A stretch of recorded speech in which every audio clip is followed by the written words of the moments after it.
attempt to be on the front end, and she walked in the front end again. I think with the presence of the number 6 horse in this race, Starship Lauban, I think she's going to face a more stern speed. That's not to say she can't let that one go and still beat her, but I'm going to take a small shot against her today.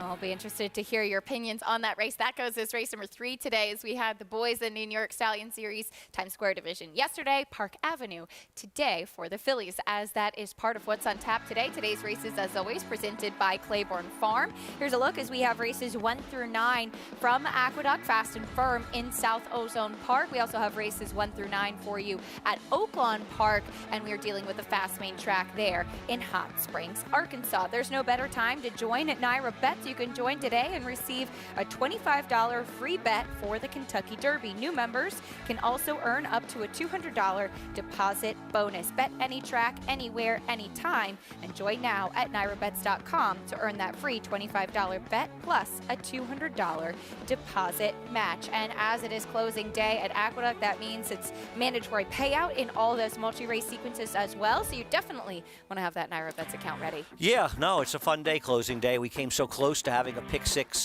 double carryover mandatory payout, and you know, I wonder, I'm sure it's happened to other tracks. I wonder, I don't remember it specifically happening, a situation where one person was alive with one horse, or one ticket was alive and that horse got put up on a DQ. I was trying to think if there might have been an example at Gulfstream, and I couldn't think of one off the top of my head either. It's an interesting conversation for sure, but worked out well for somebody yesterday. Yeah, and it was a legit takedown. Agreed. I mean, you know, obviously if you had the horse to finish first, you wish that it didn't have to be adjudicated, right, but you can't argue with it whether that horse was going to hang or not. Was prevented from having its best chance to win. And interestingly enough, you know, if they'd left the horse up, you would have seen Twitter go crazy saying that the stewards left it up as though they're paying any attention to the pick 6 whatsoever, which right, they aren't, because they wanted there to be a carryover. But I did find one guy that said they took the horse down because they wanted the person to win that had it. Well, that was quite a stretch. On that story, I remember once that there was a single ticket alive at Gulfstream, and the horse that was alive dropped the rider in the stretch. I bet it. And the criticism was that the rider did it on purpose. Because in a field riders are of 10 bailing horses. out in the middle of the stretch with a 3-length lead with 10 horses behind them. That happens all the time. All the time. When we come back, we'll kick off the live racing on this show, the closing day opener from the Big A Stay Moors. We're just getting started on America's Day at the Races. A Grade 1 winner of nearly $2 million, Silver State hails from the sire line of legendary Claiborne stallion Danzig. And his second dam is full sister to Kentucky Derby winner Monarchos. After winning the Oaklawn Handicap, Silver State defeated Knicks Go in the Grade 1 Metropolitan Handicap. On the board in 12 of 14 starts from ages 2 to 4, his career included a 6-race winning streak. Grade 1 winner Silver State, standing at Claiborne Farm.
he seems like he's the type of horse, you know, he likes to try to see what he can get away with and stuff like that, you know. And but he's not really aggressive or anything like that. He don't try to hurt you or nothing. He just likes to interact with you quite a bit, you know, and just play around. He's a medium-sized horse. He's obviously turf. He's by Dubawi. He's got a huge pedigree. I mean, it's the Jude family and Quarter Moon and Ruby Tuesday, which has been very successful. And Dubawi's turned out to be a pretty good sire of sires in Europe right now. So I'm excited about it. I mean, you know, the foals all look a lot like him. They're kind of brown packages with maybe just a little white on them. There's not a lot of white or a lot of chrome, as they might say, but he's really stamped them. Very alert. I mean, he's curious, as you can see. He's always wondering what's going on. He had an immense amount of talent. Unfortunately, he was not shown on the racetrack. He pulled up lame in the Belmont Derby. He was 3 for 3 going into the race. Peter Brandt, very high on this horse. He thought he was one of the most talented horses he's ever had, which that often says a lot too. He's very well supported by Peter and the syndicate. He bred 102 mares his first year. He's by Dubawi, who's arguably one of the best sires in the world. And we think we're in a very good position with him. And America's Day at the Races is brought to you in part by Claiborne Farm. 100 years of doing the usual, unusually well. We get ready to kick off the live racing on our program with the opener from the Big A. We're going 7 furlongs on the main track in this New York bred maiden claiming race for 3-year-olds and upward. Heavy favorite now, a second-time starter. Fast and Furious, as we welcome in the third member of our team, Richard Migliori, here with us in the paddock. Richie, what are you seeing from these New York breds to start off the day? Well, starting with Fast and Furious, he looks good. There's nothing I can say negative about him. He might be a little bit on the quiet side. I'm actually going to grab a hold of his trainer, Ray Handel, and ask if that's in character for him, because he is almost a little too quiet, something that I'm just a little bit concerned about. But he looks like he has a huge pace advantage here. It looks like he should be loose on the lead, and he should be tough to run down if he runs anywhere close to his first race. The horse that I do think is a potential upsetter, and I really like what I'm seeing from here in the paddock, is the 6 Sensible Conclusion. I like the fact that Manny Franco's getting back aboard this horse. This is a horse that has run his best races for Manny. Manny's a very physically strong rider, kind of demands from horses. Some horses need a little bit more coaxing than others. And I like the fact that the only time that he ran this distance for a maiden claimant price was one of his best races, if not his best race. And for a horse that's already run 4 times this year, he carries good weight and his coat is really, really good. So he obviously isn't a negative as far as for how much he's been running, but I think he might have landed in a good spot here today, Acacia. All right, Richie, thank you. We'll get ready to kick off today's early pick 5 in the opener, again dealing with the fast main track, and Fast and Furious is currently at 4 to 5 as they step out onto the track. Nice and sunny day. We love to see that little bit of a breeze here in South Ozone Park for closing day, and we will get ready to kick off this post-parade, Andy, starting with one that has had quite a few chances, Lord Brownie. But has been, you know, finishing on the board in the last 4 starts. There's always takes early money. Opened up short, drifting up a little bit. Maybe at best the 3rd likeliest winner. 0 for 10, but 4 times in the money throughout his career. Here's the favorite, Fast and Furious. And if we continue to have a track that's kind to horses inside and with speed, with the scratch of Vincent, an X-ray handle horse, this horse has this field at his mercy. Next will be the number 5, Connected, back with Tim Hills. He's kind of the wise guy horse in the race because he's never been on a dry dirt surface. 2 turf races, 2 sloppy track races. We'll see. Maybe the dry dirt will move him forward. Did not see him comfortable in between horses last time either. Here's the 6 Sensible Conclusion. I think he's clearly the 2nd likeliest winner. If this were a fair track, I would say he has a chance to beat the 2. But I also think there's some concern whether he started to tail off. And to the outside, the number 7, Crawford County. First time in a maiden claiming race for Rudy Rodriguez. His stats are not great dropping into these places, but Rudy's barn has been so hot for a while here that nothing would surprise me. These horses have been certainly running. They added the blinkers last time out on that Son of Takeover target. I know, not a lot of takeover targets around, yes. Well, you can play against your friends and fellow fans with the Showdown, a free-to-enter handicapping contest following the New York racing on our program. Place your picks now and watch your name climb the leaderboard to earn real prizes. Get started at NYRA.com/showdown. The number 2, Fast and Furious, does have that early speed. Dylan Davis hustled him out of the gate in this debut that we'll take a look at. And from your impressions of yesterday, Andy, do you think that we saw, it seemed like later in the day in particular, we were back to that inside speed being a big advantage? Yeah, I thought there was some encouraging races early where maybe it was a little bit more fair, but I think it really got back to that inside. I don't see any reason it's going to change. That doesn't mean that it can't. Not to say on a fair racetrack this horse isn't the horse to beat anyway, because he was short price first time out and he got pushed pretty hard. But by the eventual third place finisher, who was a long shot firster for trainer Jimmy Ferraro, the one knock I would say on this horse is this horse was geared up to win first time out. And especially when they're not at the highest level, but even some of the better horses, when they're really cranked up to win first time out and they get into a dogfight and they don't win, it's not unusual for them to come back and not run as well the second time. It's a very good point, too. Maybe took a little bit of the wind out of his sails, so to speak, as this horse did take some pressure. You saw him drifting a little bit off the rail, getting a little bit tired, responding to that left-handed urging. Here is what seems to be his biggest competitor, Sensible Conclusion, who started at this level and drops back down. And if I was confident that it was a fair track, I would have picked the 6 on top in this race. The less distance will probably help him, and while the 2 is stretching out a little bit, if he gets away with a slower pace, it'll help him. But I think the cutback's good for him. And okay, he had a wet track last time, but to be fair, he was on top of the pace, and the pace held together pretty well. A long shot was the speed. Barrel of Quest and finished second in that race. Salute to America was sitting third throughout, and speed was deadly that day. Maybe he ran back too soon, 2 races back after that sort of gut-wrenching loss at 1 1/8, which was too far for him. 7 furlongs supposed to be good for him. He gets a dry track. If it were a fair track, this would be a race where you would say it's kind of now or never for him. He might get compromised by a bias, and maybe next time it'll be now or never. The thing about these horses is some of them seem to have a lot of now or nevers in their PPs. Maybe today is the day. Maybe they will keep just picking up some checks, but Dylan Davis will be aboard the favorite Fast and Furious as we take a look at the jockey standings here. Dylan 2 behind Kendrick, who had a 4-win day yesterday after being elevated to first in the Nightcap. How about apprentice Jose Gomez, too, tied for third? No, he's really in the riding colony, and we've seen a lot of riders do very well, but I think he's maybe the biggest story because he's an apprentice. And we're all fascinated when you see a good apprentice and you say, is he going to be the next, whether it's Irad Ortiz or Jose Ortiz, or if you're an old-timer like me, our good friend Richard Migliori. Guys that were successful apprentices that went on to be tremendous journeymen. There are a lot of apprentices we've seen over the years, you said, well, this guy's going to make it, and then they just can't cut it. I don't know. What I've seen from Jose Gomez, I believe that he's going to make it as a journeyman. Well, luckily we have our own Richard Migliori, who was a champion apprentice jockey and went on to have a sensational riding career. Richie, I know that you have been impressed what you've seen from Jose Gomez, especially within this colony as we have that tight jockey standings down to the wire.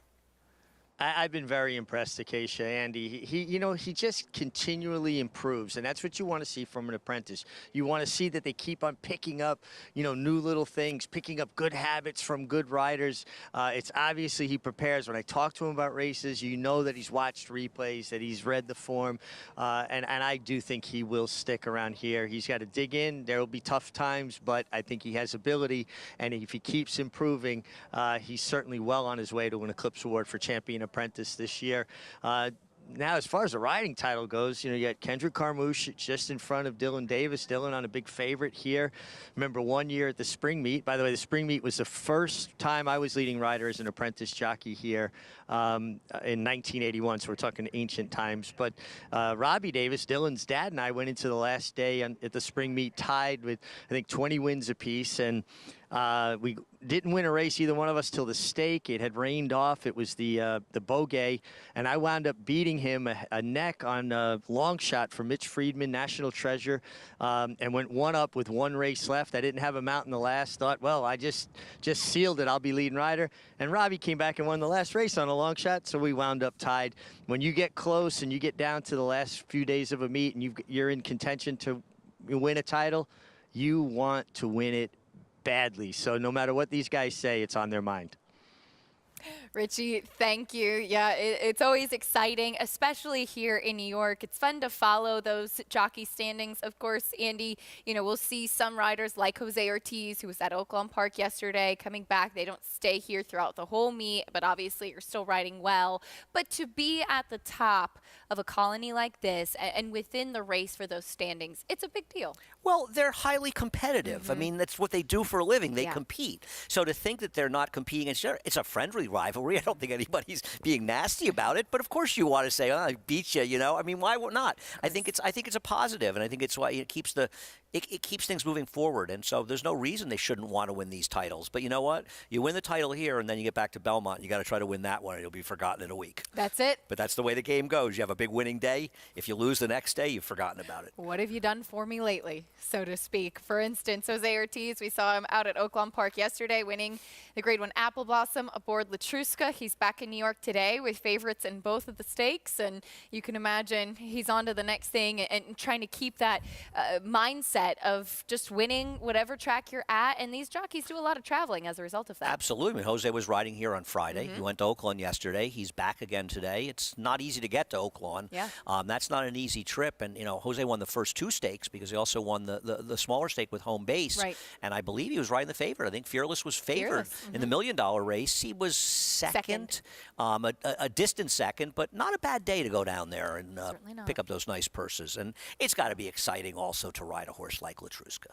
What an amazing talent she is. We'll talk a little bit more about her later on in the show. But in the meantime, we have the first race from the Big A on closing day. Early pick 5 kicking off here. The heavy favorite is the number 2, Fast and Furious. A perfect opportunity to kick things off and see how that track is playing as well. Inside speed, Fast and Furious.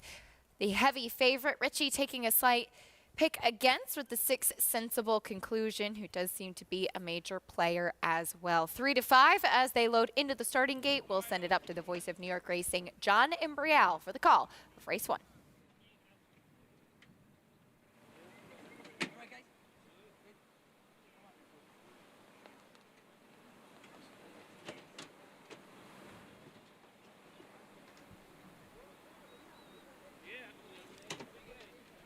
Waiting for a Sensible Conclusion and Crawford County.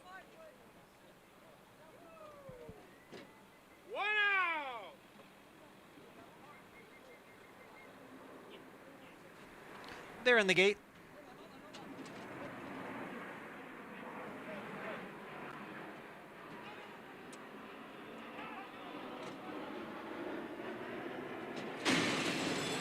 And they're off. Hesitant beginning for Fast and Furious, who is now quickly moving up to put ahead in front of Connected. Sensible Conclusion runs in third. Lord Brownie is down at the rail, and on the outside it is Crawford County. The leader is the favorite, Fast and Furious, in front by 3/4 of a length. And on the outside is Connected, running in second, almost 2 lengths to Sensible Conclusion in third. Lord Brownie, and the trailer is Crawford County. Opening quarter mile in 24 seconds. It is Fast and Furious in front here by a length. Connected remains in second. Then Sensible Conclusion, Lord Brownie, Crawford County is the trailer. They go around the far turn. Fast and Furious holding on to the lead here. Sensible Conclusion now makes his move on the outside of Connected. It is Fast and Furious, still the leader. The half in 48 seconds. Sensible Conclusion is now in second with Connected back in third. A big break to Lord Brownie and Crawford County. They come into the stretch. Fast and Furious is the leader, now being urged on. Sensible Conclusion is all out in second. Connected has dropped out of it, 1/8 of a mile to the finish. Fast and Furious has built a 4-length lead. Then Sensible Conclusion in second, and it will be Fast and Furious to take the opener under Dylan Davis. Sensible Conclusion was second. Crawford County came on to get third. Cool.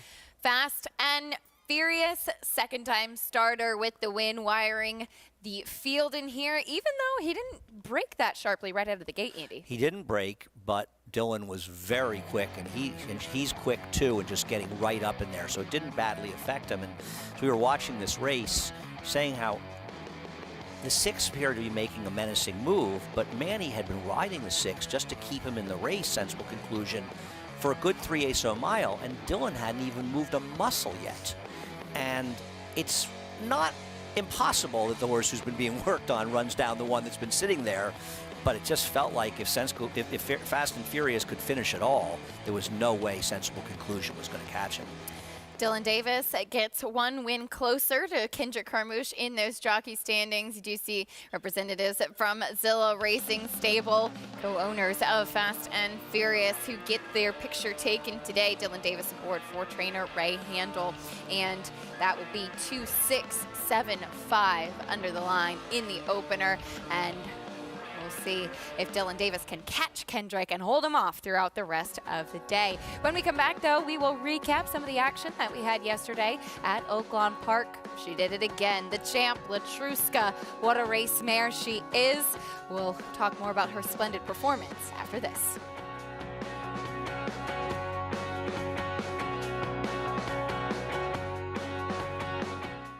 Introducing a stallion, as top class as they come. In 22 career starts, he won or placed in 12 graded stakes, competing in 15 grade ones, earning over $1.7 million. His undisputed speed is evidenced by 7 100-plus buyer speed figures, a 3-time grade 1 winner, Raging Bull. Belmont Park Thursday. Great racing kicks off on opening day at beautiful Belmont Park. Watch America's Day at the Races live on FS2 and bet at NYRABets.com. Belmont Park Racing Thursday through Sunday, 1 p.m. Eastern, 10 a.m. Pacific.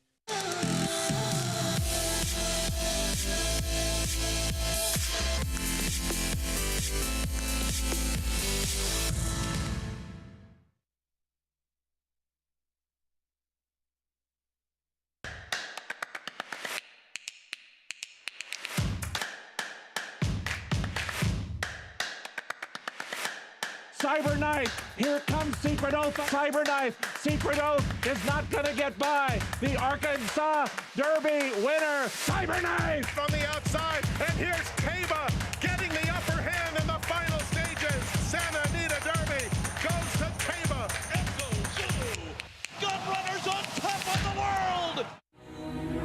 world! This season at Oaklawn, we've got more of everything. More of the top thoroughbreds in the world. More days of live racing. And the largest purses in our history.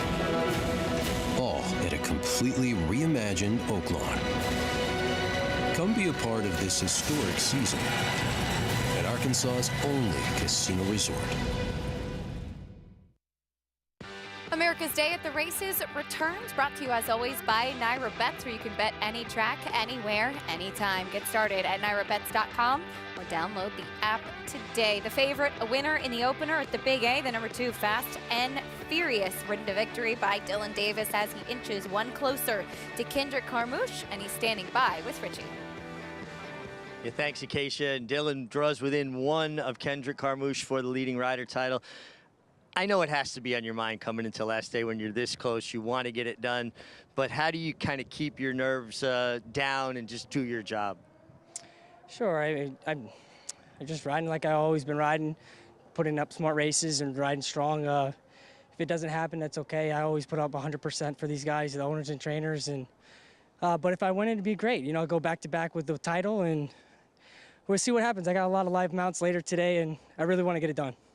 Well, I know you were a little bit frustrated, right? Disqualified last night, and it put Kendrick up, so, you know, caused a little bit of separation there, but you gained it back now. What does it mean to have that consistency, though, Dylan? Like, you won the winter title, you've been riding in great form, but to show people it's not a fluke. Sure, Rich. You know, we're going into Belmont. This is the last day today, and like you said, I want to show that these guys that I can get it done and continue on and keep that momentum through to the springtime, all the way to Belmont, and don't want to just keep trying hard. Really, it's nice to have that momentum going into the Belmont meet. You're coming right back in the second race, another favorite for Ray Handel, who's been a very big supporter of yours. It means something when people really step up and support you, doesn't it? Oh, no, I have, I have a lot of supporters, and Ray's one of my biggest supporters. You know, if we make a mistake or two, that's okay. He understands the game, but he's always giving me live mounts, live horses, and he takes care of me, and he get the job done. You know, he does his job, I do my job, and we're a good team. Best of luck rest of the day. Good luck for the leading rider title, excuse me. And I like that. Trainer does his job, he trains. Rider does his job, let him ride. You can't micromanage. You got to let people do what they do best. And Dylan Davis riding in top form, as he mentioned, Andy, leading rider throughout the winter meet here, his first riding title in New York, and then looking to go back-to-back with this spring title. He pilots Fast and Furious to victory in the opener. Yeah, and he's riding a horse that's going to be a pretty heavy favorite in the second race, Kemba. She may be a little trickier because, and I picked her, she's not exactly a horse that you trust winning a race without being on the front end. And her only real competition feels to be Summer at the Spa, on paper at least. Meanwhile, yesterday at Oaklawn Park in the Grade 1 Apple Blossom, there was a lot of hype. We talked about it a lot on this show. And the good thing, Andy, it lived up to the billing. As we'll take a look at the start, though. Clairiere, the one who seemed to be inhibited of the top 3 contenders. Well, she broke about a half, three-quarters length slow. And now I heard a couple people criticize Jose Ortiz because he came over. I don't criticize him. When a horse breaks slowly, I think a rider has every right to come over if they're not fouling the horse. And the reality of Clairiere is, and I'm a huge Clairiere fan, she needs to start getting out of the gate. Because when you're a closer and you're always and often compromised by pace, as she was, you can't give him any extra advantage, and that's why she lost to Mother Goose last year at Belmont Park. As far as Latruska, she just does what she does. She's a wind-up toy. She goes out there and she runs on the front end and plays come and get me, and they very rarely can, especially in the last few years. I think Cece's a terrific horse, but the reality is, and she ran very well when she won this race 2 years ago in a 14-horse field, the outside post, but right now, she's not the kind of horse that would be able to engage Latruska, put that one away, and then hold off a closer like Clairiere. I think they all ran well. Latruska's the queen at this point, but I think there's going to be some nice wins in Clariere's future as well. Isn't it exciting to see a young 4-year-old filly who has a bright future in Clairiere, who did get up for second, but the champ, Latruska, champion dirt female of last year, as she added her name to the history books, becoming just the 4th in history to win multiple Apple Blossoms, with quite a list that she will join here as Area 3-time winner of the race. But Latruska, Fausto Gutierrez saying they'd been pointed to this race, and that also it won't be as tough a campaign this year as we saw from her in 2021. Yeah, I certainly would want to leave out the fleur-de-lis. They've already left out the Ladies Classic, and I do think you have to moderate a little bit, and you learn as you move along. I was just so happy that the Breeders' Cup debacle, and her race was basically a debacle, the way the race shaped up, the way she ended up performing, didn't take away from her year. She was as deserving a champion as you could possibly have. And I hate it when the Breeders' Cup gets too much emphasis. And she showed in the racetrack that she was a champion last year, and she'll always be a champion. Hopefully we'll get a chance to see her back in New York this summer as well, as we bring in Richie to this conversation. Richie, as we saw Latruska under Jose Ortiz yesterday, doing it so easily with her ears pricked early on in that race. She just got so comfortable, and when a horse has their ears up and they're traveling so contained and frame up so beautifully, you know they're going to have a lot left for the stretch drive. And she's a mare that likes a fight. When something gets to her, she bears down and finds more. She wants to be the herd leader. She wants to be the dominant mare. To me, I don't think they could have went around again. I don't think she was ever getting by her. I think she was just going to keep finding an answer for her. Clairiere, I think, took a big step from 3 to 4 and is definitely a player in this division. But Latruska right now is the head of this division, and I don't see anything that's going to change my mind until maybe somebody runs with her early and puts pressure and maybe sets up a better trip for Clairiere. But Latruska, she's just very, very good. She is indeed, and what an exciting performance at Oaklawn Park yesterday for Latruska, and how special to see both her and Cece. We talked about this as well, Andy, but it is special. 6-year-old mares, champions, and they're back for another year, and they really have built that fan base. I agree, and I think that's one of the reasons that it's easier sometimes to fall in love with the fillies and race mares because they stick around often longer, especially at the highest level. And I understand why owners retire horses. The money's too good, and the owners put their money up in the game. They have every right to take that stallion money. I'm not complaining about it, but they'll often leave the game before you have a chance to really fall in love with them. Whereas Latruska, CC, they're around a long time and develop a bandwagon fan base for good reason. Speaking of being around a long time, we could say that about jockey John Court, 61 years old and still winning big races. Last Samurai with the upset in the Oaklawn Handicap, and the race shape changed, Andy, when Thomas Shelby came out. And John was aggressive with this horse. And he said it to Maggie, and we felt it as well. He made a clear decision, he and Dallas Stewart. Thomas Shelby's not in here. If I just take back and let him go to his usual running style, we'll have no chance to win this race. So they made a decision. And I love when connections do this, and they take a horse out of their game to give them their best chance to win. If he didn't win, nothing gained, nothing lost, because he wasn't going to win if they weren't aggressive. And it turned out that he managed to grind along. It wasn't particularly fast-paced, but he buried both Plainview and Fearless in here. And I thought this was a really, really fun. I was in the second part of the show you were on earlier with the Apple Blossom. And to me, this kind of salvaged a race that in a lot of ways, it wasn't that exciting a race. We've seen a lot of these horses. They're cool horses all winter.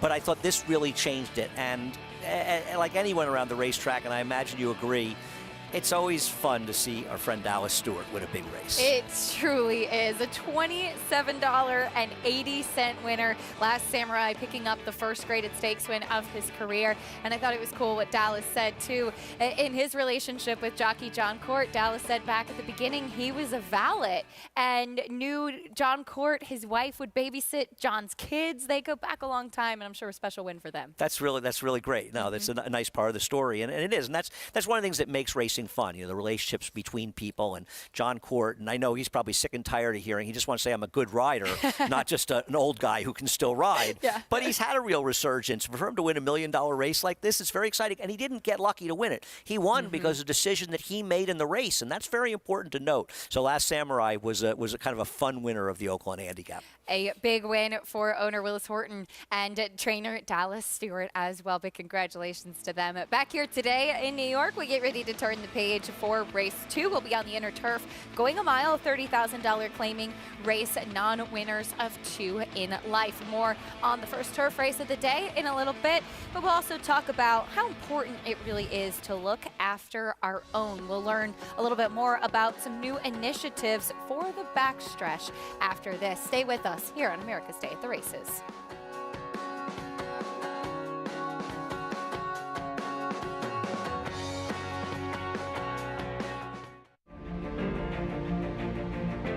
Idol perfectly timed. Idol gets up under Joel Rosario to win the big gap. It's known agenda for St. Elias Stable. Race and the race, scintillating performance in the TVG Del Mar debutant. And Clariere will win the cotillion. Down to the wire. Who's going to win it? It's Mala by a neck. Curling, the classic sire.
Welcome back to America's Day at the Races on Fox Sports 2. So glad to have you with us. And as we mentioned before the break, here in the sport of horse racing, we have to look after our own. We see these magnificent racehorses on the track and all the thrills that they provide us. But every racing operation is only as good as their team. And the backstretch workers are truly the unsung heroes of this sport. BEST stands for the Backstretch Employee Service Team of New York. We are a nonprofit that's been in existence since 1989, and our mission is to put it simply what our motto is, which is caring for the people who care for the horses. Shortly before the pandemic, BEST assumed oversight and control of the education program here at Belmont. The program now consists of three main pieces. First is an English as a second language, or ESL class, where workers come to learn English, which is very important for their work and also for them to better integrate with the larger community. And I used to be in the program before, maybe 10 years ago, and see the English classes and the groom class, and see how best help all these people. So one day I hear they need somebody to help the English teacher as assistant. So present myself, Mr. Purchains gave me the opportunity to join the team, so this is how I'm starting the program. My goal has been to create a community here where they all feel comfortable, they all feel safe when we're in the classroom, and I think that resonates with them, and I think they see that and they reciprocate the same energy and they like it. They keep coming back. So, when you like something, when something is good, when it's improving your life, you're going to tell other people that you care about, like, hey, you should come here. This has been really great for me. And that's how we've been getting the word to mouth. And also by going around the barns, telling people about it, and people that have been very hesitant to come in the beginning, they come to one class and another class, and then you see them there all the time because they're comfortable there. We don't just learn about grammar in English. We read newspaper stories, we watch movies, we watch documentaries. So it helps them with not just English, but just to learn and educate themselves with other things as well. See, there's people come with no word in English, but now they can speak, they can keep a conversation. And one of these people who learn when they come to work. We also have a computer lab where people can learn basics and beyond of how to operate a computer. We also have a citizenship training class where we train people to help them take the citizenship test. And for me, as a professional, as a person, there's nothing more rewarding than seeing one of the backstretch workers become an American citizen. When I see my co-workers speak English with the boss, with the trainers, when they do the things by themselves, I feel proud because I feel like I'm being part of their progress,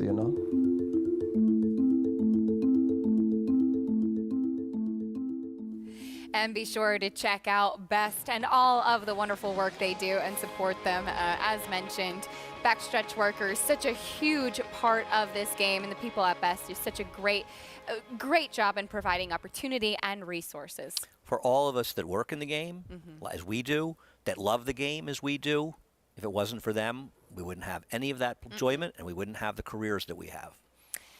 We turn the page on to race 2 coming up next, about 9 minutes away, as we'll be on the turf going a mile. There is a look at the number 6 Constitutional Rage, who's currently 9-1. The tepid favorite down to the inside is the one Kemba, as Dylan Davis looks to sweep the early double. And she'll drop down to under 2-1 by post time. And the thing with Kemba, she is the horse to beat, but her good races are when she's on the front end. And while she has the rail, I just don't trust her. And I thought this race to show her, she finished second by a neck 2 back. Now, she was 6-1 in this race, but still, she couldn't have got a better ride by Dylan. She angles out. She looks like a dead winner at this point, right? And she just hangs. And she's the kind of horse that's going to be better on the front end. She probably doesn't really love passing horses. Maybe she's going to pass a few and look around. There's not going to be anybody coming. If I was confident in the 5 summer at the Spa, and Michelle Nevin, who really is one of my favorite trainers, she just isn't a trainer that has good numbers off layoffs. And a lot of times that's by design. If you run too well the first time out, 3 months later, it may take a toll on you in a way as if it's not that she doesn't want to win, but you're not going to kill a horse or, push a horse really hard, excuse my language, but, to get them to that race. I think a perfect example of that is Christophe Clement. His layoff numbers are not particularly good. Now, he's up for the Hall of Fame this year, and it's by design. It's not like he doesn't want to win, but sometimes when they're coming off longer layoffs, you don't want to push them too hard to win that first race. I think handicappers have to take that in mind. It's not they don't want to win, but they're not going to press all the buttons to get them there. All about the big picture. Yep. And looking at races down the line. The condition books come out. We have the stake schedule for horses of that caliber. Trainers know what races they're pointing towards. We start the post parade with the number 6 Constitutional Rage, who will go out first. She's actually one of the contenders in this race, and because she's actually run well enough on the turf that she's not impossible, and she's an overlay at 10-1, especially relative to some other ridiculous horses getting bet. Here's the favorite, Kemba.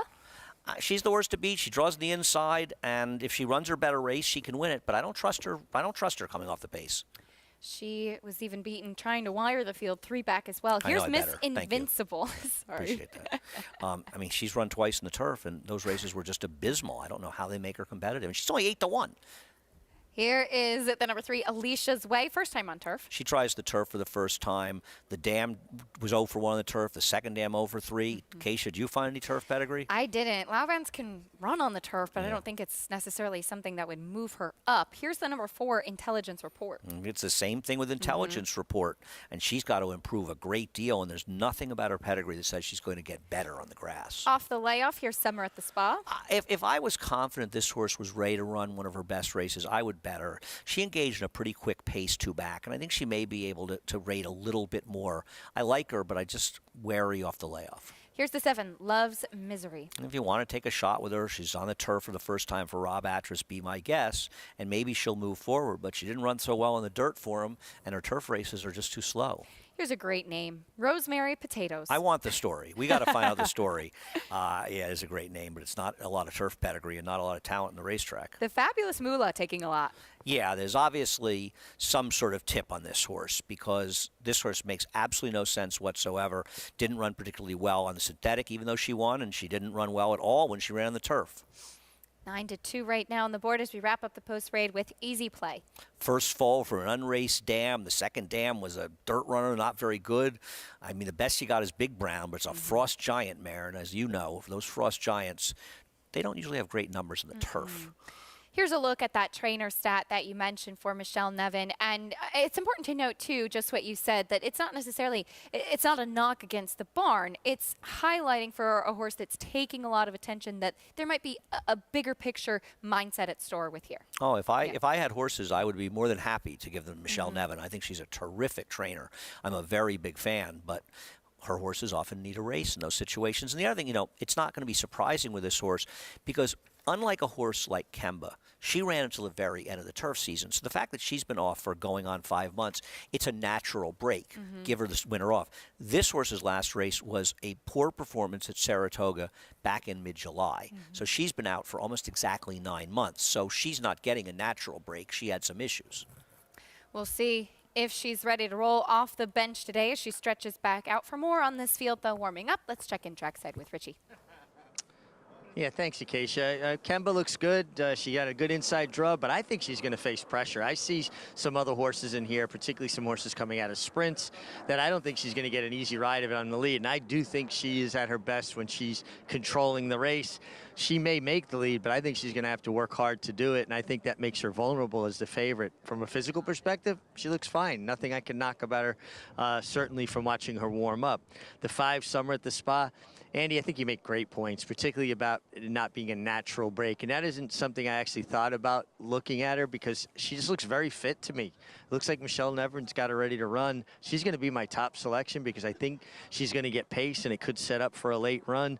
It is a question off the layoff and particularly with the elongated layoff, but that being said, I thought she made a lot of sense, and I was bolstered in confidence by how fit she looked on the racetrack. The 6 Constitutional Rage is another one that I think is a contender.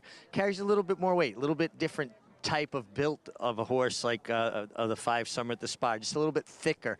And it's always been my experience those horses need a little bit more of a race to get to their optimum fitness level. She looks good. Bruce Brown does a terrific job, but like I said, a little different type physically. And then the 8 horse, Rosemary Potatoes. I like the name as well. I do like Rosemary Potatoes. I will say this. She has got the proverbial turf foot, very wider, flatter, dish-type foot on her that says maybe that'll move her up on the grass, because she certainly, from a physical perspective, looks like she'll appreciate it. All right, Richie, thank you. A big price on Rosemary Potatoes. Let's see if she takes to the grass. The number 9, the Fabulous Moolah, is still taking all that attention, Andy. She did win on synthetic last time. The 2 turf races at the beginning of her career weren't much to write home about. She's a bit of a question in this field. Oh, I don't really have any question about her. I think she has no chance. But and let me say something else. The only race that she won in synthetic, she was 4-5, and she wired the field. Yeah. Well, Richie's right. Kemba's probably the 6th fastest horse in this race. The only reason she'll be even reasonably forward is she draws the inside, and Dylan will be a little aggressive. But she's not fast enough to run with quite a few horses in here, so it's almost impossible for Kemba to be in front in here. The Fabulous Moolah has absolutely zero chance to be in front in this race unless a crevice opens up and swallows up most of the rest of the field. And she lost at 40. She lost at 4-5. She came back and won at 4-5, sort of crawling on the front end. Her turf races, I know they began her career, but they weren't that long ago. She was 76-1 and 51-1, and she ran to her odds. And that was with a trainer who now has her. She was in a different trainer's barn who has a much higher win percentage than this current trainer. So I don't, there's obviously this horse went up to 5-1 and now back to 9-2. So clearly there's a big story on this horse, because there is no way. I mean, what price did David make this horse in the morning line? I don't have it in front of me. I have a program. I had a program. I'm smart enough to have kept it. But it doesn't make any sense. I don't think. What best seat in the house for Amira Shashakli. Yeah. It's nice and sunny out today. I'm jealous. I am too. She's got the 2 in here, Miss Invincible. She looks invincible up there. She does. What about the 6, real quick, Constitutional Rage? She's too big a price. I agree. The idea that she's twice the price of the 9 is wrong. Now, I don't like her, but if I wanted to try to fool around this race with the price, I'd try to get her in the exacta with the 1 and 5. The 9 was 10-1 on the morning line, by the way, for David Aragona. So half of her morning line is the number 9, the Fabulous Moolah. Yeah, I mean, there's somebody said this horse can't lose. Now, whoever it was, we'll see. Maybe they'll be right. I think they're going to be wrong, but I've been wrong a lot in my life, that's for sure. Especially at the racetrack. The racetrack will keep you humble, that's for sure. I don't know how humble it keeps me, but it should keep me more humble. But listen, part of the fun of the racetrack is that you're going to be wrong a lot, and you learn to, you have to learn to make fun of yourself a little bit. If you can't make fun of yourself, then you're in the wrong business. Amen to whoever that. Whoever you are in and this it game. Feels so good when you're right as well. Right. Loading into the starting gate as the number 4 Intelligence Report will load without Jose Lozcano on her back. She's just giving the starting gate crew a little bit of trouble there as the crew knows what to expect. I'm sure Jose Lozcano jumped off. They'll hold on to her, make sure she doesn't try to rear up, and try to load her in seamlessly into the gate, and he will climb aboard in the starting gate. Just about all loaded up for the second race at Aqueduct, first race of the day on the turf. Here's John and Brielle standing by.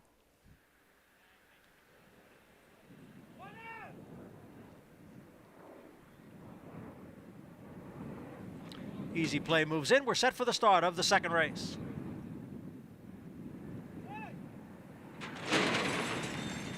And they're off. Bit of a bobble there at the start for number 5, Summer at the Spa.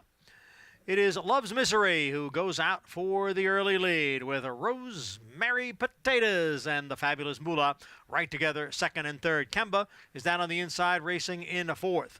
Summer at the Spa's on the outside. In between horses is Miss Invincible. And then it's a break, almost 3 lengths, back to Alicia's Way down on the inside in 7th. Easy Play is next in 8th. Constitutional Rage races in 9th, and another 4 lengths back to Intelligence Report, who trails the field in 10th. The opening quarter, 24 seconds. Love's Misery on the lead here by 3/4 of a length. The Fabulous Moolah on the outside, and Kemba is down at the rail.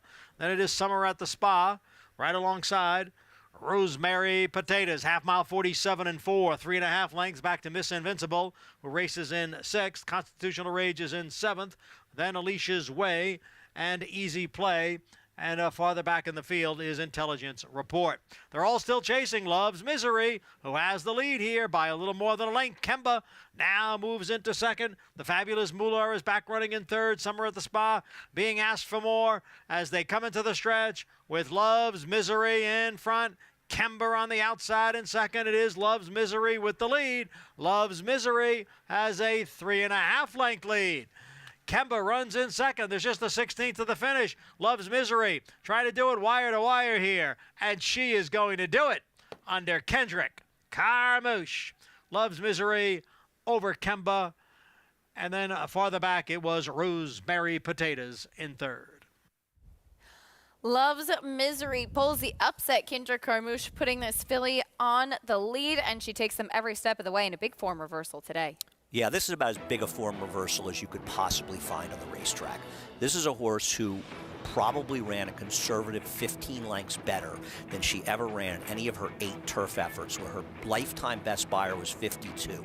She set a reasonably quick pace for these quality of horses on the front end, and she drew off and won by 3 lengths. Congratulations if you had this horse. But this horse, well, I picked 4th, and obviously for Rob Atras, this horse completely and totally turned her career around.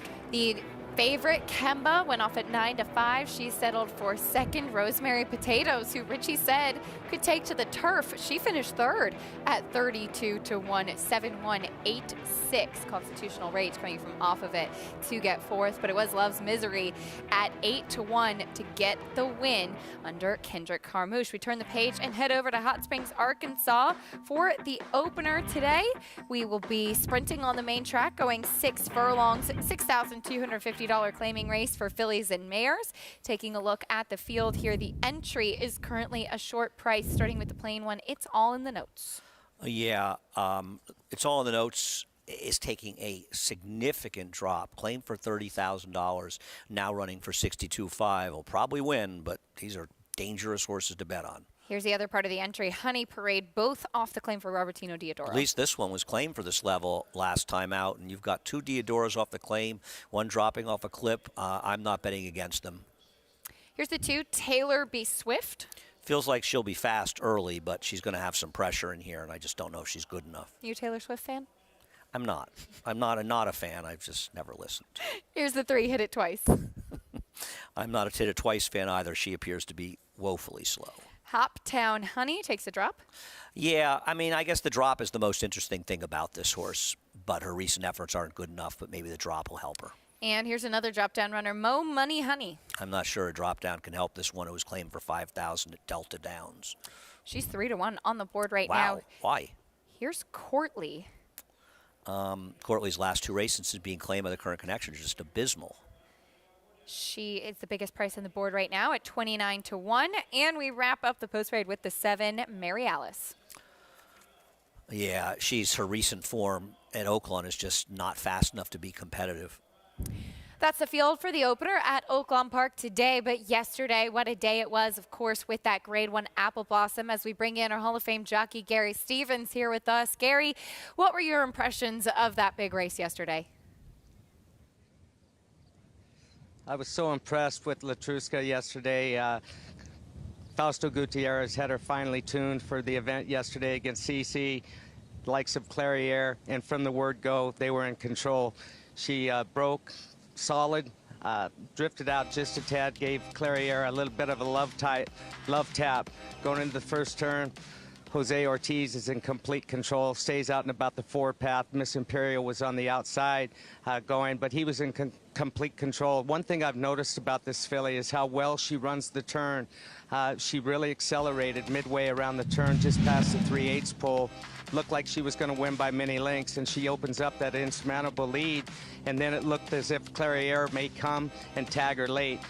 She did swap into her left lead. She drifted out a little bit late, but did not interfere with CC at all. He was well clear when that happened. He got her back on her feet, and she actually won with ease. I think the interesting thing about this is I checked her numbers out as far as what she ran yesterday with what I use as Thorough Manager. It's just an aid with numbers, and she ran 2 points off of her lifetime best, which is very impressive to me. She ran a 5 last year. She ran a 6 yesterday. It's her second race of her career. She wasn't all out to do it. She was very impressive. I'm looking forward to seeing what she does the rest of the year. As far as Clairiere, she's going to move forward after yesterday's race, I believe. CC, I would reckon that she's going to go back to her division of sprints. Michael McCarthy, as was said yesterday, stated there was really nowhere else to run her. Yesterday she was game and valiant and finishing third, but it was a great day. And what about the performance of Sharp Samurai yesterday with John Court? I was a coming out party for him in the Oaklawn Handicap. Won very impressively. We'll talk more about that later. It's a beautiful day in Hot Springs. Once again, about 82 degrees, little breeze, little humidity, but it's springtime here in Oaklawn Park, guys.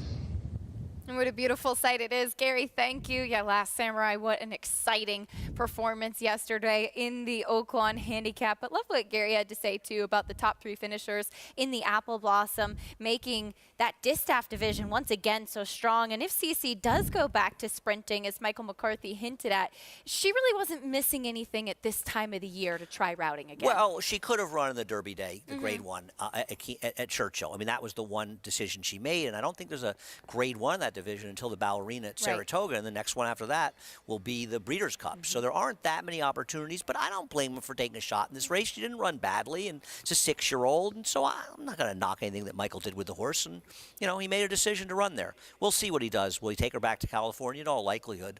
I mean, I'm sure they'd like to be in the Clement Hirsch, but she seems to not run as well going longer out in California as she does at Oaklawn. We'll see what the next stop is for CC, but one thing we know, Latruska has been perfect so far in 2022 and will be a force to be reckoned with throughout the rest of the year in that strong distaff division. Meanwhile, we get set for the opener at Oaklawn Park. The entry, a heavy favorite for Robertino Diodoro. We send it up to Vic Stauffer for the call. In the notes. 2 more honeys left to load. Mo Money Honey and Honey Parade.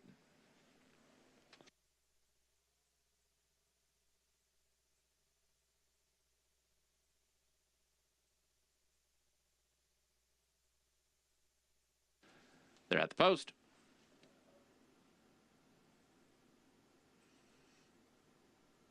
They're off. Mo Money Honey, It's All in the Notes, and Honey Parade break best. Courtly away a close 4th. Then comes Hoptown Honey, Taylor B. Swift, and Hit It Twice, and the trailer is Mary Alice. Up the backstretch with Courtly and Mo Money Honey, and they'll sprint along. Mo Money Honey at the rail and Courtly just alongside. They've sprinted 2.5 clear of It's All in the Notes. It's 2 more back to Hoptown Honey and Honey Parade. Mary Alice has 7 lengths to make up. She's 2 lengths in front of Hit It Twice. Taylor B. Swift is the trailer, and the match race continues up front. Mo Money Honey and Courtly, and they are matching strides. It's All in the Notes is traveling well, and she'll move along with her stablemate, Honey Parade, and here comes the Diodoro entry, 3rd and 4th, but on the move, and now they're 1st and 2nd, just like that. It's All in the Notes has the lead from Honey Parade in 2nd. Now 3 back to Mo Money Honey and Courtly. It's All in the Notes a length in front.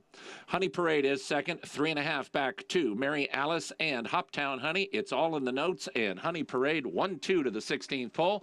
It's All in the Notes, 3 in front. Hoptown Honey might get into 2nd, but she's not going to catch the winner, and the winner is It's All in the Notes. It's All in the Notes, won by 2. Hoptown Honey did get 2nd. Honey Parade was 3rd, Mary Alice 4th, and Taylor B. Swift finished 5th. The entry runs 1-3 in the opener at Oaklawn Park. It's the one, It's All in the Notes, with that big drop in class off the claim, who is victorious. No surprise seeing here. Tough to bet against an entry like this. I mean, you're willing to claim horses for $30,000 and run the back, but you know you're going to get claimed and lose on your investment $23,750, and the winner's share of the purse is just $16,000, and you're willing to do that to just get a win. It's kind of tough to beat those horses. Yeah. I mean, this is a horse that just didn't belong in this race, and I'm sure she got claimed. the number 4 Hoptown Honey able to get up for second, as the other part of the entry, Honey Parade, did check in third. 1-4, 1A in the opener at Oaklawn Park. We'll bring you prices in a little bit, and we'll also recap some more of the stakes action that we had yesterday on this show. That does include in the Woodhaven at Aqueduct, where unanimous consent remained undefeated with a breakout performance on the turf. We'll talk more about him after this.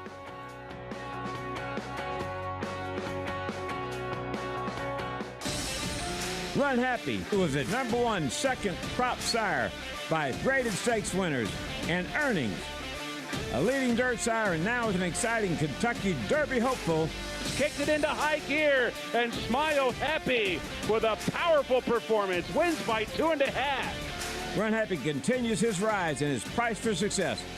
Clips champion Run Happy standing in stall 1 at Claiborne Farm. Who you betting on? How about an app created specifically for horse racing? Naira Bets. We specialize in thundering hooves, fist pumping, and boosting your bankroll with robust weekly promotions, and offer betting tips from actual horse racing experts. Bet all day and night, nationwide. Get the action and thrill of horse racing with Naira Bets.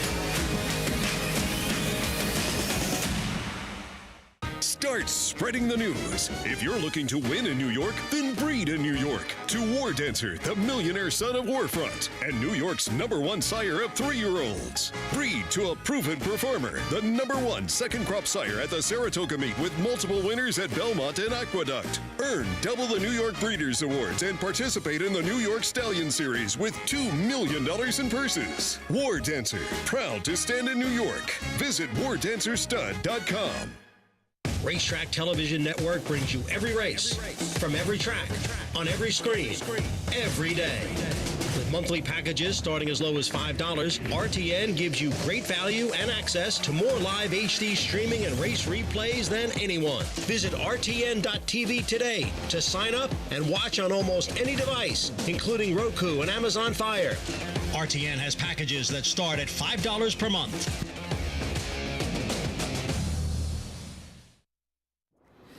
We're back on America's Day at the Races, brought to you by America's Best Racing. For the love of the race, visit americasbestracing.net today. In the second at the Big A, it was a bit of an upset with the 7 Loves Misery back on the grass and back stretching out, taking them gate to wire. Kendrick Carmouche continues to extend his lead over Dylan Davis as they've won the first 2, and Kendrick is standing by with Richie. I'm here with Kendrick Carmouche. Terrific ride and Loves Misery here in the second race. Put her on the lead, and she just kept finding. Yeah, you know, the War Dancers, they love the grass. You know, I'm just fortunate enough to ride for people that got them, and they all run for me. I went on one yesterday and the day before. You know, very good grass horses. She broke sharp. Figured they never had as much speed in the race. Why not take the dog for a walk? You know, and that's what I done. You know, and she ran good thanks to Rob and his team. We went to the winner's circle today. Kendrick, you're 2 in front now with that win of Dylan Davis, who won the first race, last day of the Aqueduct meet. I know I always thought about it. I wanted to be leading rider. What would it mean, and is it something that's first and foremost in your mind? You know, over the years, just riding hard, just trying to make every mount a winning mount. You can't think about winning the title, but if you want to win the title, you got to be there to fight for it. And today's the last day. Dylan putting up a fight. I'm putting up a fight. We're going to see when it all comes down to the end of the card, and whoever wins, may the best man be happy and be joyful with another championship. I love watching you ride, and I love the way you phrase things. He took the dog for a walk. Kendrick Carmouche with a smile on his face, as is always the case. Richie, thank you. As Loves Misery, aggressive with her $18.40 winner, and she went pretty quick out there. Yeah, I don't agree that she went walking the dog there. I think she set a very honest pace. She had horses chasing her in here, and she drew off to win facilely by about 4 lengths, another 4 lengths back to third and fourth horse. This is a complete form reversal from any turf race she's ever run, and you can't deny it looking at her past performances. So far, they each have 1. Kendrick 2 ahead, much as he was after the Nightcap yesterday for the jockey battle. We will keep you posted, of course, on that. As we mentioned before the break, though, yesterday we saw some terrific stakes performances, yes, out at Oaklawn Park, but here in New York as well in the Woodhaven coming out party for unanimous consent. Andy, who was able to remain undefeated and just found another gear in the stretch under Manny Franco. And watch the way he accelerates from the number 2 horse who's moving in from last on the outside, because that horse basically gets on his flank, and right here they're sort of together, and he's just going to absolutely run away from that closer in this race. I thought this was a very visually impressive performance. We'll see. He's going to have to continue to move forward, but he's a lightly raced 3-year-old, and I think the 3-year-old male division is wide open at this point. You know, we'll see what happens in the American turf on Derby Day, which will undoubtedly get a big field. He's probably pointing towards our Pennine Ridge, which hopefully will propel him to the Belmont Derby. Chad Brown seems to be confident that he's going to be a horse that's going to get better with more distance, and he was visually impressive. But the competition will get deeper, and we'll see if he can continue to move forward. No reason not to believe he can. He's perfect. 3 for 3 so far. Manny Franco saying that he really had that extra gear, though he's the type of horse that takes a little while to get going. He's very laid back, but once he asked him, he really responded and put on a big performance yesterday in the Woodhaven. You have to imagine the future is bright, as Andy mentioned, though. We'll be stepping into tougher competition moving forward. The other stake on the day yesterday was the New York Stallion Series for the boys, the Times Square division, and we did see Trevor McCarthy with an aggressive ride on the number 7, Kaz Mike. He's able to hold on inside with a strong finish. This was an excellent ride by Trevor McCarthy. Trevor understands when this racetrack is biased as well as any rider in the game, and he had a horse that might not have necessarily been the speed, but could have been the speed if you were super aggressive. He sent, and by sending, he got over the good rail, and that's why he beat the one who had drawn the rail and decided to let that one go and try to pass on the outside. It's been a very tough dirt course to pass on the outside for the last couple of weeks.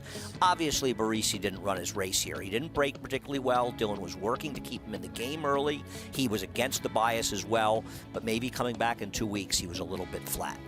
But it was a coming out party indeed for the number 7, Kaz Mike, a colt by Bank Heist, who also won the first win of his career, breaking his maiden in stakes company in the New York Stallion Series Times Square division. Trevor McCarthy, who rode him last time, said that he learned some things about him from that race. He's a big, long striding horse, and he got him comfortable, and he was able to just keep going in that performance. Well, coming up next, we'll have the fillies division of the New York Stallion Series, and that is the Park Avenue, as Yo Cuz will look to make it 4 in a row.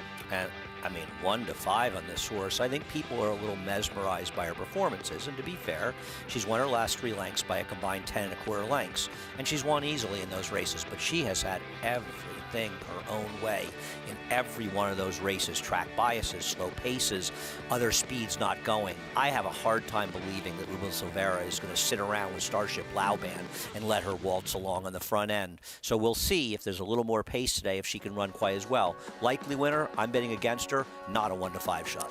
There's a look at Yo Cuz in the paddock, filly by Lauban, who will look to make it 4 New York bred stakes wins in a row. We'll talk more about the Park Avenue after this.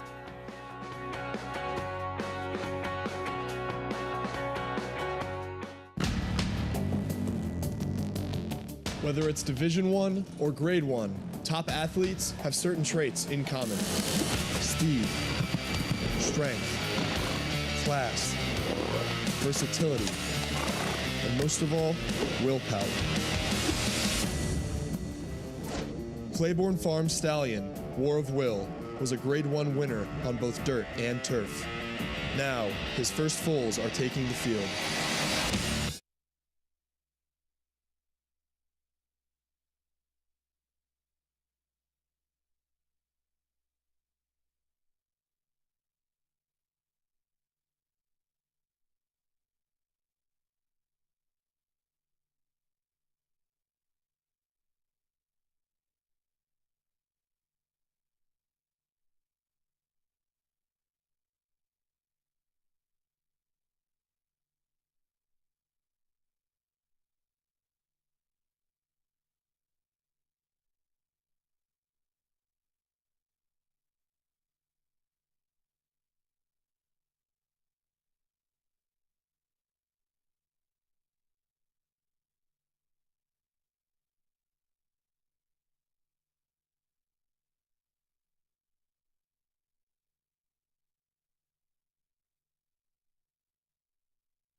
Welcome back to America's Day at the Races, brought to you in part by Run Happy, the champion sprinter who raced medication-free and stands now in legendary Stall 1 at Claiborne Farm. The New York Stallion Series Park Avenue division comes up next in race number 3. We're going 6.5 furlongs on the main track.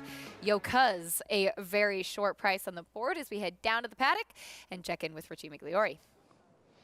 Yeah, and I think she's rightfully a short price. I mean, she's been very, very good. Her first start, she was, you know, a little green, broke slowly. She rallied. Now she's been showing good speed, but maybe, potentially, that, you know, could be a thorn in her side because there is other speed in here. And having the rail, she's probably pretty much committed to going forward. But she's been very well managed, you know, picking the right spots and, you know, picking off these big purses. She's already banked over $387,000.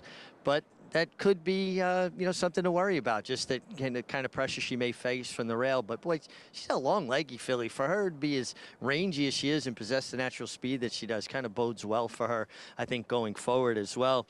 2 horses that I think I'm very interested in. The 5, Bank on Anna, showed a different dimension last time, came from off the pace after breaking her maiden, showing speed. And she just looks terrific for trainer Phil Serpy here. Really well turned out, carrying good weight. And the 6 is interesting, too, as well. Starship Lauban, first time ever facing New York bred. She's been racing exclusively at Parks. And, man, this is a big, strong filly. Lauban threw big, strong horses, big, strong hind ends. Man, she's powerfully built behind the saddle.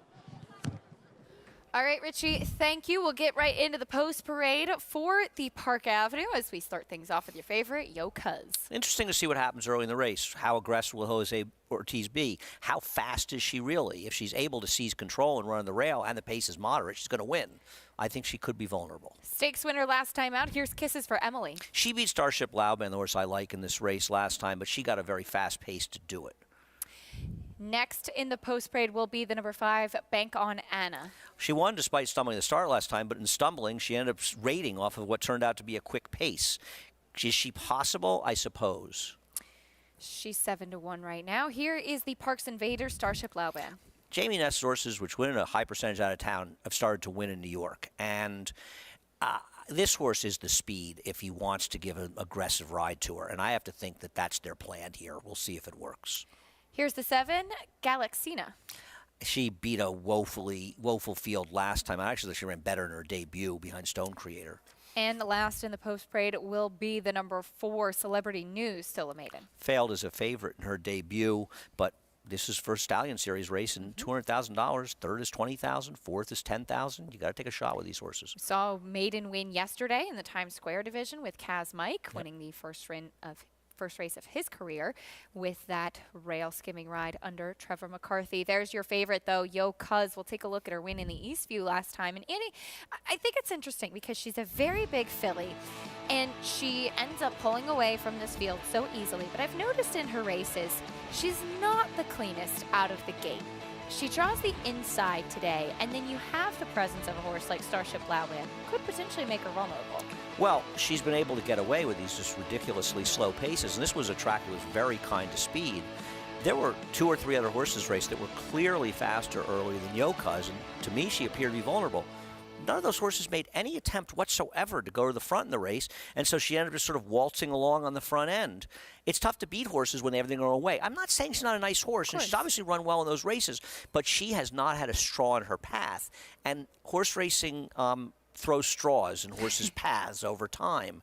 And listen, we saw Barisi lose. Now, Barisi was coming off longer rest, was against the track, and she did draw the rail because everything goes her own way in every race she's in. So, of course, she drew the rail. But we'll see. I think she's a little bit vulnerable. It's a horse that, it's got a horse that I think will probably win this race, but I don't think she's going to win at the 2-5 rate. I think she's a little less likely to win than that. And I like to bet against these horses a little bit. Not a huge bet. A New York bred filly by Lauban, and these series so wonderful for the opportunity to highlight these horses by New York Stallions. You look at a filly like Yo Cuz, who's banked $387,000 already in her career. We're taking a look at Bank on Anna, a filly by Central Banker, and she did go to her knees last time out. Yeah, she did, and it was legit. You see her bop back there and just drop out. But you know what? She recovered very quickly, which is a real credit to her and her rider, Jose Lezcano. but in just sort of being quiet and rating, they kind of heated up a little bit in the front end. You'll see she's going to stumble. She doesn't really go down to her knees as much, a little bit there. She doesn't go down to her face. She didn't knock her face, but still, it's a legit stumble. But the race ended up heating up a little. Still, I think it was a better effort than it looks, the fact that she could recover from it. But her win 2 back, when she ran a 74 buyer, that was a bias-aided win. So she's not as good as that number. So she's a little bit slower than those. And she'd have to hope that Yo Cuz doesn't run a race today. And I'm hoping that Yo Cuz doesn't get her perfect trip again. And maybe that causes her to take a step back. And then a horse like Bank on Anna, or the horse that I picked, Starship Laubin, have a chance to beat her. Obviously, if Yo Cuz runs her 80 buyer again, is 2 to 5 to win this race. Starship Laubin, meanwhile, she drew outside today, which I think should suit her well in that last race at Parks for Starship Laubin. She was off a little bit slow from the inside post. Seems like a filly that will appreciate being drawn outside of Yo Cuz. Yeah, I mean, to me, her only chance to win this race is to come out firing and just go to the front and clear over the rail and hope for the best from there, because I don't believe there's any way she's going to stalk Yo Cuz and out-finish her. To me, if she's my horse, I would be aggressive with her, and if she ends up running 5th because they went too fast, I can live with that, because she'll never win this race stalking on the outside in a million years. We've seen Ruben Silvera be aggressive with his mounts coming in here to New York. He's had 3 wins out of 11 starters this meet. But for more on this field, let's go trackside and check in again with Richie. Yeah, I think I agree with those tactics. Listen, Yo Cuz is formidable. I think she's the most likely winner. She possesses speed, but I actually think she's going to be better as she keeps continuing to stretch out. She turns back because she has this, sprinting, because she has these New York bred Stallion stakes at her disposal, and that's just very good management. But I do think that the 6-horse Starship Laubin could be just naturally faster. And we've seen Ruben Silvera do this before. He's not bashful. He basically dictates the terms of how he wants to ride his race. And sometimes that discourages other guys from getting involved with him. And I expect him to be aggressive with the 6 Starship Laubin. And I'm looking for that horse to pull a mild upset here over the favorite, because I just think if he's aggressive as he's been in his other trips up here to New York, it's going to pay dividends. All right, Richie, thank you. As mentioned, such a great race to have an opportunity to run for Starship Laubin. I know she's coming in for Parks, but it is worth mentioning, too, that this is her first time in a restricted race, as she is, as you pointed out, one of 3 Laubins in this field. Yeah, it was really sad that we lost Laubin at a lot of levels, but also because he was really a fabulous sire. I mean, he had started off so hot. He moved from New York to Kentucky. And he's left a real mark with the horses he has. I mean, they all seem, so many of them seem to be runners. Well, we'll see if this filly out of Starship Pandora can take her show on the road and come here to New York and maybe pull the upset for Yo Cuz at 1 to 5 right now. The number 4 Celebrity News did take some early money, co-owned by My Racehorse, but she is one who had a little bit of a trip in that debut. The blinkers go on, and she was favored in her first start for George Weaver. And we'll see with the blinkers. Maybe they'll try to be aggressive with her in this race. And I think this race could end up happening in a different manner than people expect, and maybe a manner that doesn't necessarily prove as favorable to Yo Cuz as her previous races, and that's why I think she's vulnerable. Whether or not she ends up being vulnerable and I end up betting on the winner is another story. She might lose, and I'll still lose my money, but I'm betting a little bit on number 6 in this race, Starship Laubin. And you do see Celebrity News acting up just a little bit there behind the gate. Manny Franco, such a good horseman, too, and he did ride her first time out, if you remember. She went out last in the post-parade, as she can be a little bit quirky. Both Richie and Andy taking a shot against a heavy favorite with Starship Laubin at 6 to 1. Yo Cuz currently 2 to 5, as Jose Ortiz, who had a busy day yesterday at Oaklawn Park riding Latruska, fearless. He's back in New York today, and this will be his first mount of the afternoon. Yeah, and this is a horse that he came back during the winter when he was riding out in Florida, but they're generous purses. I mean, she won a $500,000 race last year. She's already won almost $400,000.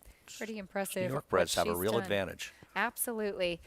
Jose Ortiz aboard Yo Cuz. She's the favorite down to the inside. It's the New York Stallion Series Park Avenue division coming up next. Here's John and Brielle.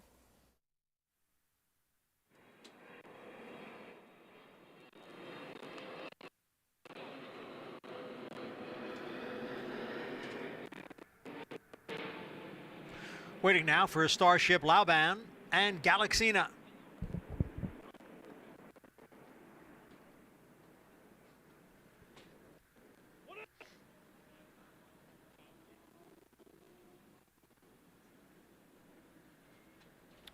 set for the start of race 3. And they're off. A bit of a bobble after the start for Yo Cuz, and she trails the field. Yo Cuz is at the back. Up front, it is Starship Lauban. Starship Lauban is the leader. Galaxine is on the outside, and Celebrity News is down at the rail. And then it's a length and a half to Bank on Anna, who races in 4th. Another 3.5. Yo Cuz has moved off the rail, is on the outside of Kisses for Emily. The leader here is Starship Lauban by 3/4 of a length. Galaxina runs in 2nd. And the quarter went in 23 2. Celebrity News down at the rail. Alongside is Bank on Anna. Break of 2 to Yo Cuz and Kisses for Emily. Midway around the far turn, it is Starship Lauban, the leader by a length and a half. Galaxina runs in 2nd. Then Bank on Anna. Yo Cuz makes a move here on the extreme outside as the field enters the stretch, the half and 47-1. Starship Lauban and Galaxina, they are right together with Bank on Anna in 3rd. Yo Cuz is now tailed off. They're coming for the 16th pole, and it is Galaxina who has come away with the lead from Starship Lauban. Galaxina about to post a huge upset. Galaxina 24-1. 24-1, a big upset with Galaxina. Trevor McCarthy wins both divisions of the New York Stallion Series, and Yo Cuz, the story here, Andy, she did not break well from the inside post. No, I mean, you had mentioned that her difficulties in breaking. This is a big improvement for Galaxina. She looked to be all in the turn. As I said, I bet the 6 Starship Lauban. I thought I was home. This horse was all in. I had boxed 5-6, felt good on that one. But this horse just kept on grinding it out. No excuse for Starship Lauban. She got the trip I wanted. And as far as Yo Cuz, obviously the start compromised her, and that's why she didn't win here. But as you said, she had some problems getting out of the gate. And you know what? Everything didn't go her own way. Now, it was particularly unlucky, I would say, in this situation. Though a little tough to see the start. Not sure what we can do about that. But, you know, she made a run, and she's just nowhere. And listen, Yo Cuz is a good horse, but she wasn't as good as she looked on paper. 24-1 shot with the upset win, though. Galaxina, there's a look at the team from Jim Bond Racing. Trevor McCarthy with the win, 7-6, 5-1, the 1-5 favorite. Yo Cuz will have to settle for 4th here. And how about Trevor McCarthy? He's had a good weekend, picking up both $200,000 stakes. Yeah, he's been continuing to ride very well. He's a very good rider. And this horse, I mean, he was all in on this horse. I thought this horse would back up through the field. You know, I was thinking, how am I going to lose this 5-6 exacta box? This horse just kept on coming.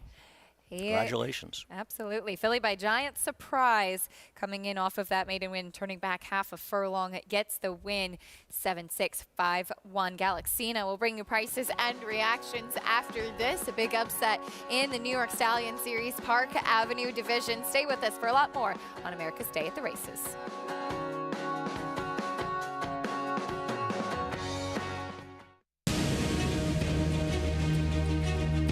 Precocity.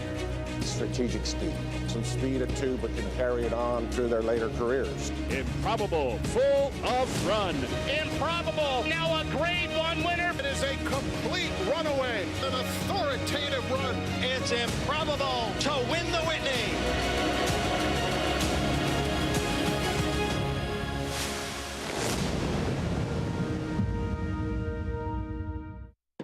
How does horse racing support New York's economy? It's responsible for 19,000 jobs and more than $3 billion in annual statewide economic impact. These good-paying jobs support working families across the state and sustain thousands of small businesses both on and off the track. Horse racing in New York means jobs and opportunities now and in the future. We are New York Horse Racing. They say breed the best of the best and hope for the best. Macoma broke well on the outside. But you don't expect to get speed like this. Is Macoma the one to catch? Macoma has a 5-length lead in this Grade 1 corner.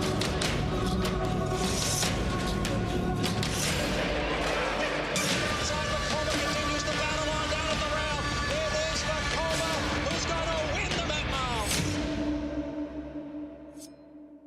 The the Fasig-Tipton Mid-Atlantic 2-year-olds in training sale, showcasing more than 600 juveniles, all on a dirt racetrack. Recent Grade 1 winners include Beyond Brilliant, Gamine, Gut Stormy, and Switzerland. Graded stakes winners Informative and Morello, plus stakes winners from coast to coast. Among the nation's top juvenile sales by Grade 1 wins. Join us after the Preakness, May 23rd and 24th in Timonium, Maryland. Where will you be? Welcome back to America's Day at the Races on Fox Sports 2. So glad to have you with us as we had an upset in the New York Stallion Series. Park Avenue Division, Galaxina with the win for Jim Bond, a $50.50 winner. A little bit of bridge jumping going in this race. Obviously not that much, but credit to Jimmy Bond and Trevor McCarthy. Congratulations to them. She really improved. She had run a lot better in her first start. She didn't run as well when she broke her maiden, but she got back and built on that first start a little bit, and she was a little bit against the track here and was able to run down Starship Lauban. And listen, it's a tough beat in my case paying Starship Lauban, but I got everything I wanted from her. It was a good ride by Ruben Silvera. She just wasn't good enough. We turn the page and go to the second at Oaklawn Park, 1 1/16 of on the main track, and this maiden claiming for the 3-year-old fillies. Currently the number 4 Undecoded. Andy thinks could wire the field. And we'll go through the post parade though with the number 1. Sure wasn't me. Stretching out maidens on the dirt in their second start. Ron McQuett is 2 for 37, 36% ROI. Was 0 for 11 with maiden claimers, with none hitting the board. Here's a game of inches stretching out. It is a game of inches. This horse will need more than inches, though, to get this race done. Big price on the board right now. Only show in town is the 3. I think I tried this horse for Steve Asmussen last time. Not betting today, I'll probably win. Andy off, if you like that angle. Here's Undecoded. Yeah, Undecoded. It was claimed for 10,000 off a race that could win this 2 back, and then stretches back out again. I thought it was the horse to catch and beat. So does the public. Short price right now on the board. Scratch the 5. Here is the 6, Desert Glow. Yeah, just feel a little bit slow, and I don't think really wants to go this far.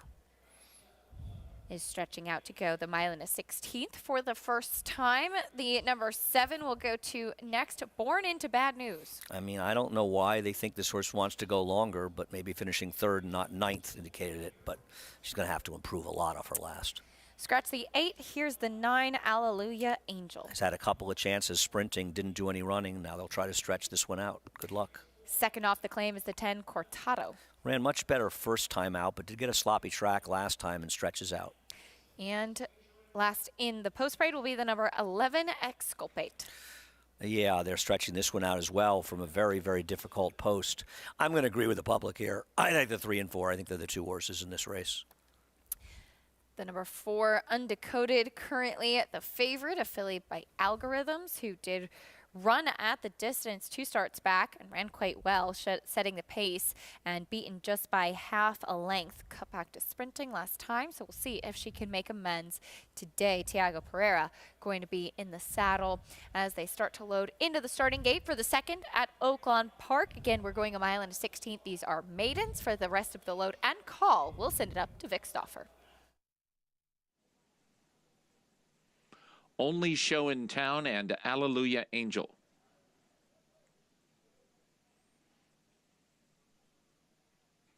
Undecoded and Cortado.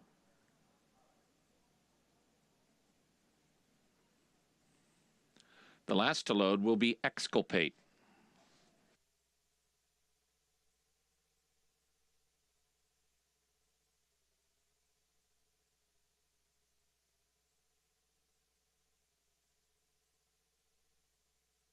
They're at the post. They're off. Undecoded and Sure Wasn't Me. Sure Wasn't Me to the front. Alleluia Angel and Cortado are next, then Exculpate and Only Show in Town. Then Desert Glow and Game of Inches, and the trailer is Born Into Bad News. Sure Wasn't Me, the leader at the clubhouse turn. It's a 2-length advantage over Alleluia Angel and Undecoded. Only Show in Town has moved into a joint 4th at the rail with Exculpate and Cortado outside of her. 2.5 back to Game of Inches. Desert Glow has 1 beat and 9 from the front. And that trailer is Born Into Bad News as they head up the backstretch with Sure Wasn't Me, the leader. Sure Wasn't Me, a 1.5 lengths from. To the outside, and Cortado in second. That is Hallelujah Angel in second with Undecoded third at the rail. Then it's 2 lengths to Exculpate and Only Show in Town. They're about 4 from the front, 2 lengths further back to Game of Inches. Cortado has 2 beat. They are Born Into Bad News and Desert Glow is the trailer, and the leader is still Sure Wasn't Me. Sure Wasn't Me, a length in front of Hallelujah Angel in second. Undecoded is in perfect position if she's good enough. Now Only Show in Town is hard ridden by Castillo, but she moves 4th and 4 from the front. Top of the stretch, here's Undecoded to make her move. Undecoded going to go from 3rd to the lead at the top of the stretch. Only Show in Town is going to run up into 2nd, and that pretty much looks like the race, but Undecoded has the jump. She comes to the final furlong with a 3-length lead. Only Show in Town is now clearly 2nd. Then comes Hallelujah Angel and Desert Glow, but it's Undecoded a 16th out, and now she's just running up the score. Only Show in Town is 2nd, Desert Glow is 3rd. Undecoded in front. Undecoded won by 8. Only Show in Town was 2nd. Desert Glow 3rd. Sure Wasn't Me finished 4th. Logical Horses finishing 1-2. Undecoded, much the best over the 3. Only Show in Town. Yeah, had some trouble seeing the break in this one, too. I think the 3 might have broke a little slowly, but it didn't matter here. This horse actually rated. The 1 was aggressively ridden, but couldn't stretch out. And Undecoded got the perfect stalking trip and got the job done for Jimmy DeVito, taking the blinkers off, and win for our friend Gary Stevens with Tiago Pereira. Absolutely. Agent for Tiago Pereira, who's continued on with the strong meet there and picks up another win with Undecoded, stretching back out in distance. Isaac Castillo, who's been riding for the first time this spring at Oaklawn Park and has had a good stretch as well. He has been riding a lot of horses for Steve Asmussen and will finish 2nd on Only Show in Town. Again, Logical Horses finishing 1-2 at Oaklawn Park. Back at Aqueduct, we had a big upset in the New York Stallion Series Park Avenue Division. For more, let's go to Richard Migliori. I'm here with a very happy Kevin Bond, assistant to his dad, Jimmy Bond. Galaxina, her 3rd start, certainly her best effort to date. Yes, she's a very, very big filly, as you can see, and she's been impressive, and her first 2 starts were impressive to us, and we thought she deserved the shot today, and she's been training lights out, so here we are. I tell you, she is a very big filly. She was walking up the ramp. She looks more like a colt than a filly. Yeah, she really does. I call her Big Red. She kind of looks like Secretariat kind of to me, but yeah, she's just getting better and better, and we're thankful and fortunate for Trevor and for our owner Don Manuch to give us this great filly to train, and for all the horses he's given us to train, and yeah, just gonna keep going forward with her. Kevin, you and your family, it's such a family affair, and you've just been so involved with the New York Bred program for so many years. How satisfying is it to consistently, you guys breed horses, own horses, train other people's horses? How just satisfying is it to see how far the New York Breds have come? Yeah, I mean, we love the program. We support the program full-heartedly, and we love all of our partners that support us, all of our clients outside, and my parents have developed a very strong breeding program, and we run a really nice operation at Song Hill Thoroughbreds to help develop a lot of these superb racehorses. Well, you guys are doing a great job, and what a big, strong filly. Got it done in the Stallion Stakes today, guys. And at a big price, too, Richie. Thank you, Galaxina, with Trevor McCarthy in the saddle. And I couldn't agree more about the strength of these New York Breds and the great opportunities provided to New York Breds and New York Stallion racehorses. No question about it. You know, the saying the New York Breds start with advantage is a true saying. And, you know, be able to win a race like this for $200,000 purse, they bred this horse, actually, I guess. But this is a huge win for them, and it's nice. And all these horses starting in there, a real chance for the New York Breds, if you have some talent, to make some real money. Absolutely. Philly by giant surprise with the win. Galaxina into the winner's circle. More live racing still to come here at the Big A and Oaklawn Park, and a little bit later on in the Memories of Silver. The champ is back. Pizza Bianca, winner of the Breeders' Cup Juvenile Fillies Turf. We'll talk more about her in the first start of her 2022 season.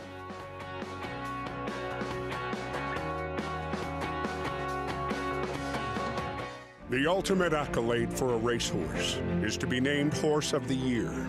To be enshrined to the Hall of Fame is to achieve immortality. As a stallion, genetic immortality is defined in 2 words: breed shaper, plain and simple. 2-time Horse of the Year and Hall of Fame inductee, Curlin, is is just that. Breed Shaper. Curler. The classic sire.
And believe it or not, we are getting closer and closer to the test of the champion, the Belmont Stakes, June 9th through 11th, the racing festival. Always exciting, and tickets are on sale, belmontstakes.com.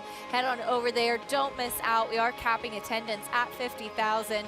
And last year's Belmont Stakes lived up to all the hype with Essential Quality and Hot Rod Charlie, Andy, and always exciting to see what 3-year-olds we may get to witness on the racetrack and be part of history, not to mention all of the other great races that weekend. Right. I mean, you've got races like the Grade 1 Acorn for the 3-year-old fillies. At a mile, you've got the Grade 1 Woody Stevens for the 3-year-olds going 7 furlongs, which can turn into an incredibly entertaining war. But you've also got the Ogden Phipps. We're going to see Latruska and others in that race, the Manhattan, the Met Mile. You can't miss that day of racing. Of course, 9th through 11th, the Belmont Stakes Racing Festival. But April 29th, the next time you see us on air here, we will be coming to you live from Belmont Park. That's opening day. Here's a look at some of the key dates throughout the meet, going from April 28th to July 11th before we head up to Saratoga. Yeah, and that Man of War card on the 14th. You'll be a little busy. I know you'll be there's 3 shows for Sesame Street Live that day, so you'll probably be over at least 2 of them. I'm performing really in one of them, actually. That, oh, good. I was hoping you would be. We've got the Peter Pan that day. We've got a multitude of stakes on that day. I think we've got 4 or 5. That's always a really fun day, the week after the Derby. Absolutely. Looking forward to all of that, as we'll see some big horses throughout the spring and into the summer at Belmont Park. Really looking forward to it. Race number 4 coming up next. Meanwhile, here on closing day at Aqueduct, 6 furlongs on the turf in this starter allowance for 3-year-olds and upward. There's a look at the 4 Stanhope, who's currently the favorite, Andy. And we were just marveling. There's 8 pick 3s, and every one of them is paying $2,000 plus, from $2,095 to $2,993. I've never seen anything like that. And one of the horses is 20 to 1. The parlay is around $2,500 for $1 for people that are wondering at this point. Listen, Stanhope is going to play Catch Me If You Can. And one thing you know, there will be probably a lot of this race where you'll feel good. I don't know if it's going to be for approximately 1 minute and 10 seconds, but for at least somewhere in the 45 to 60 seconds, you're going to feel good, because he could be in front by any amount of ground. But unfortunately, and I think he is the horse to beat, but he's a horse that can give up quite a lot quite quickly. We know the name of Stanhope's game, and that's to run and run off. Can he sustain that speed is the big question. Meanwhile, here's Subsidized. Taking a look at recent start for him. This is back in June, in fact, when he won on the turf. This is probably one of the few times you got 2160 on a Chad Brown-Klarovich runner, but it is Subsidized. The reason that I picked him in this race, and I'm not in love with his chances, because this was 7 furlongs, and 6 furlongs could be a different animal. And while I picked the favorite second, Stanhope, I am concerned with getting the distance, and if he doesn't get it, that might bring the horses in the race a little more. My feeling was he ran better on the turf for Chad Brown than he did in the dirt, save one oddball race. He was bought after those races by Jordan Wyckoff and given to Mike Maker. And, of course, Jordan Wyckoff and his father with 3 diamonds as well. And you look at his dirt race 2 back, that's the best race he's ever run. Then he got run off his feet last time out. But if he's a better turf horse and he can take that improvement in the dirt to the turf, then I think he can win this race. And at 5-1, I'm going to bet on him. We'll see what price he ends up. Well, for more on this field in the paddock, let's go check in with Richie. Yeah, I'm kind of right along with you. The one Subsidized making a great appearance. This is a horse I think that's going to be appreciative of getting back on the turf, but he has recency, so his fitness level is not in question. He's going to have to work out a trip from the rail, more of a closing sprinter type, but he couldn't look any better for Mike Maker, and Dylan Davis has been making the right moves on the turf, you know, being patient, staying inside, saving ground, being disciplined, making a nice impression here, the one Subsidized. Horse making his first start on the turf, the 3 tail of Mineshaft. There is some turf pedigree there, but certainly from a physical perspective, looking at his build, longer, slacker pastern, certainly that wider, flatter foot that you look for on a turf horse. He looks like he probably will take to the turf the way the impression he's giving me, certainly here in the paddock. And then the 4, Stanhope, you know, he's quick, and the way for him to go, his best weapon is his speed. And there's a potential here that, you know, he could shake loose. Depends what happens, I guess, with the 6 here, our boy Bodie, how much pressure he puts on him. But if he doesn't go with him, Stanhope could get pretty loose, and he looks very, very sharp in the paddock. Great coat on him. I really like the way he's turned out. All right, Richie, thank you. Favoritism now shifting over to Athenry off of the layoff for Michelle Nevin. Similar to what we had spoken about earlier, the layoff is the question, though this one is a layoff that makes sense with running on the turf back in November, waiting until turf racing is back now. Exactly. This doesn't fall in that category of the other horse because he's been only off 5 months. And Michelle's options were go to Florida. No. It's a New York bred. Run in the dirt. No. So she gave the horse the winter off and probably had a nice winter on a farm somewhere.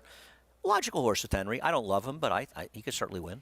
We'll kick off the post parade with the number 1 Subsidized, who gets back on grass today. I made my case for him, but now he's gone down to 7-2, so I may not be betting on him, but I do think that he's very dangerous here. Cutting back in distance, here's the 2 propensity. Well, actually, he's the overlay on the board right now.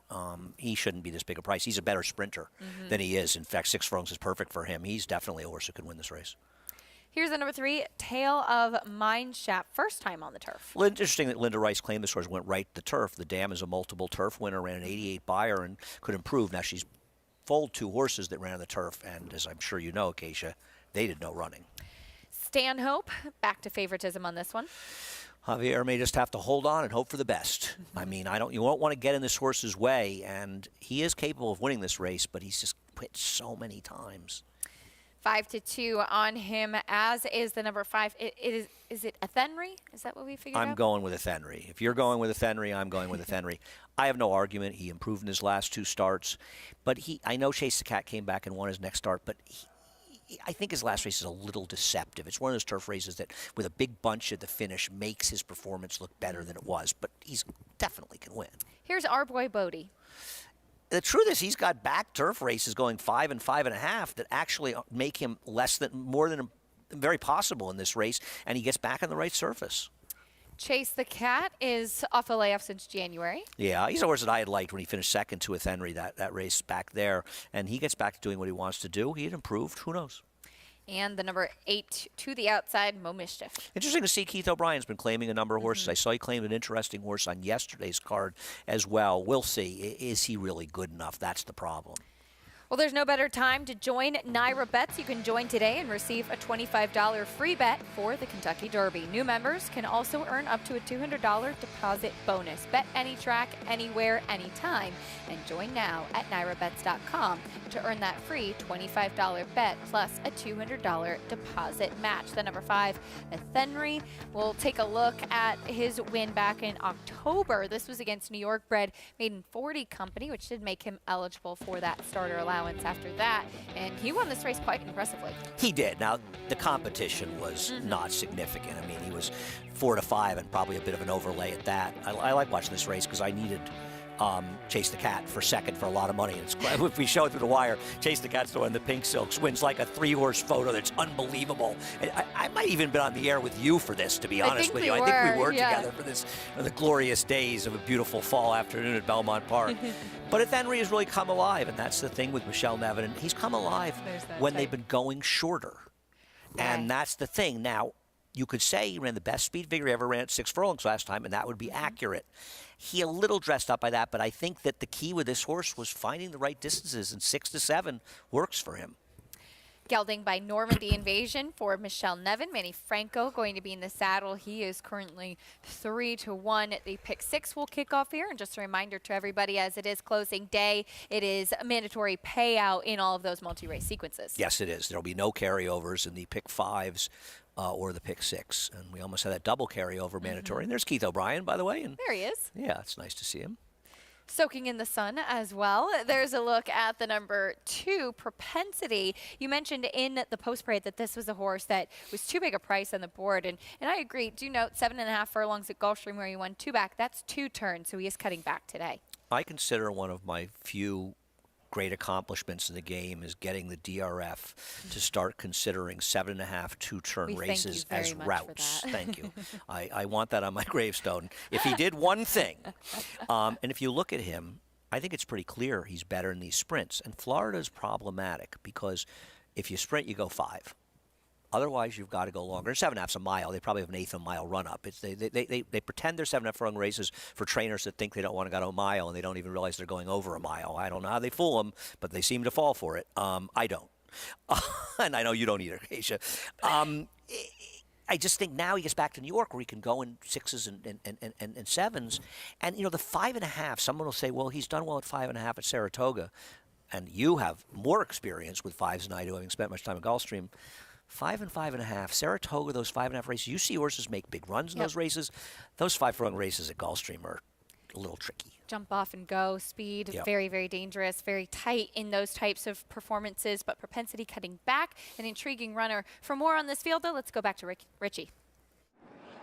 Yeah, I tell you what, I was impressed with the one subsidized in the paddock, and I was even more impressed on the racetrack. Dylan Davis left the pony, and boy, he looked resplendent galloping off, really reaching out, covering ground. He's going to have to work out a trip from the inside because he's going to be in behind horses. But I like those pocket covered up trips on the turf, and I couldn't get past how good he looks. He's actually been bet down to your favorite now, but subsidized, I think, is going to really appreciate getting back to the grass, and looks like he's coming into this the right way. A horse I'm going to use a little bit along with him is the 3, Tail of Mineshaft. The more I looked at him, the more I think he's just going to appreciate the turf. He's got a physical build that says turf horse. The way he moved galloping away said turf horse to me, and at 8 to 1, maybe that's where I can get a little bit of value, but I like subsidized the 1.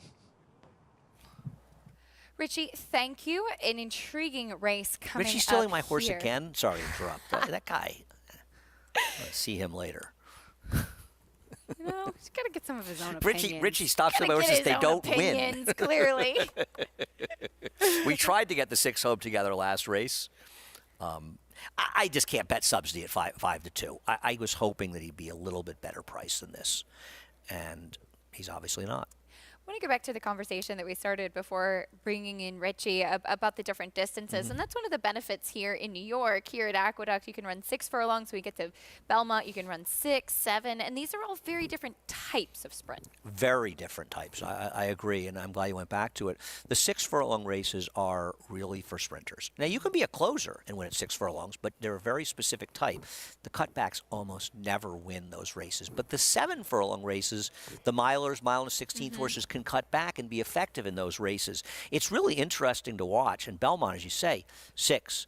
on both courses, 7 on the Widener, mile on the Widener, mile and a 16th on both courses, 2 very different configurations. The mile and an 1/8 races on the inner, which are tricky. And it's one of the things I love about Belmont Park and the layout is, so if you're not really don't know a lot, you'll see mile and 16th.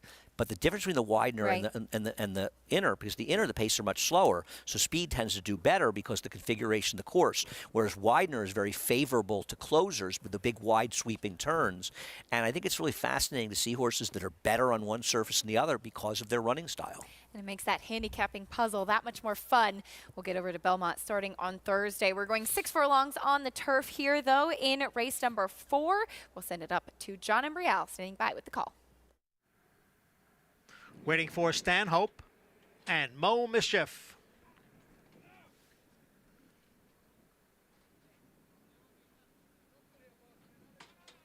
They're in the gate.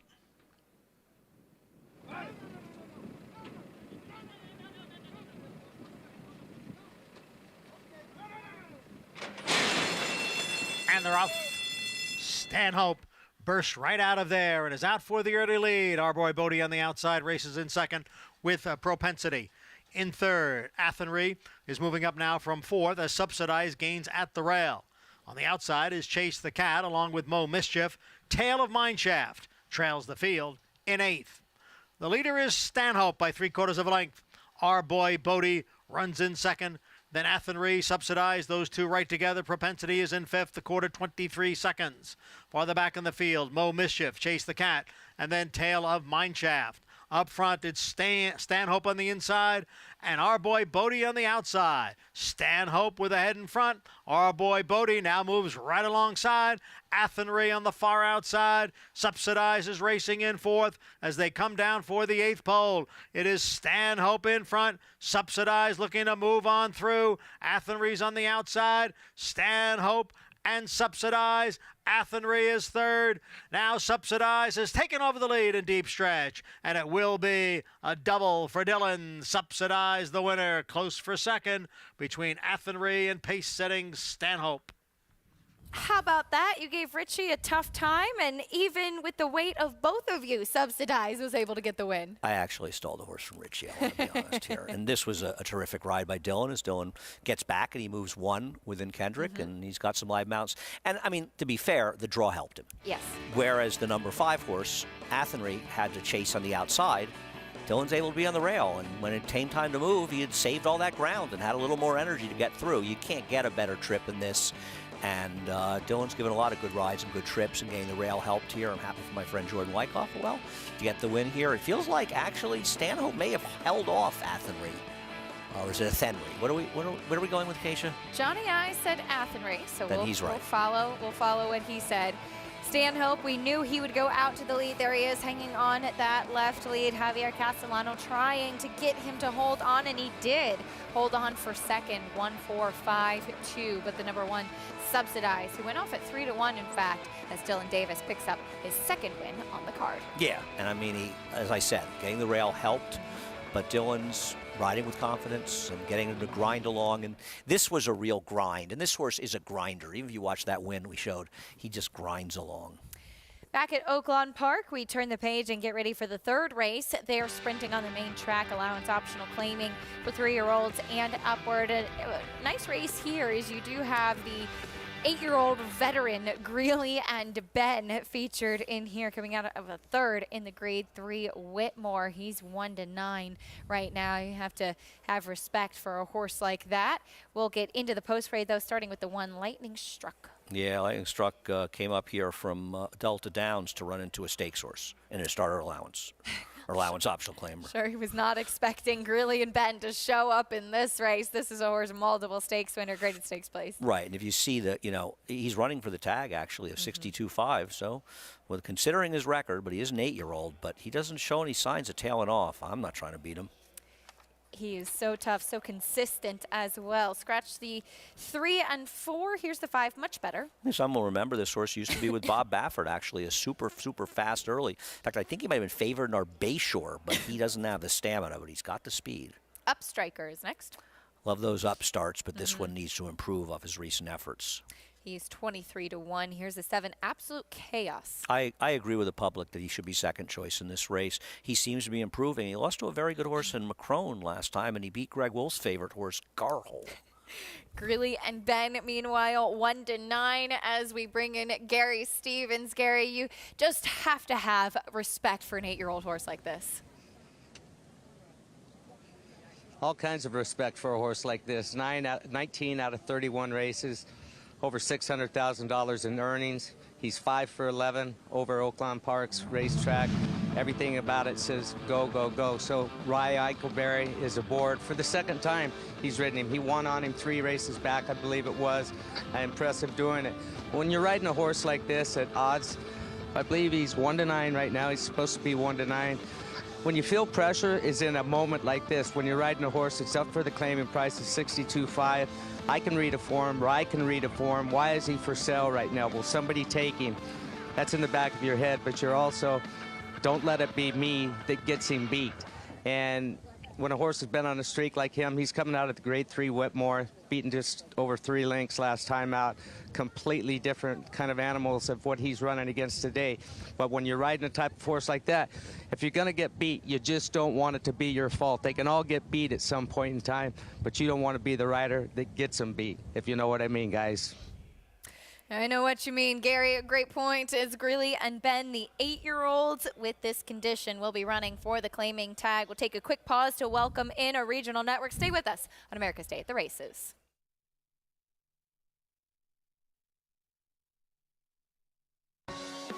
You're watching America's Day at the Races. If you're just tuning in on Valley Sports Southern California, we're so glad to have you with us. Acacia, Courtney Clement, Andy Serling on the desk, Gary Stevens and Richard Migliore with us as well. As Andy, we are just about getting set for the 3rd race at Oaklawn Park. It's closing day at Aqueduct as well, and a lot of exciting things coming up. Yeah, looking forward to Pizza Bianca coming back in the 8th race. Last year's Breeders' Cup Juvenile Fillies Turf, that's a mouthful, winner. She's coming back in the feature, and it's a beautiful day, some fun racing. It's our tearful, bittersweet farewell to Aqueduct until the fall. That's right. On Thursday, we will move on over to Belmont Park, and you can catch us there. But we're also bringing you racing from Oaklawn Park in Hot Springs, Arkansas today, taking a look at the field for the 3rd race.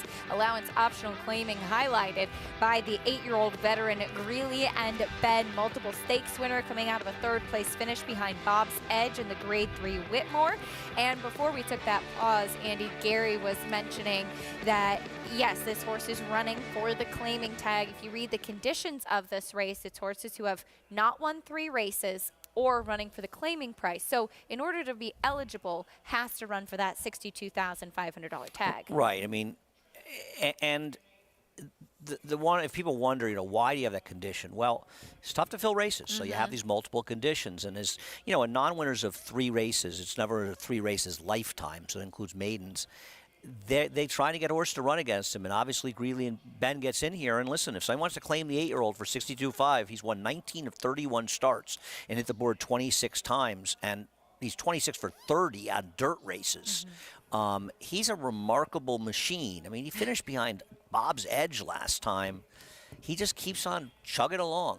But he is an 8-year-old, and, you just don't know how much time they have left. And, even as an 8-year-old, he's only run 31 times. The blinker's coming off today, too. I thought that was interesting. Yeah, I don't, he had a huge streak not wearing them. You almost wonder why they put him on 4 races back. Yeah. But well, off today. Maybe they just feel they don't even need him. Maybe just feel it's incidental, Very much could be the case, as we saw him put blinkers on back in January. He won back-to-back stakes, finished 3rd in the Grade 3 Whitmore last time out. He's 1-5 right now on the board. Rye Eichelberry will be in the saddle. We'll send it up to Vic Stauffer with the call. And Absolute Chaos.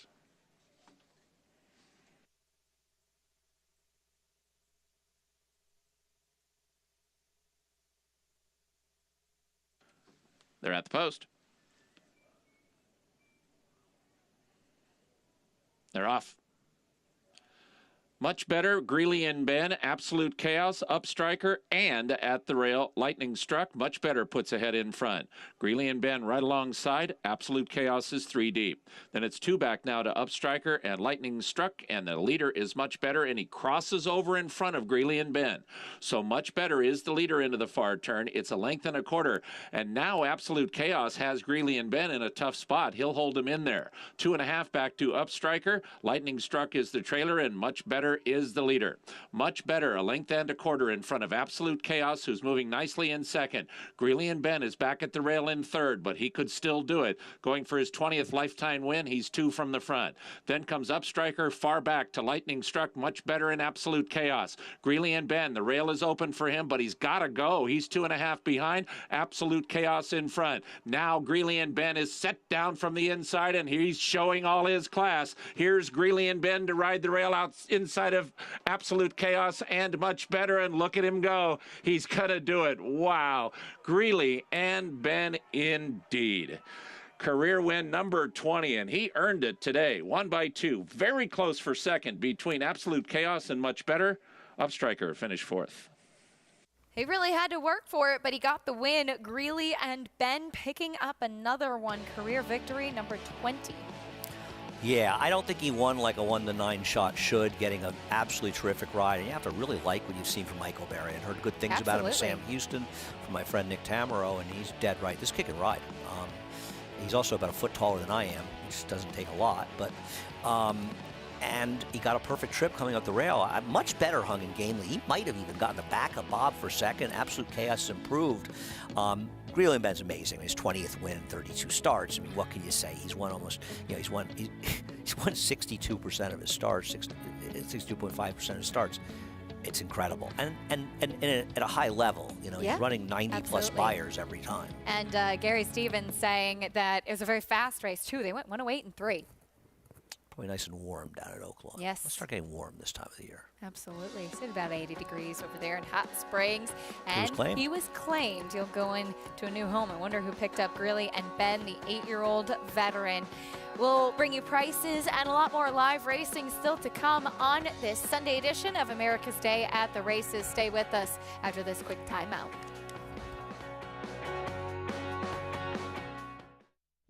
Anybody going 70, 50, 75, 850, 75, 175, 175, 150, 175. Ralph, 850,000. Thank you. Volatile in front by 2. Whitmore is down at the rail. Forense Fire and Mind Control. It's Volatile in front as they pass the 16th hole. Volatile victorious in the Vanderbilt. 1 by 2 lengths.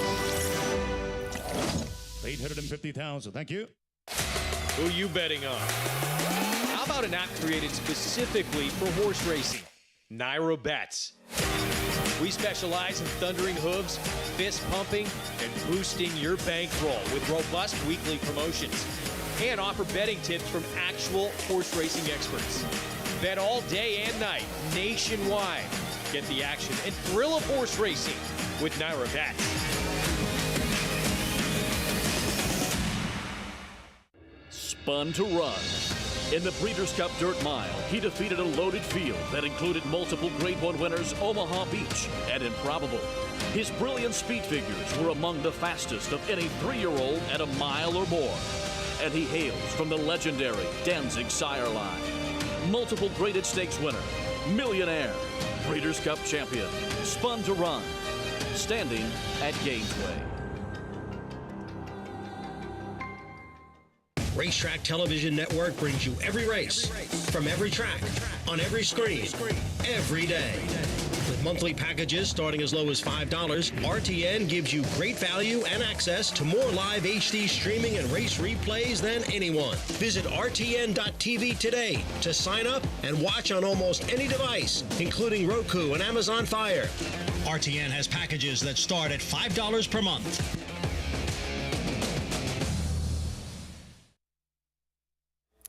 We're back on America's Day at the Races. Thanks for joining us on this Sunday afternoon. It's closing day at the Big A.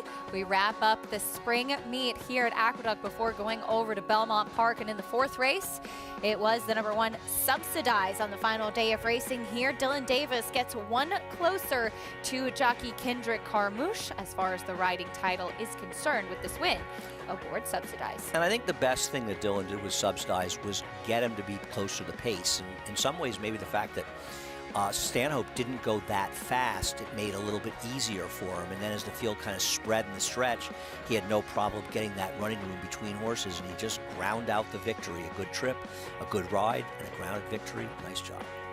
Nice win for Subsidize, getting back on the turf for Mike Maker, Jordan Wyckoff, and Dylan Davis. $8.10 winner. He was 3-1 along with Stanhope, who tried taking them every step of the way, setting the pace. Back at Oaklawn Park, the 8-year-old veteran at Greeley and Ben in the third race was victorious, was claimed, and will go off to his new connections. He has just been such a tremendous and consistent racehorse and gutted out the victory today. Yeah, we'll have to be interesting to see who claimed him, where they go. You and I were hypothesizing who would claim a horse like this. He's a neat horse, and you enjoy seeing horses like this race. You know, these are the kind of horses that people just get an affinity for. Well, like Rated R Superstar, yes, right? Perfect example. And trainer Melton Wilson is the one who claimed Greeley and Ben. That's Wayne Potts. He's the guy who's been deputizing for Wayne Potts. So I'm guessing that's those connections. I could be wrong. Sense.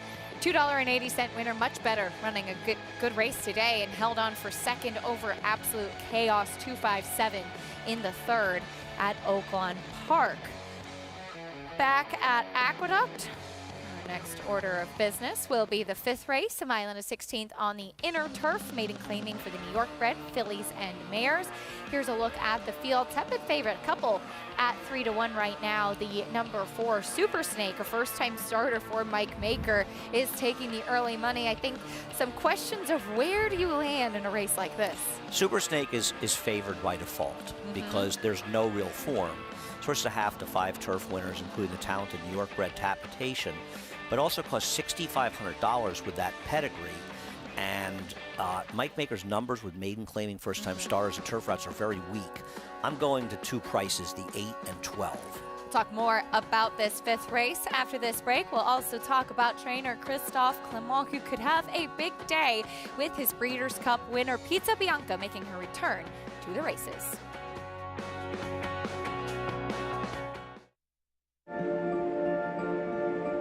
City of Light, a multiple Grade 1 winner with $5.6 million in earnings. Winner of the Grade 1 Malibu, the Grade 1 Triple Bend, the Grade 1 Breeders' Cup Dirt Mile, posting a 110 buyer, and the Grade 1 Pegasus World Cup, posting a 112 buyer. The best son to date of leading stallion Quality Road. City of Light stands to continue his sire's legacy at Lane's End.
Welcome to McMahon Thoroughbreds. I'm Joe McMahon. This is my wife, Ann. We're the proprietors of the McMahon Thoroughbred Farm. We've been here for 50 years. This farm here was 88 acres back then. It's now over 800 acres. McMahon Thoroughbreds is the birthplace of Funnyside, the winner of the 2003 Kentucky Derby and Preakness. This area has become popular for horse farms because of its proximity to the Saratoga racetrack and the sales, to the extent that now we have 4 major horse farms right within a few miles of here.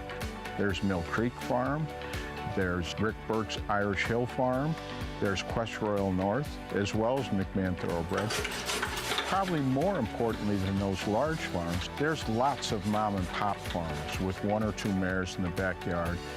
The area has really come into its own in the last 20 years. I measure success by the quality of the New York breds that are now raised in New York State. With this fantastic breeding program, out-of-staters have been lured into the state, bringing better stock, better stallions. Currently, we have a horse here called Central Banker. He's pretty successful. He's very popular. We're getting a much better product to race in New York.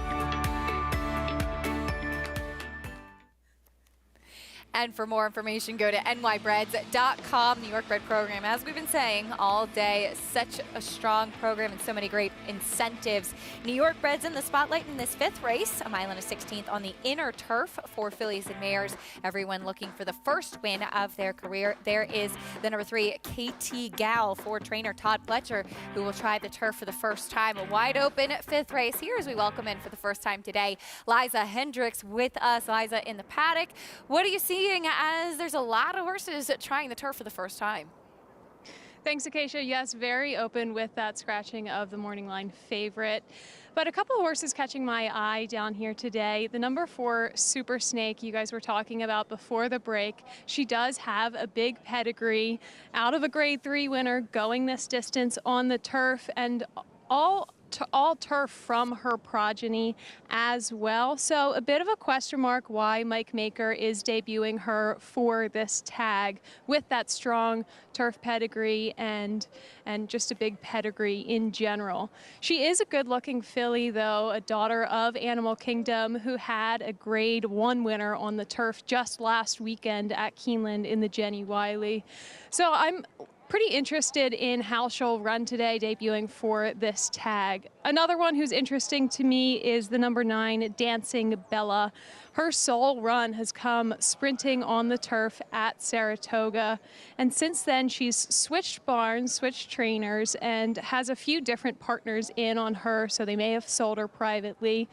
She has a pedigree to suggest that she can handle this stretch out in distance. She's a good-looking filly as well, looks fit and ready to go off of this layoff. Acacia? All right, Liza, thank you. Dancing Bella, who does stretch out in distance today with that drop in class for Michelle Nevin. We'll see if she's ready off the bench, and that is the big question in here, Andy. I wouldn't stand on a soapbox and knock anybody in here, but a couple of things about this horse. First of all, this horse fits into the 6 to 12 month layoff with turf routers for Michelle Nevin, and now she's 1 for 19 after the horse didn't run well in the second. The other thing is this horse was with Jorge Abreu, who horses often get bet first time, took no money first time. And I know it's a war dancer, but this horse went backwards in a sprint. It's a trap shot mare, so why are we so confident this horse will do better going longer, at least based on pedigree? But the horse that really you have to bet the race because of is KT Gal. She has no turf pedigree to speak of, and she comes out of an abysmal dirt race, and she's getting bet off the dirt race and because she's Todd Pletcher. But in my opinion, she should be over 10 to 1 in this race. Now, it's a crapshoot. I like the 12 and 8, but I just think the 3 is making the board, putting value out there. We'll get into the post parade. Here's the one phenomenal woman to kick things off. She started her career in turf, and she was actually favored in her second start, but that was for Christophe Clement. We'll see. She does at least get back to a service she's probably better on. Here's the 2, Inkblot. This one tries turf for the first time. It is a half to a couple turf winners that afford to try it. She's a big price on the board right now with a little bit of pedigree for Pat Quick. Here's the 3, KT Gal. I'm going to throw her into exactas. KT Gal, I already said my piece. She's being bet for all the wrong reasons in here. 5-2 right now, almost by default. Here's that maker, first-time starter, Super Snake. Yeah, this horse has way too good a pedigree in the dam side, and even the sire, Animal Kingdom, at $50,000 to have sold for $6,500. And maker's not good first time out. This horse will win if nobody in here can run. Here's Bertinga, who stretches out in distance. Yeah, and she doesn't particularly look like a horse will stretch out in distance, though I am a fan of Temple Cities. They love running on the turf, that's for sure. That one is 15-1 as the Bond Barn looks for another today. Here's Quiet Type. Yeah, Quiet Type has gone short on the turf a couple of times, actually 3 times, and just hasn't really done any running. A filly by Commissioner. Here is the number 6, War in Paradise. The dam is actually an okay turf horse, but she hasn't produced anything that could handle the turf. War in Paradise is by declaration of war. Oh, I'm sorry, wrong horse. I was looking at the 7. I apologize. I think the 8 is very dangerous. Actually ran pretty well last time. I apologize. Filly by declaration of war. We'll talk more about her in a moment. Big warm-up from Dancing Bella. Yeah, well, we'll see what they're trying to do, and maybe she can be forward, but there's all the potential speed. I'm not going to be shocked by anybody here, but I wouldn't take her at 5-1. She looked like a handful out there on the track. Here's the 10, Little Miss Minion. She's actually a half to 4 turf winners on a 7 to try it. She's done nothing on the dirt, but maybe this horse could move up on the turf. I'm going to throw this one in as a bomber, too. She's 73-1. This is a wide open race. Anything could happen. Here's the 12, One Track Mine. I like this horse trying the turf first time. Half to 4 turf winners. This horse could move up on the turf based on that pedigree, and I thought could be interesting. First time for a tag, trying the turf for the first time for Dave Donk. And do note that we have a couple that get in off the also eligible list. Here's the 13, Can't Fool Me.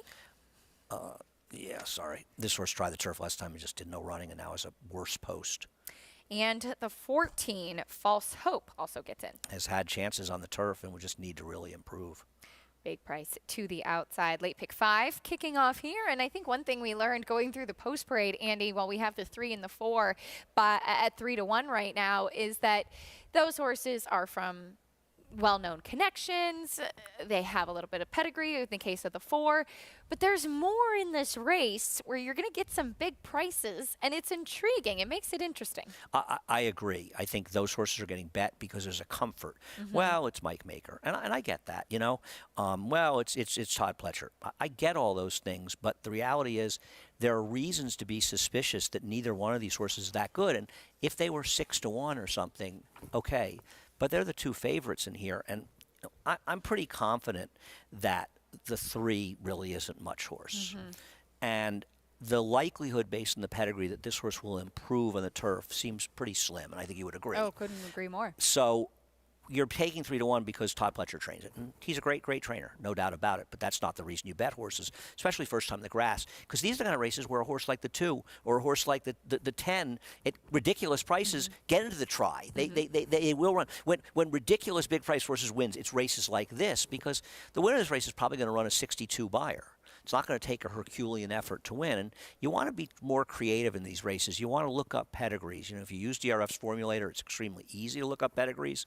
And as you know, some of the smartest picks you've made are horses you didn't have any interest in their form, but there was a half, and I'm sure you're well aware of this, to the very talented Analyze It that made his debut at turf debut at Gulfstream this winter and paid over $80. Yeah.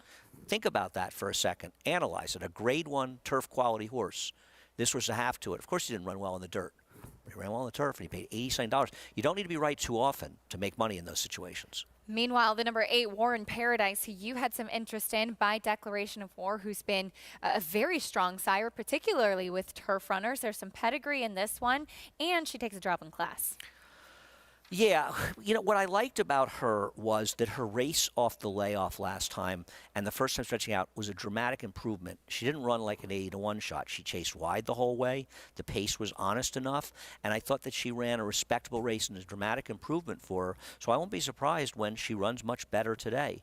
Of course, fortunately, she's not that much of a price in here, and I think she's like a clear-cut second choice in doubles. Wow. The double, I think the 4 is $21 for dollar, and she's $24. Now, there's no CAW money in the win pool, so they're going to be a little bit different than doubles, but she's taken a lot of money. 6-1 right now on War in Paradise. For more on this field, let's go back to Liza. Thanks, Acacia. And Andy, I was agreeing with you on the number 3 KT Gal on paper. However, when I saw her in the paddock, she really just struck me. I kept coming back to her. Physically, she looks pretty nice. So I'm not that surprised that she is a favorite here today. On paper, completely agree with you, but physically, I can see why people are liking her.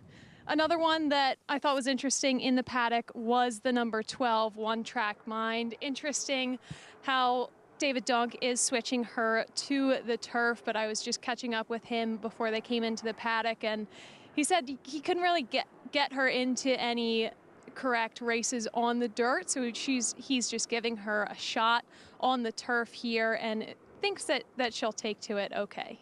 Acacia? All right, Liza, thank you. Intriguing race coming up here with the late pick 5 starting. Favoritism going back and forth still between the 3 and the 4. Both Andy and Liza on the number 12, One Track Mine for Dave Donk. As this filly, she does have to overcome the post to the outside, but she is one who could be intriguing getting onto the grass. Yeah, and it's post 10. It's a little bit better, and they do have a long run down that chute to get position, and I'm always rooting for Louis Cardenas to get his first win. He took a tough beat the other day, beating in a photo since he came back, and you hope for the best. To be honest with you, 5 to 1 is not a very good price in this horse. I expect to get 8 or 10, so I'm not particularly excited about betting this horse. I would want it to get a higher price. This horse is overbet in here, and the double's much bigger. Unfortunately, it's just stupid to bet doubles. Let's go back quickly to the 2 Inkblot for Pat Quick, because I thought this filly was a little bit interesting when I was first going through this race. Cross traffics, they can run on the grass. Had a couple of siblings who won on turf as well. This horse is a pedigree. It suggests it could move up dramatically. Mike Luzzy picks up the mount on this horse and is going to pay $100 almost if it wins. You can do worse than throwing a few dollars on a horse like this. So I agree. These are the kind of horses. Goofy horses win these races sometimes. We saw Mike Luzzy with a pickup mount the other day and a big win at a big price. 29 to 1. Yep. Yeah. I like Luz on a horse later today with the outside post. I don't know if the horse can get the right trip, but that horse in the 7th race, Taco Bean. All right. Well, he's on a 45 to 1 shot. Inkblot, who has some pedigree here for Pat Quick. 3 to 1 on KT Gal and Super Snake, the 3 and the 4. Late pick 5 kicks off here. Best of luck if you're playing. Reminder, that's a mandatory payout. And we will be on the turf for this 5th race. We'll send it up to the voice of New York Racing, John Imbrial, standing by with the call.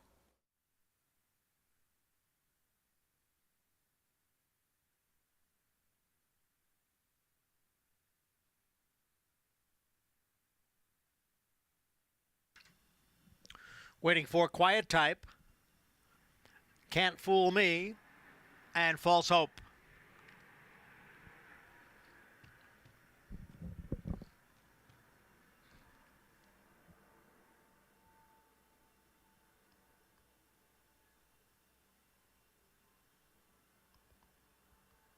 Field of 12 set to go in race 5.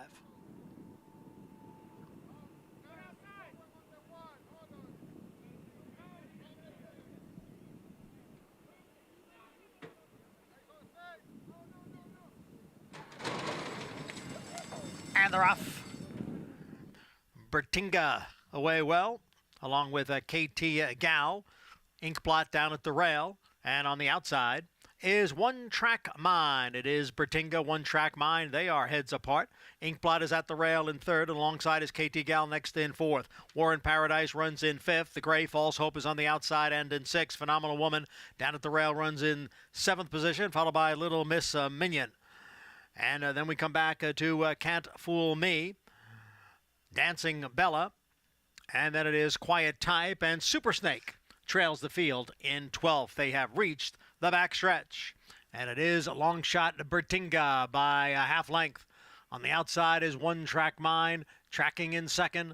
Then comes War in Paradise next in 3rd. On the inside is KT Gal in 4th, and alongside is False Hope in 5th. It's 2.5 lengths back to Little Miss Minion, along with Inkblot. Phenomenal Woman moves up a couple of spots at the rail. On the far outside is Can't Fool Me, who is also gaining. The half went in 48 and 4. It's Bertinga, One Track Mine, War in Paradise. 3 of them across the track. One Track Mine has now taken the lead. War in Paradise moves to 2nd as Bertinga drops out of it, passed by KT Gal. False Hope on the outside, and then Phenomenal Woman, 3/4 in 1, 13 and 3, and they are in the stretch. And on the inside, it is One Track Mine. On the outside, War in Paradise. KT Gal is next in third. Far outside is Can't Fool Me, who is gaining ground, but less than a 16th to the finish. It is One Track Mine in front. One Track Mine, the winner. Can't Fool Me completes the exacta. Photo for third. How the 9 run? The number 12 in here for Dave Donk. First time on the turf, gets the win. One Track Mine and a very sweet victory for Louis Cardenas. Yeah, how about a little cheer for Louis Cardenas, who had that tough spill in Saratoga and came back. And such a good rider and a good guy as well. And nice to see him get back in the winner's circle. And he gave the horse an absolutely perfect ride. He left for position. They went a little quick, but it's mostly down a straightaway. They slowed it up. He stalked the long shot. He wasn't over-aggressive, and he just rode the best horse, and he rode him well. So I'm happy to her well, I should say. Obviously, I'm happy because I bet a few dollars in the horse, but I'm happy to see Louis get the win. And it's always nice to see Dave Donk get the win. For a second, I thought it was a ridiculous 10 moving on the outside at 70-1. I had a little 12-10 exacta, but it was the 13 getting off the AEs. But Can't Fool Me checking in second, but the number 12 One Track Mine, Louis Cardenas, as Andy mentioned, sidelined for quite some time, had been getting close to the winner's circle, but without actually picking up a win since coming back and riding here in New York. And he was one that we saw have some success as an apprentice last year too, and it is tough when you get injured and also making that jump to being a journeyman. No, absolutely. I mean, it's such terrible timing. You're right. Yeah. You're trying to sort of get your legs under you and get a chance to ride, and that happens. But it's nice to see him back. He had lost a photo here, I think, on Friday, but he got the win here for Dave Donk, and I'm very happy for him. He's a good guy. Well deserved. One Track Mine in the winner's circle at Aqueduct back at Oaklawn Park. We talked a little bit earlier about the 61-year-old rider John Court had a big win yesterday in the Oaklawn Handicap. He'll be aboard Cadillac Lady coming up in the 4th at Oaklawn next. This proven son of A.P. Endy has sired over 50 stakes winners and well over 100 stakes horses. Recent top performers include Search Results, winner of the Grade 1 Acorn Stakes and a hard-fought second in the Kentucky Oaks, plus these standout performers. In the auction ring, his progeny continued to command top dollar. 2-year-olds by Flatter sold up to $625,000. Flatter, standing at Claiborne Farm. Belmont Park Thursday. Great racing kicks off on opening day at beautiful Belmont Park. Watch America's Day at the Races live on FS2 and bet at NYRABets.com. Belmont Park Racing Thursday through Sunday, 1 p.m. Eastern, 10 a.m. Pacific.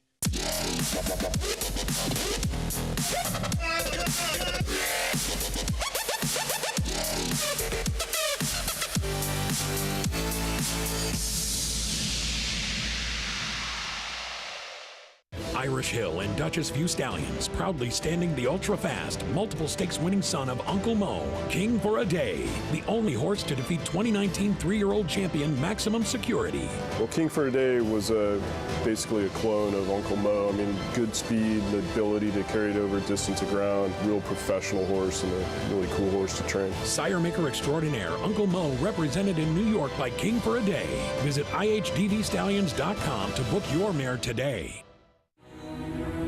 This season at Oaklawn, we've got more of everything. More of the top thoroughbreds in the world. More days of live racing. And the largest purses in our history. All at a completely reimagined Oaklawn. Come be a part of this historic season at Arkansas's only casino resort.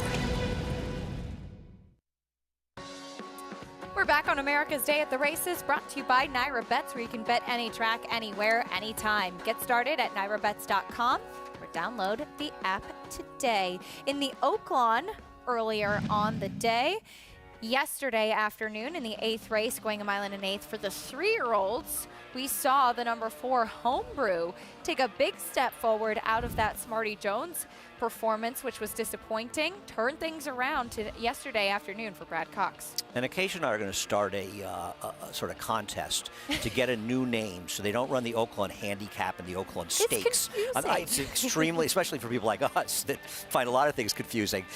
You know what, Homebrew, I was surprised with Homebrew. I really thought they sent in the lead and he'd wire the field. Yeah. Jose Ortiz, who rode him, rated, and he got it done. I'll tell you what.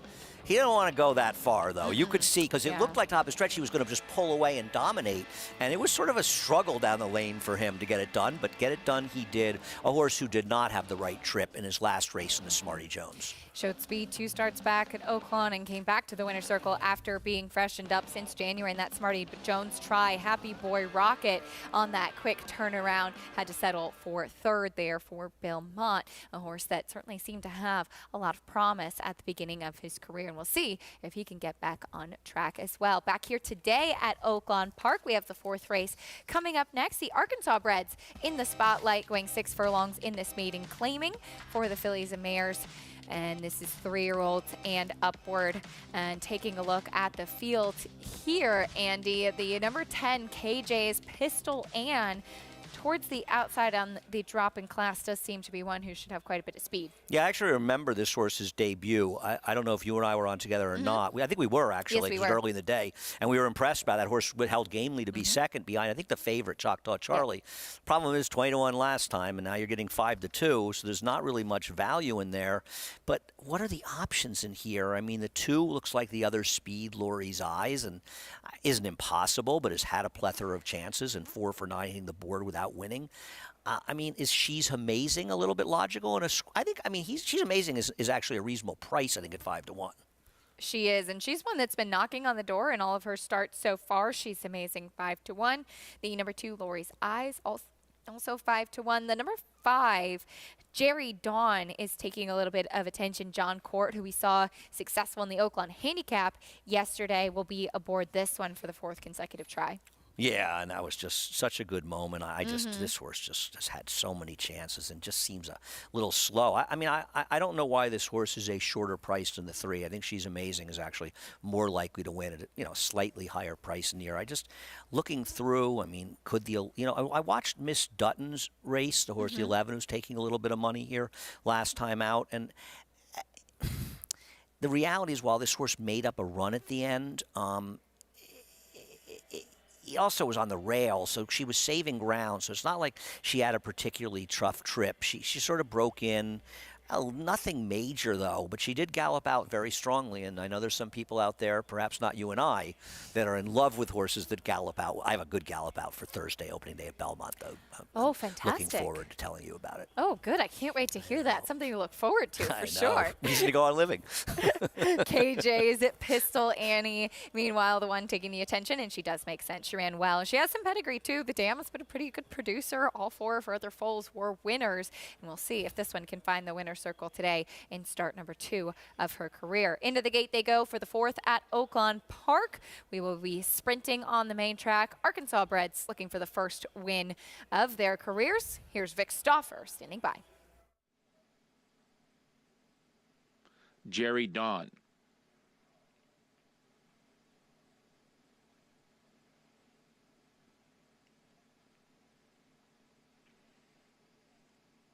Street Ride, Miss Dutton.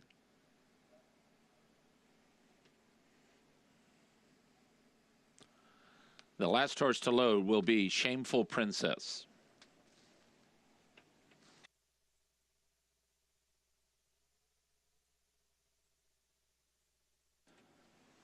They're at the post.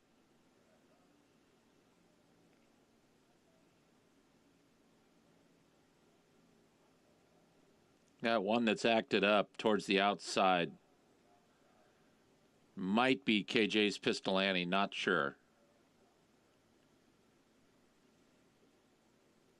Actually, no, it's not a horse acting up. It's just working with Shameful Princess to get her in the gate.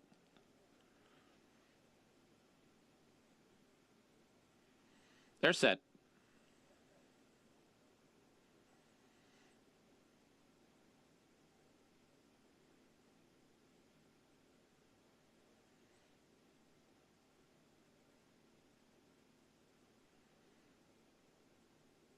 They're off. Slow start, Mylou Rocket. Good start, tall and long from the inside with KJ's Pistolani and Navigational Beacon.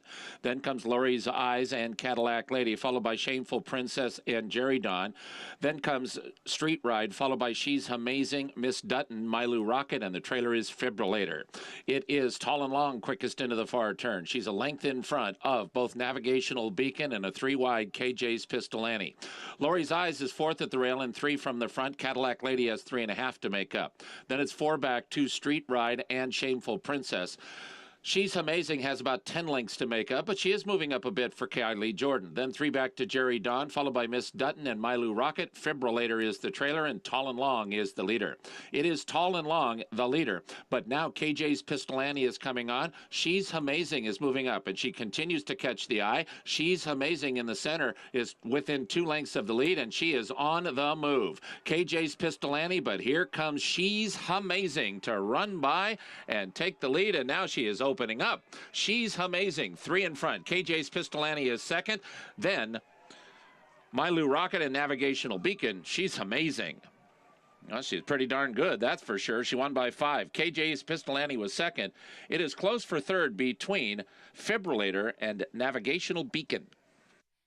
She's Amazing. You heard Andy make some good cases for this horse prior to the race, and she was pretty amazing today, actually, amongst this field. Well, apparently, Acacia wasn't the only one that thought she was an overlay at 5-1, because she went off at 5-2. Did she really? Yes, she won like she should have been 2-5 in wow. here. She flew by. You know, when the 1 showed that much speed and the 10 was forced to chase, I think it made her job harder. And She's Amazing, who, as I think we agree, should have been a shorter price. Right. Ended up a shorter price and an easy winner. She made sense and got the victory today. She's Amazing for trainer Jamie Gonzalez. The number 10, who is taking all of that early money, KJ's Pistol Annie, will have to settle for 2nd in her 2nd career start back at Aqueduct in the 5th race. It was the number 12, One Track Mine, with the victory for trainer Dave Donk, and a nice ride from Louis Cardenas. The horses that were taking that early money, who we were a bit suspicious of, Andy, were no-shows in this field. Yeah, and I'll tell you something about this horse's performance. A friend of mine just pointed out to me, and he's right. The other speeds fell apart. The 8 was sitting in a good spot and fell back to 4th, didn't run badly, but the 3, who had that perfect trip, fell back, and this race did kind of fall apart a little bit. It may have been also a function of horses that just aren't really turf horses, but you think about horses, you know, we talked about the 3 and the 4 and why they were, not saying they couldn't have won, but why they were good bet against at short prices, and that's how you can maybe make some money at the track. Not necessarily picking winners, but identifying horses that are being overbet for the wrong reasons. $13.80 winner, One Track Mine. The 13 Can't Fool Me, getting in off the also eligible list, but a nice price underneath. And another big price, Quiet Type, in 3rd, in the 5th at the Big A. More live racing still to come, including the Memories of Silver and the return of Pizza Bianca. But it's time for me to say goodbye, and I will see you at Belmont. I will see you at Belmont. Have a good trip. Have a good week, few days off, and I'll see you soon. Looking forward to it on Thursday. But you should stick around, as there's a lot more live racing still to come at the Big A and at Oaklawn Park. Greg Wolf coming up on the set to take you the rest of the way as we'll recap that Grade 1 Apple Blossom from yesterday. Latruska dominant once again in the Distaff division.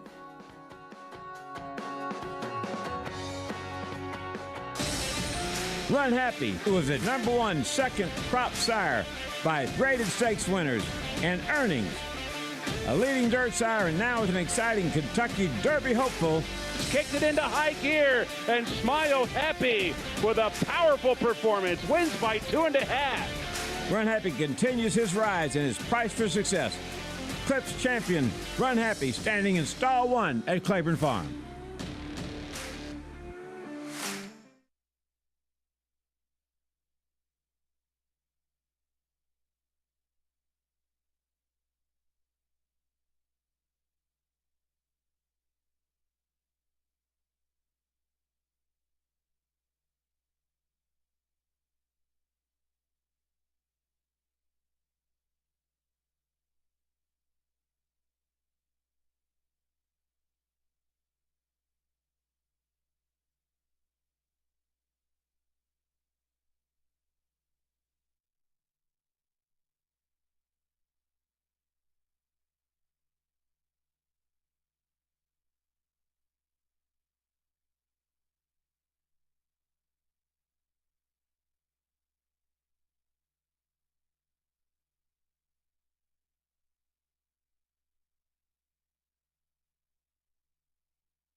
yeah, it's fun.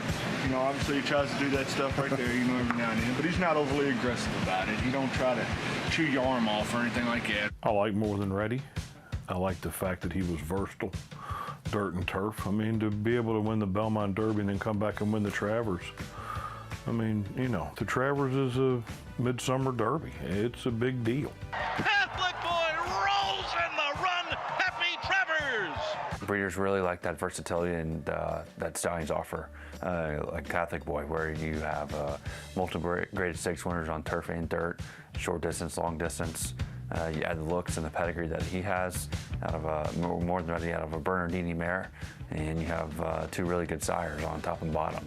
His looks back him up as well as his race record. So we love what we've seen from the foals. Quite a compliment that my dad gave the foals the other day. He told me that he thought the Catholic Boy foals were the best foals we've had here at the farm since Warfront's foals, for freshman crop sires. So, you know, that says a lot. He's been around and seen a lot of good stallions in his years that he's been around the farm. So that's quite an endorsement for Catholic Boy.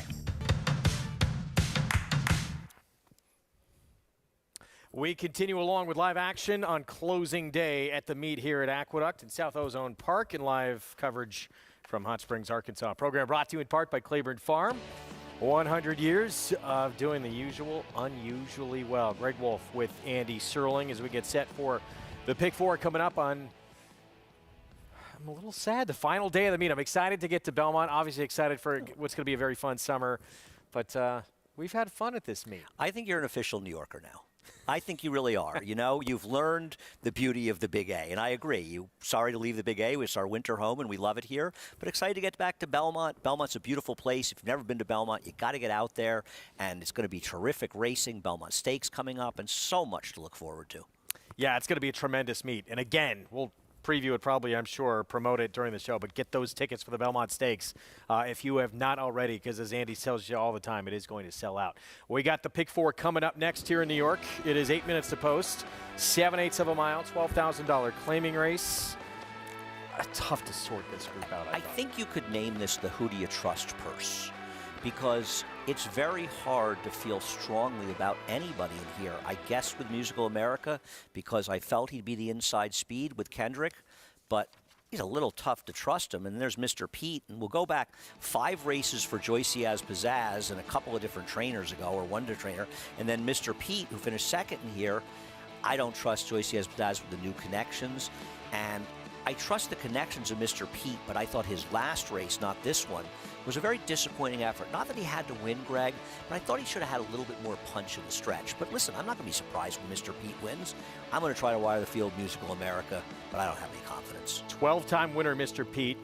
For Mr. Joyce-As Pizzazz, who won that race, at least since that time, he's faced tougher company. I agree, but it's just these are not connections that win too often. That's what worries me. 9-1 right now, Joyce-As Pizzazz. Let's head downstairs to Liza. Greg, the number 3, Mr. Pete, is catching my eye down here in the paddock. He's just a solid, dependable horse. He's hit the board in his last 8 starts consistently.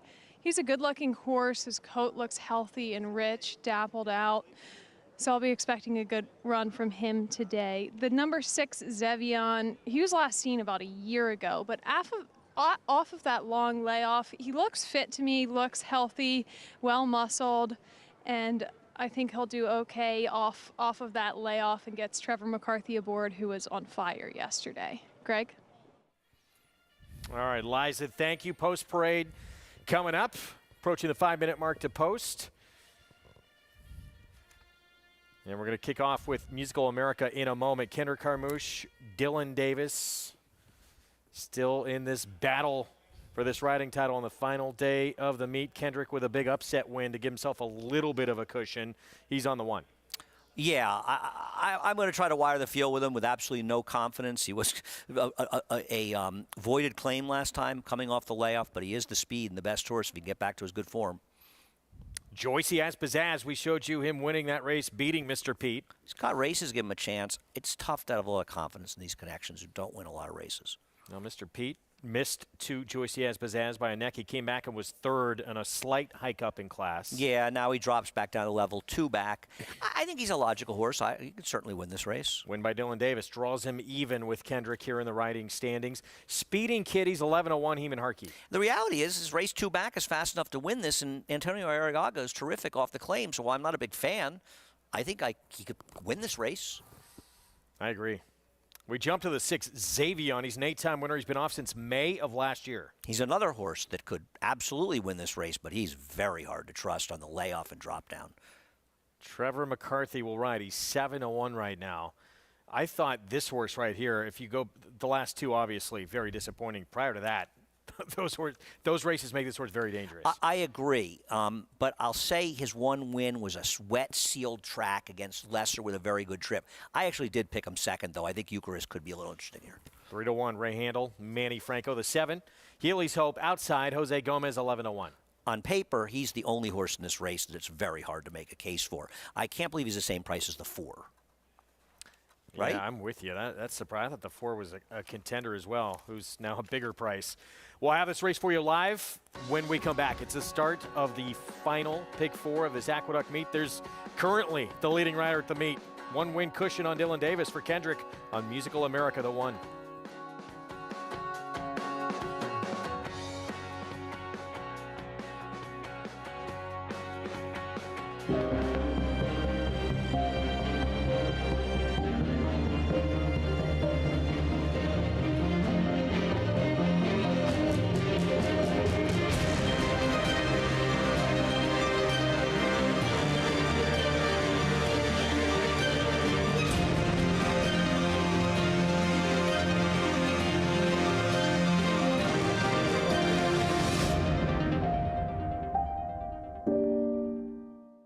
It's America's original sport, and no one covers it better than America'sBestRacing.net.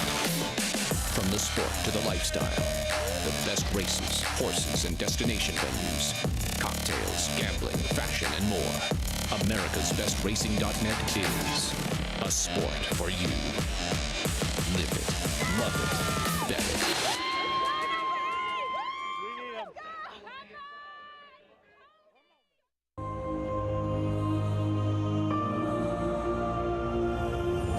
I bought a Tapper colt at the Keeneland September sale, and incredibly excited about that purchase. It was a colt that had plenty of size and scope and carried himself with a real presence that drew me to him.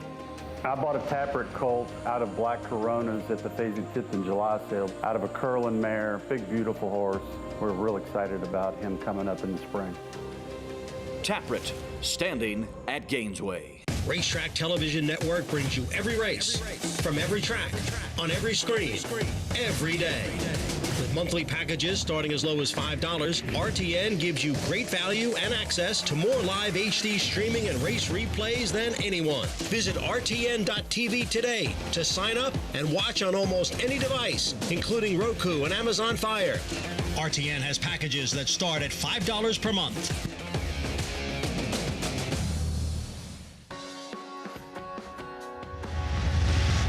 Back in America's Day at the Races on FS2. Regional networks out in Southern California. Program brought to you in part by Hill & Dale at Alapa. Thanks for spending part of your Sunday afternoon with us. And those are the 2 leading riders at the meet right now in that battle. Leaving your screen, Dylan Davis. He's one back of this man right here. Kendrick Carmouche won that riding title in New York back in 2020, that winter meet when he ended it in a big way with the first Grade 1 win of his career. True Timber in the Cigar Mile. Can he hang on? You look at the rest of the afternoon. Let's see. Maybe give the edge a little bit to Dylan Davis going for after this race. He's got Woohoo, who can definitely win. I don't love his chances, but he can definitely win. Neither one. Actually, I think Kendrick has a little shot, with a little bit of a long shot in the feature. Of course, he could send the lead. And the last race, Kendrick's on a firster, and Dylan is on a longer shot, Excursion East. It's not impossible. So this could come down to the wire. It's going to be fun. If Kendrick wins here, it's pretty much over. You would think. If Dylan wins, Dylan will have. They may end up tied. Yeah. But Dylan will have the upper hand in all likelihood. This would be very big for Kendrick. Can he at least, well, very good chance of sealing a tie coming up with this race here on Musical America. Let's head downstairs to Liza. Guys, Kendrick Carmouche gave the one Musical America a big warm-up after the post parade, took him away from the pony and just galloped down into the far turn and was just jogging him around back behind in front of the gate as well. So I think I'll expect a big run out of him, and maybe he can pull ahead and be 2 ahead in these standings. He last ran with a voided claim in February, had a little time off, and then started working back in late March. He looked good in the paddock, looked like he was ready for this start, so we'll see if Kendrick can pull ahead even further. The number 5, Eucharist, he was acting up a bit in the paddock, on his toes. They had to saddle him on the walk with a pony, but he's one who tends to do that, so they were well prepared for it. They had the pony there ready, and the valet and Raymond Handel were ready to saddle him on the walk, and then he just went out to the right on the post parade, stayed with the pony. So they seem to have him under control, and no surprises there for him being on his toes. Greg? Liza, thank you. Favoritism to Mr. Pete right now. That's the 3. That's Dylan Davis. Again, a win here with draw him even with Kendrick and here. Mr. Pete, we talked about it, 12-time winner, trying to turn the tables on Joycey Has Pizzazz. You look at this board, though, numbers-wise, who stands out as the biggest either underlay or overlay to you? Honestly, I think the 4 is the biggest overlay at 14-1. I know he ran poorly last time, but I think 14-1 is actually almost takeable on that horse in a race where who do you trust here? There's nobody in here you look at and you go, I really feel like this horse is going to show up and run his race. They're all a little bit shaky. I mean, it's hard. I don't want to say I'm right to win or bet the 4 at 15-1. I just think that horse may be an overlay. The others are probably around where they should be. Is that fair? A little high on the 2, I thought. Okay. Yeah, I think that's connections. There are connections that just don't take much money. No, good point. It's strictly because of that. I mean, I agree, and I'm not trying to be hard on them, but their record speaks for itself, and I think that's why a lot of people are gun shy about betting this horse. Yeah, Barn looking for the first win this year. Right, and Ruben Silvera doesn't get a ton of opportunities. May not have won a race last year either. So 7-1 there. There's Kendrick again. Musical America. You gotta figure he's going to be aggressive early. See where he can put this one in the race. He's got to go. I mean, if this guy is not in front, he's in a lot of trouble in here. Right, I mean, Kendrick has to go with this horse. Pick 4 starts here, closing day of this Aqueduct meet. There's Dylan Davis, Mr. Pete, trying to draw even with Kendrick. Let's go upstairs. John Imbrial with the call. Waiting for Eucharist, Xavion, and Healy's Hope.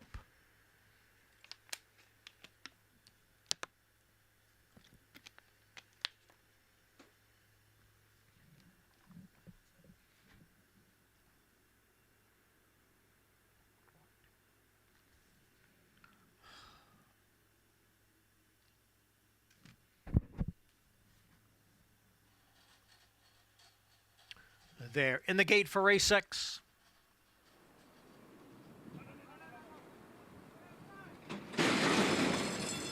And they're off. Looked to be a stumble there for Eucharist, who has quickly recovered and is going out for the early lead. Mr. Pete now moves up. Down at the rail is Musical America. 3 of them vying for the early lead, and they've opened up 3 on Xavion, who is next in 4th, right alongside his Speeding Kid. Big break, 7 lengths back to the 2 trailers. Joycey Has Pizzazz, and then it is Healy's Hope. The quarter 22-4. Musical America down at the rail has the lead here by a head. Mr. Pete is on the outside in 2nd, with Eucharist next in 3rd, followed by Speeding Kid in 4th. It's 4 lengths back to Xavion, and then that big gap back to Joycey Has Pizzazz and Healy's Hope. On the inside, it is Musical America. On the outside, Eucharist is now moving up. In between those 2, Mr. Pete.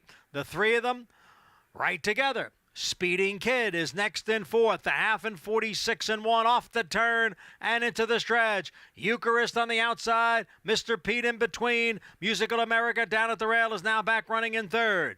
Then it is Xavion who has moved into 4th and continues to gain inside the 8th pole. Eucharist has the lead. Xavion on the outside of Mr. Pete, a 16th out. It is Eucharist with the lead. Xavion on the outside. They come for the finish. Eucharist is the winner. Xavion was second. Mr. Pete finished third. Manny Franco, Eucharist for Ray Handel, second off the claim. This horse does return to that form from end of last year, beginning of this year. And he was attending what was a very hot pace. I mean, it totally did in Mr. Pete and completely buried Musical America. And you knew Musical America was in trouble because Kendrick had to work so hard to get him the lead. But Eucharist stalked it with Manny, who's had a terrific meet and got the job done for Ray Handel. And Xavion made a nice big close to get second in the 7. Healy's Hope was flying, I think, to pick up 4th. So Eucharist gets it done at 3-1. Third choice on the board at 3-1. And Eucharist, 4-year-old son of Flatter. 3 wins in 6 tries now here at Aqueduct. And 3 wins in his last 5 starts. Flatter, who, as we all know, stands at Claiborne Farm. Sire of Search Results, our Acorn last year.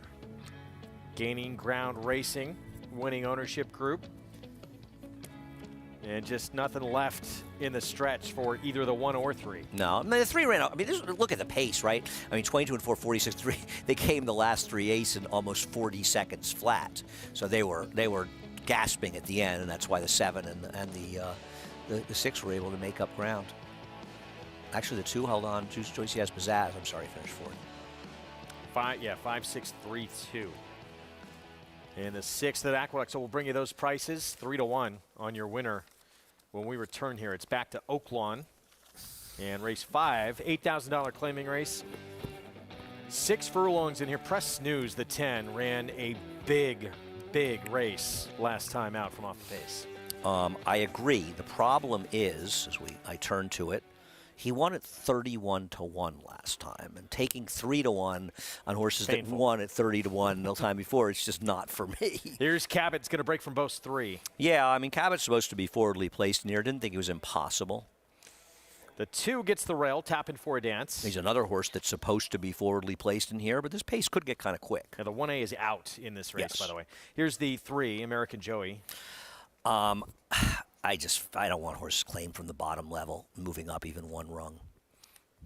4-horse Platinum Equity, Robertino Diodoro. This horse has ability. I mean, what do you do with a horse that that was eased last fine for Robertino Diodoro, but could absolutely win this race? But he is dead on the board. Come back and worked steadily though since that. Here's Capture the Glory and the man of the hour, John Court. Yeah. Not great percentages off the claim for the connections, and another horse claimed the bottom level, moving up. Court had that one in the Oaklawn Handicap. What a moment for him. Impressive student for Tom Swearingen. Yeah, I just didn't think this horse was good enough. Neither does the public. Trap Valley, John Geraldo for Wesley Hawley. Another horse was claimed the lower level, 2 back, but does drop a little from the last race. Leo Del Rio, 3-time winner, but the last couple, tough. He's tough to take off his recent form. Kylie Jordan will be aboard. Pass Post has early speed, but another one who's shown no ability to finish of late. I agree, but is Carl Broberg off the claim? A positive trainer change at almost 20-1. So if you want a flyer, maybe he's got a shot. Press Snooze, here's the one to beat with Tiago Pereira. He's very logical off his last race. I just can't bet it 2-1 or 5-2 over the 30-1 last time. Loverboy, Thomas Vance trains. I didn't think this horse was completely impossible. Maybe a little bit of a softer spot. Alex's Strike, Kelsey Haar. Yeah, but this horse has been in 2 sharp barns for me to take with the new connections. So a trainer that's 2 for 48 at least as of printing. Let's go back to Press News for a moment. And yet the horse was 31-1 and won. But those last couple of races, he was 3 starts in a row, 10,000 starter allowance. 1 for Richie was in one of those, who's very good. Yeah. I mean, that was a lot tougher company than what he's dealing with here. How did we not bet him then last time, Greg, coming out of that race for 1 for Richie? What were we doing on March 19th? For the 5th Missing race? the boat, apparently. No question about it. Us and a lot of people. Approximately 97% of the money bet. But, yeah, I mean, my point here is just he probably should have been 31-1 in that race. And he's in a race where even take that race away, he's probably a much shorter price here, no? Oh, I agree. No, you're right. You're right. No, he is. No, it's a very good point. You're right.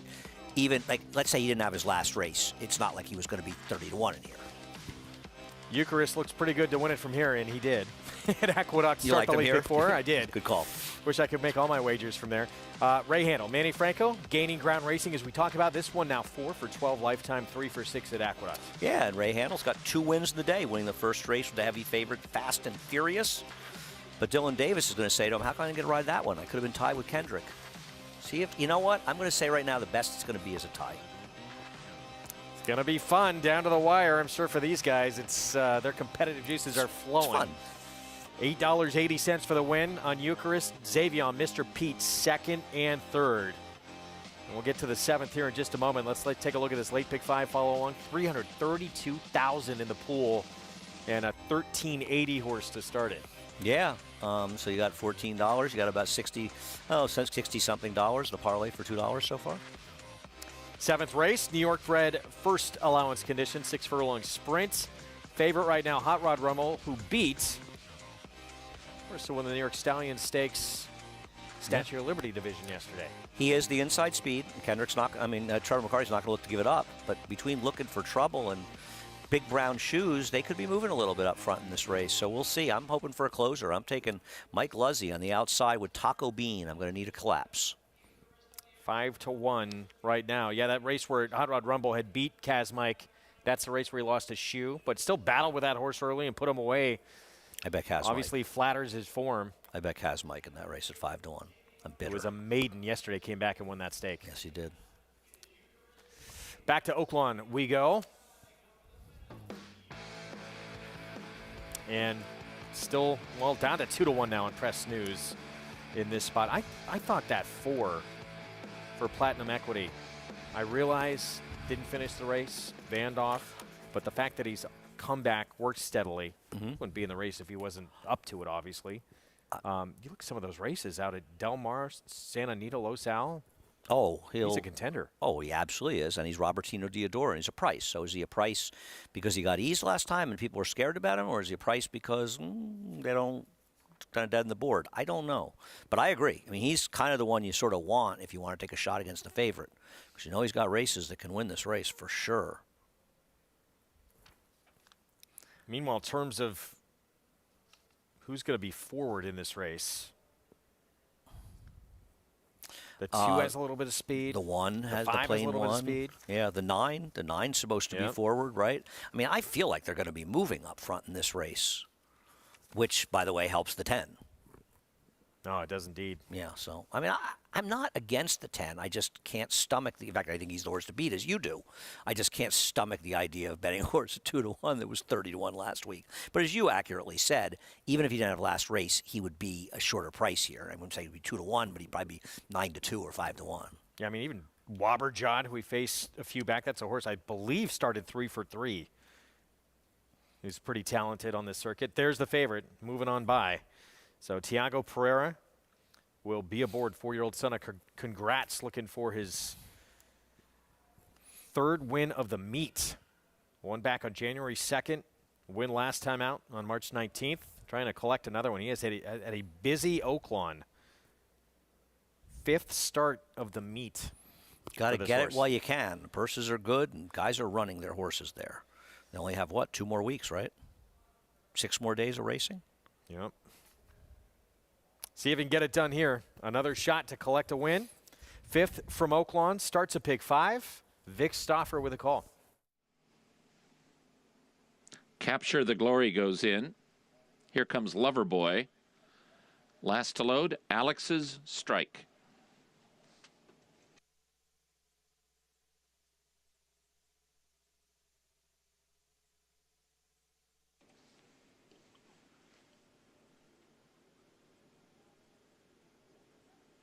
They're at the post.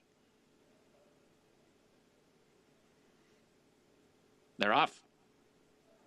Leo Del Rio, Capture the Glory, American Joey, Pass Post all show good speed. Then to the outside in Press Snooze and Loverboy. Followed by Alex's a Strike, Impressive Student, Platinum Equity, and Tappin' for a Dance, and the trailer is Trap Valley. It is Pass Post just in front of Loverboy and Capture the Glory. These three, Pass Post leads by a length. Then comes American Joey. Press News is close to the pace. He's fifth and about 4 from the front. Tappin' for a Dance moves up into sixth with about 5 lengths to make up. Impressive Student is 7 off the lead. He's 2 in front of Cabot, who moves up under the Hall of Famer. Then comes Platinum Equity, followed by Alex's Strike, and they run to the top of the stretch, and here is Loverboy to put ahead in front. Loverboy is the leader. American Joey to the outside end. Press Snooze. These three across the track. Tappin' for a Dance has 3.5 to make up. In the center, Trap Valley. Press Snooze now strikes the front. It is Press Snooze, a 2-length lead over Trap Valley, who is running a big one in second. Then comes American Joey, but Press Snooze is clear, and it looks like he's got it, and he does. Press Snooze to win. Press News won by a length and 3/4. Trap Valley was second. American Joey third. Alex's Strike finished 4th. It has been an incredibly formful day in Hot Springs this afternoon. Press News source is on a roll right now. Yeah. 3rd win of the meet for this 4-year-old. Got the trip, but he was dominant in this race. Took over top of the stretch, and he was 2-1 for a reason, and he was too good for these horses. Tiago Pereira, he was aboard for the win last time out. Back aboard today. Good for him. And Gary Stevens. Yeah, it's his 2nd win for Tiago, getting it done. So nice job by them. Congrats to them. 10-7-3-12 in that 5th at Oaklawn. Favorite starts off the late pick 5. And this horse getting a lot easier company. 31-1 last time. 2-1 today. Yeah. But one like a 2-1 was a generous price. So we'll have these prices coming up. Pick 4, of course, is next. We're saying goodbye to Andy Serling. I will see you at Belmont Park. I look forward to it. Richard Migliore joining me after a short timeout. We got a lot more coming up, including the return of the Breeders' Cup Juvenile Fillies Turf winner Pizza Bianca back for Christophe Clement. Jose Ortiz will be aboard. Showdown with 2 others that were in that race as well, including Consumer Spending for Chad Brown. Looking forward to that one when we come back.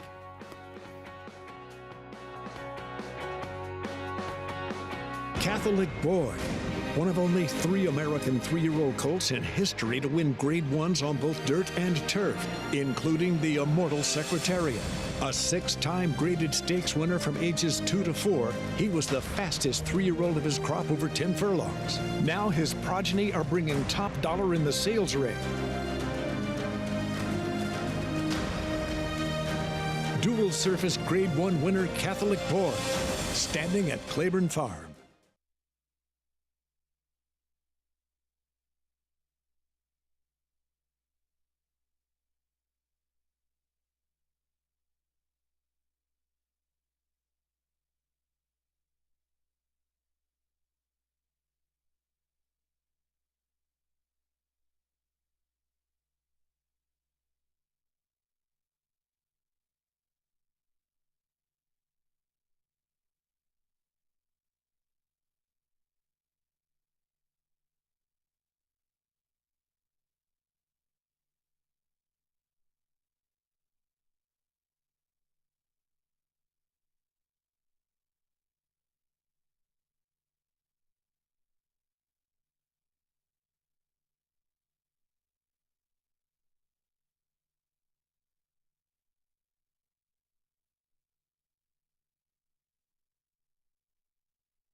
We're back on America's Day at the Races. Good to have you with us. Program brought to you in part by America's Best Racing. For the love of the race, visit americasbestracing.net.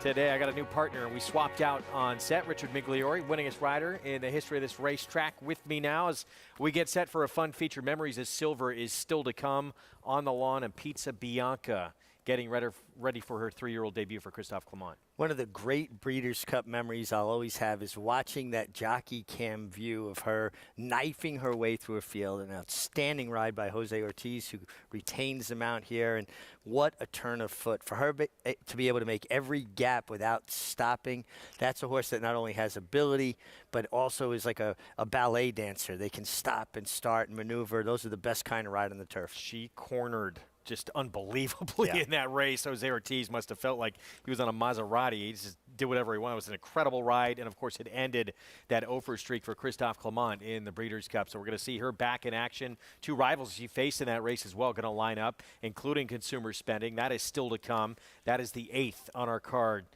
this afternoon. Back at Oaklawn, Press News having a terrific meet at Oaklawn. 3rd win of the meet for this 4-year-old, and back-to-back with Tiago Pereira aboard. Yeah, horse that's shown a fondness for the racing strip there.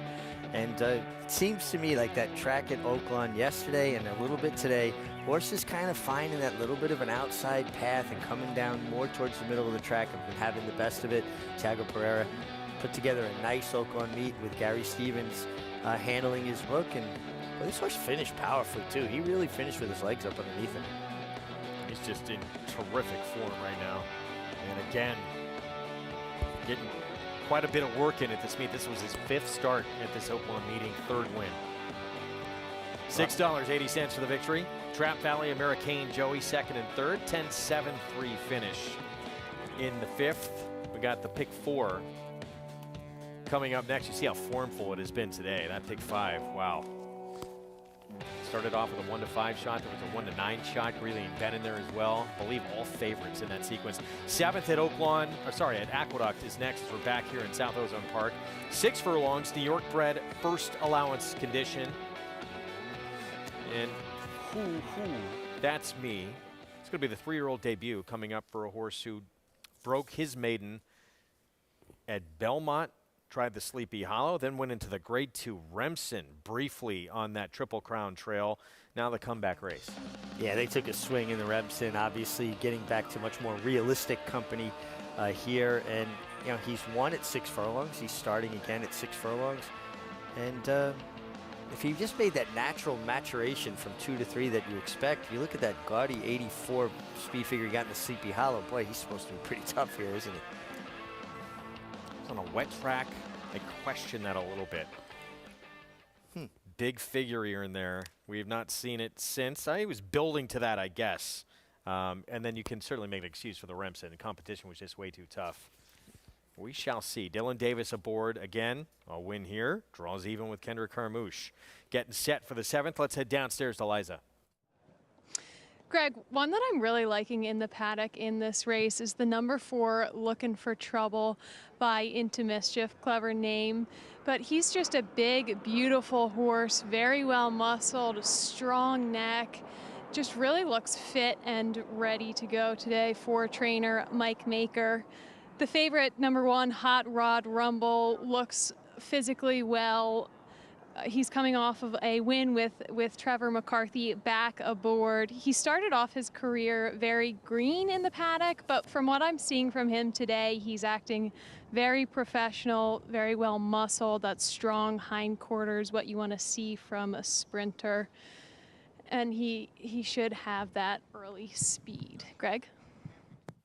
All right, Liza, thank you. Hot Rod Rumble, again, he beat Kaz Mike, who won that New York Stallion Stakes Times Square division yesterday when Baris was at 1-5 favorite. That was at 9-1. Flatters his form. We're going to take a timeout. We'll be back with the post parade for the 7th right after this.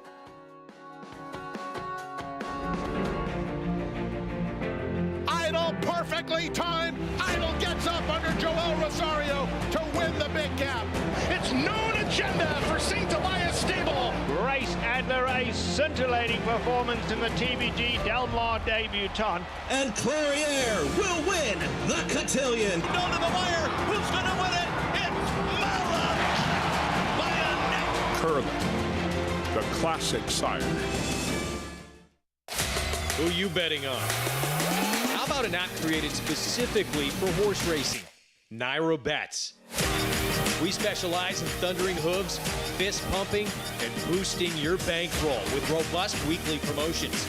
And offer betting tips from actual horse racing experts. Bet all day and night, nationwide. Get the action and thrill of horse racing with Naira Bets.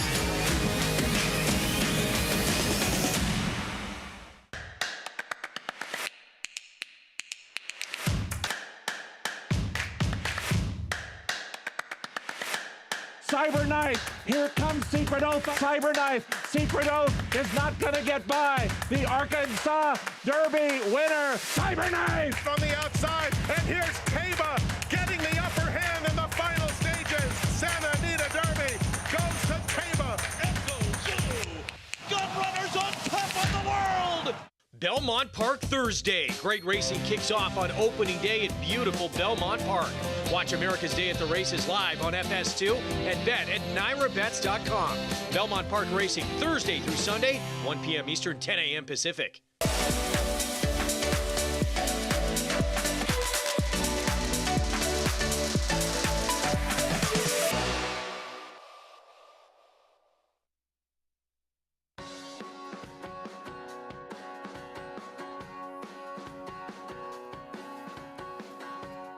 We're back on America's Day at the Races, and our post-parade here for the 7th. Here is Hot Rod Rumble, coming off that maiden win in the 7th start.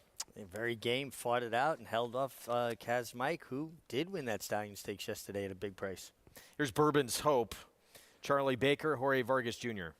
Yeah, ran well last time to rally for a well-beaten second, but could improve. Charlie Baker's been having a great meet. 3-year-old debut for Who That's Me. Dylan Davis aboard for Jorge Abreu. I just feel like if this horse grew up at all from 2 to 3, he's got to be tough here. Third in that Sleepy Hollow against Shipsational. Looking for trouble, Mike Maker, and another one who has speed.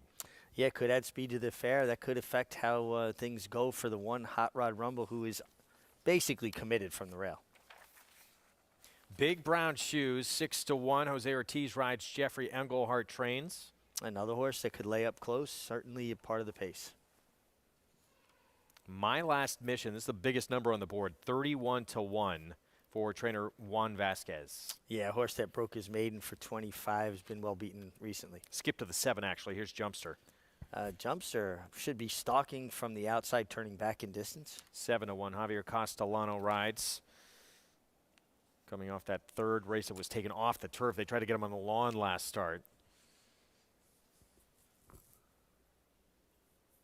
And Taco Bean. Here's the 8 outside. Mike Luzzy, Pat Kelly trains. Yeah, sometimes a horse throws a race that makes you feel like he can, nibble around the edges. He throws in a good effort here and there. A 1-for-14 lifetime. The win, he was on the engine against a lot softer company. And then there's the 6. We talked about My Last Mission. Horse whose maiden score also, like the 8, came against a lot easier. That was State Bred Maiden Claiming Group. Yeah, and then it's been well beaten. Did finish third, 2 back, but it's been pretty well beaten next 2 starts. What are you doing June 11th? I think I'm going to check out the Belmont Stakes. Good call, my friend. You should as well. Get your tickets now. Capping attendance at 50,000 this year. It's going to sell out, so get your tickets today. Go to BelmontStakes.com. And that entire week, Belmont Stakes Racing Festival is tremendous. It's the 9th through the 11th of June, 3rd and final leg of the Triple Crown. You want to be part of the action. Last year, it was, I would think, one of the best races, certainly one of the best stretch duels we saw the entire year with Essential Quality and Hot Rod Charlie. But they threw it down. And in a race that had legitimate fractions, they ran fast for the 1.5-mile distance, and 2 of the best 3-year-olds in the country last year really put on a show. So be part of it. It's going to be fun. But so many people, I think, believe this year it's just so wide open for this Kentucky Derby. These are a really good group of 3-year-olds we have. I see a lot of depth. There's a lot of ways people can go. I pretty bullish on who I like at this moment, and watching them train is always a critical factor for me. And there's a couple horses that have been lighting up the track at Churchill Downs for what I'm seeing on videotape. And we'll talk about some of those Derby contenders a little bit later on in the show. Right now, another look here at Hot Rod Rumble. Trevor McCarthy, who he's not going to win this meet, but again, he was the runner-up at the Aqueduct Winter Meet, had another tremendous Aqueduct spring. Yeah, and he's finishing with a flourish, too, winning the Stallion Stakes yesterday, winning the Stallion Stakes earlier today, both on bigger-priced horses. And that's the way you want to finish a meet going into Belmont. Sure, the waters get deeper. You're going to have even more depth in the jockey colony, more riders coming back, especially after the Derby, and a lot of good riders here, and there's only so many good horses to go around. Meanwhile, looking for trouble, Mike Maker runner. How aggressive is Manny Franco going to be? You know, with the presence of Hot Rod Rumble down from the inside. Let's go back to March 13th. He wound up second in this race. Taco Bean was third. Yeah, and this was an effort where he did a little bit more of a stalking kind of trip, and he actually finished okay. Really one of his better races to date, kind of relaxing a little bit more, maybe being drawn outside the other main speed, and the one Hot Rod Rumble gives him a little bit of a luxury to kind of let him run into his hands a little bit more and not have to rush him as much. But he is a horse that is naturally fast, so he's not going to be far away regardless. So right now, looking for trouble. 6-1 on the board, with Manny Franco in the irons. Favorite is the 3. Hoo, that's me. He's got that stakes placing in the Sleepy Hollow. He owns a victory as well over Hot Rod Rumble, but the one horse looks like he's certainly come on and developed since then. Let's head downstairs to Liza. Greg, yes, very live shot for Dylan Davis aboard Woohoo, That's Me in this race to try to catch Kendrick Carmouche in those jockey standings. He gets back to his preferred distance at this distance, and he has had some time off since the Remsen. He looks fit and ready to go to me. Last summer he was a little bit heavy, but he looks pretty fit to me here today, and his coat looks healthy, and he was chilled out in the paddock. Dylan Davis looking to catch Kendrick. The number 2, Bourbon's Hope, had a big warm-up under Jorge Vargas, and he is second off the layoff, so should improve with that running under his belt. Greg? All right, Liza, thank you. Big switch in the odds, too. Wow, Hot Rod Rumble was, I think, 5-2 just a moment ago. He's up to 4-1. Hoo, that's me, who again owns that win over Hot Rod Rumble back when he was a 2-year-old, has become the solid favorite here. Yeah, and listen, you put a line through the Remsen. Every one of his other races is very good. Running in a stake in his second start, then he broke his maiden going 6 on a fast track at Belmont. Ran well in the Sleepy Hollow. Again, throw the Remsen out. And I like his work pattern. I like that big, strong work. April 10th, 5 furlongs in a minute, essentially going every furlong in about 12 seconds. And then the easy maintenance work coming back 6 days later. I like when horses go into a race off of that strong work, easy work pattern. Trevor McCarthy trying to turn the tables with Hot Rod Rumble on Hoo, That's Me. Get a little revenge for that September 25th race at Belmont. And that man right there trying to draw even in this riding title with Kendrick coming off the first of his career, Dylan Davis. And we're set for the 7th. Let's go upstairs. John Imbrial with the call.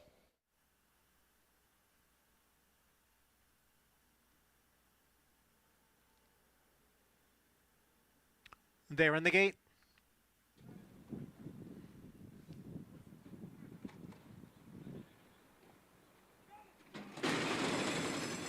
And they're off. Looking for trouble. Out for the early lead with Hot Rod Rumble down at the rail running in second. Bourbon's Hope is next in third, and Big Brown Shoes is in fourth. Right alongside is My Last Mission moving up from fifth. Taco Bean is next in sixth, followed by Jumpster, and the early trailer is Hoo, That's Me. Looking for trouble is the leader here by a length with Hot Rod Rumble racing in second. Opening quarter 22-3. Bourbon's Hope is in third, 3 lengths from the front. And then it's Big Brown Shoes next in fourth, followed by Taco Bean and My Last Mission. Hoo, That's Me has made some progress towards the inside, but still a half dozen lengths behind Looking for Trouble, who will take the field to the top of the stretch. Is Looking for Trouble in front. Hot Rod Rumble next in second. And now they head for home. The half in 45-4. It is Looking for Trouble on the inside and Hot Rod Rumble on the outside. Hoo, That's Me has moved into third with less than an eighth of a mile to the finish. Hot Rod Rumble now takes the lead from Looking for Trouble with Hoo, That's Me coming on the outside. But the wire is coming and Hot Rod Rumble got there first. Hoo, That's Me closed for second. Looking for Trouble was third. Big Brown Shoes finished fourth. Now Looking for Trouble out of the gate like a rocket ship under Manny Franco. Hot Rod Rumble, Trevor McCarthy sitting right off him in second and gets the win. Worked out really good, that Looking for Trouble was so aggressively handled because he cleared off and dropped over, and that gave Trevor McCarthy the separation he needed to just ease out and lay second in the clear. Didn't have to deal with kickback with a horse that's been pretty much forwardly placed or pretty much a confirmed front-running type. So he worked out a perfect trip.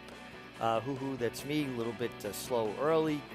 Finally worked his way to the outside of the kickback, finished resolutely, but Hot Rod Rumble with the trip gets it done, and a nice effort from him, showing a little bit of a different dimension. And this is a horse, I know that was his morning line. I would have thought he would have taken a lot more attention with who he beat last time and what Kaz might come back to do yesterday. But he goes back up to his morning line. He was as low as 2-1 at one point. Yeah, I wonder if, like me, a lot of people thought that he might get hooked up in a duel with Looking for Trouble, being inside of him and having kind of been forced from the rail, but Trevor was very sharp and was able to ease out off of his heels once Looking for Trouble cleared. Worked out a perfect trip. Nice to see him get a win for Steve Asmussen and his assistant in New York, Toby Sheets. Smart ride from Trevor McCarthy. 9-2 on Hot Rod Rumble. 3-year-old son of Midnight Storm, second win of his career in sharp form right now. It took him 7 starts to break through, get that maiden win, and now he's gone back-to-back. Yeah, nice. You like to see when a horse steps right up, wins right their next condition right after breaking their maiden. This horse is in very good form. For Rockingham Ranch, it was Looking for Trouble, the 4 who got to the front early, but Hot Rod Rumble rolls on by. Hoo, That's Me. Looking for Trouble, Big Brown Shoes, 1, 3, 4, 5. They were second, third, and fourth. We got our feature still to come. Coming up next, that's the Memories of Silver on the turf with 3 horses exiting that Breeders' Cup Juvenile Fillies turf, including the winner of that race, the filly Pizza Bianca for Christophe Clement. That is coming up next on America's Day at the Races.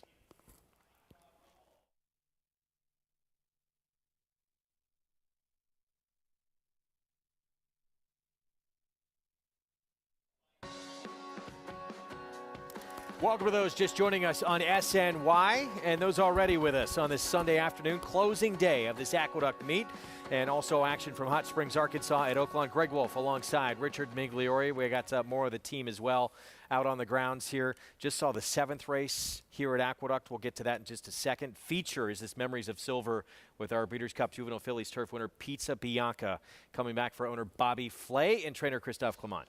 Yeah, Breeders' Cup Juvenile Turf filly winner, and with a flourish, she closed breaking through the field and just working out an incredible trip. This is a tricky little race, though. Where's the pace coming from? How much speed is going to be on when most of the main contenders are confirmed closers? We will get to that. It is coming up next. Our feature, that Memories of Silver, the 8th on the card here on closing day at this Aqueduct meet. We just saw the 7th, Hot Rod Rumble, sitting off the early pace of the 4 Looking for Trouble, who broke so sharp in here under Manny Franco. And Trevor McCarthy, when he asked for more in this stretch, he got it. Really did. And just a nice, confident ride from Trevor. Now, it's one of those things, sometimes it's better when the other horse outbreaks you that much and clears and goes quick enough where now you have an option. You can ease out. You're not caught inside him. You're not in a speed duel. Trevor rode that tightrope perfectly and got out and just had enough left to hold off Hoo, That's Me. That was a little bit far back early, but rallied resolutely. So 9-2 in the end on Hot Rod Rumble, who at one point was the 2-1 favorite in the wagering. $11.60 for the win. 1-3-4 finish in race 7 here at the Big A. Let's take a look at the late pick 5 follow along. Big pool today of over $330,000, and now 2 significant numbers. 5-1 start and now 9-2 with Hot Rod Rumble.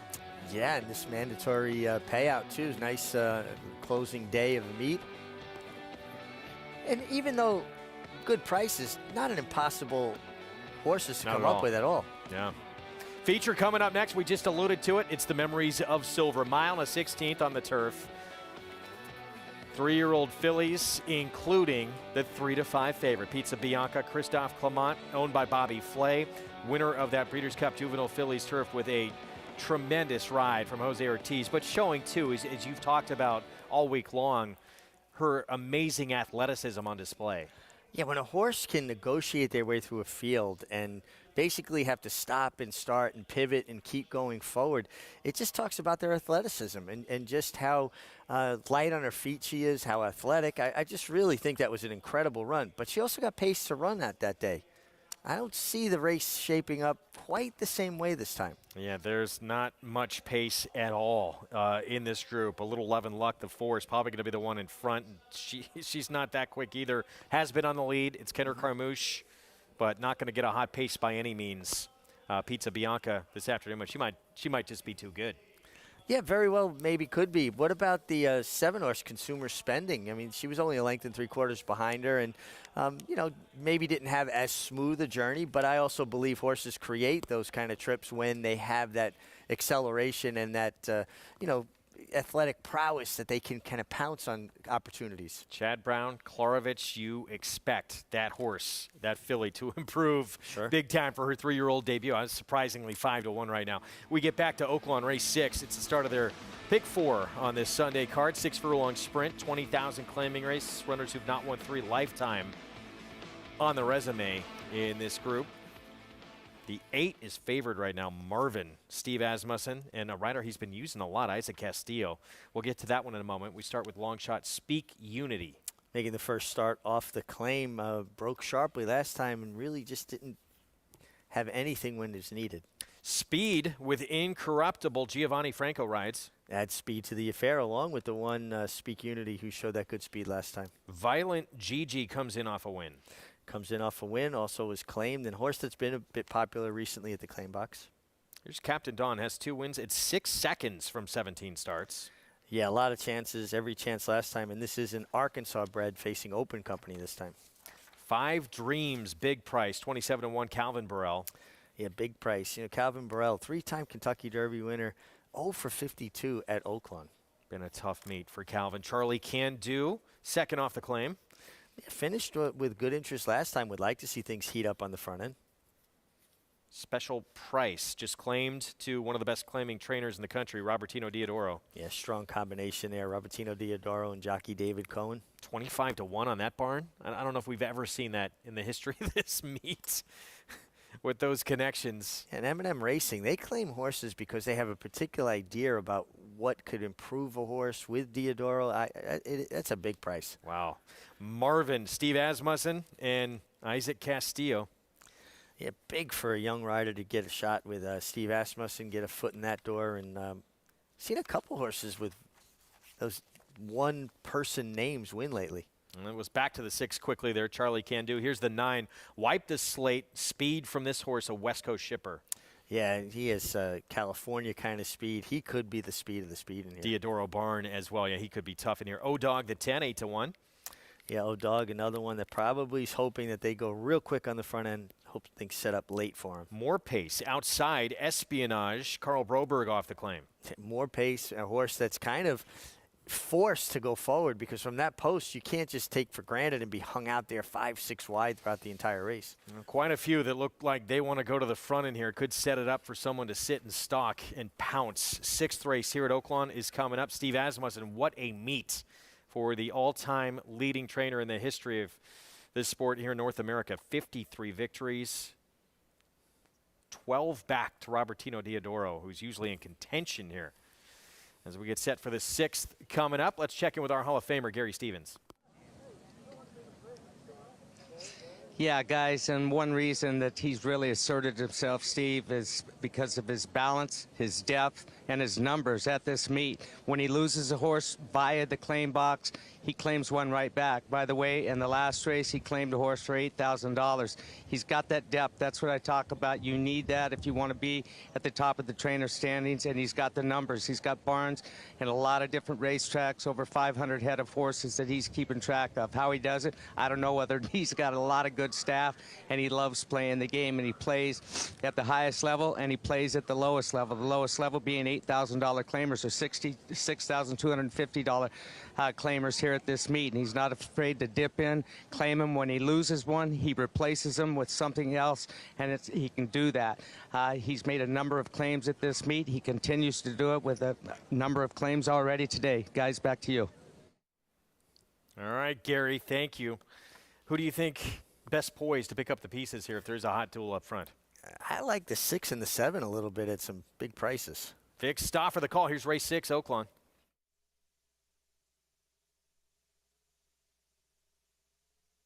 They're at the post.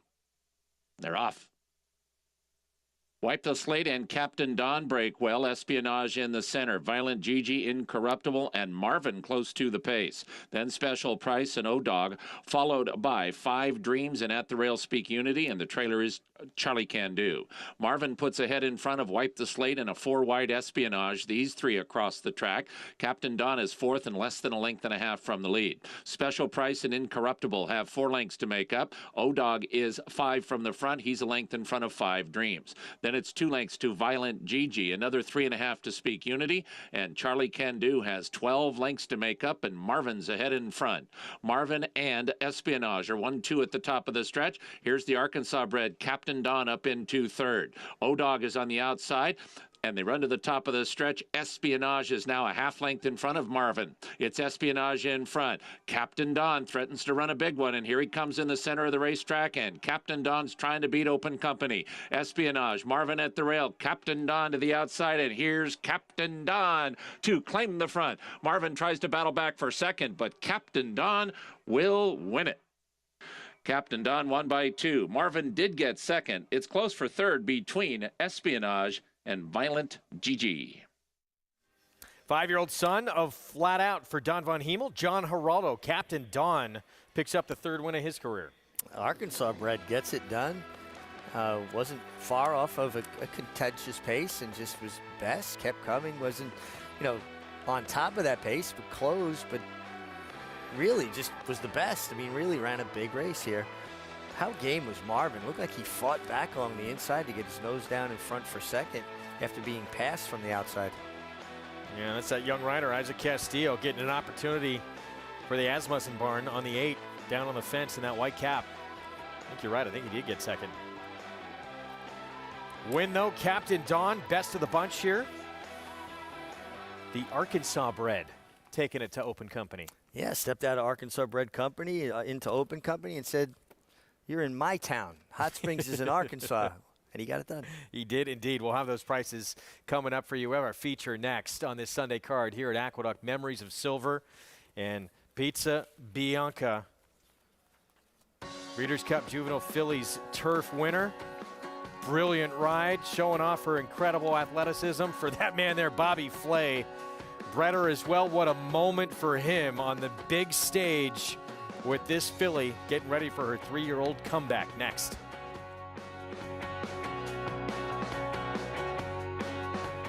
I'm very bullish on it. Tom's D'Etat's got a 4-length lead at the 16th pole. Tom's D'Etat has conquered the Clark. Your best horses of the last 10 or 15 years are not consistently as fast as this horse. It's total domination for Tom's D'Etat. He's a beautifully balanced horse and a really good mover, and he's just full of class.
Memories of Silver just in behind. Anti-Mame spun wide as the field comes off the turn and into the stretch. B.A. Valentine. Memories of Silver comes on through. Anti-Mame is there on the far outside. Wishful thinking at the hedge into the final furlong. B.A. Valentine. Memories of Silver and Anti-Mame. They're coming down to the final 16th now. It's Memories of Silver on the outside, and she's roused to the lead. It is Memories of Silver in front. Be a Valentine, Anti-Mame, and it is Memories of Silver, the winner by a length and a half.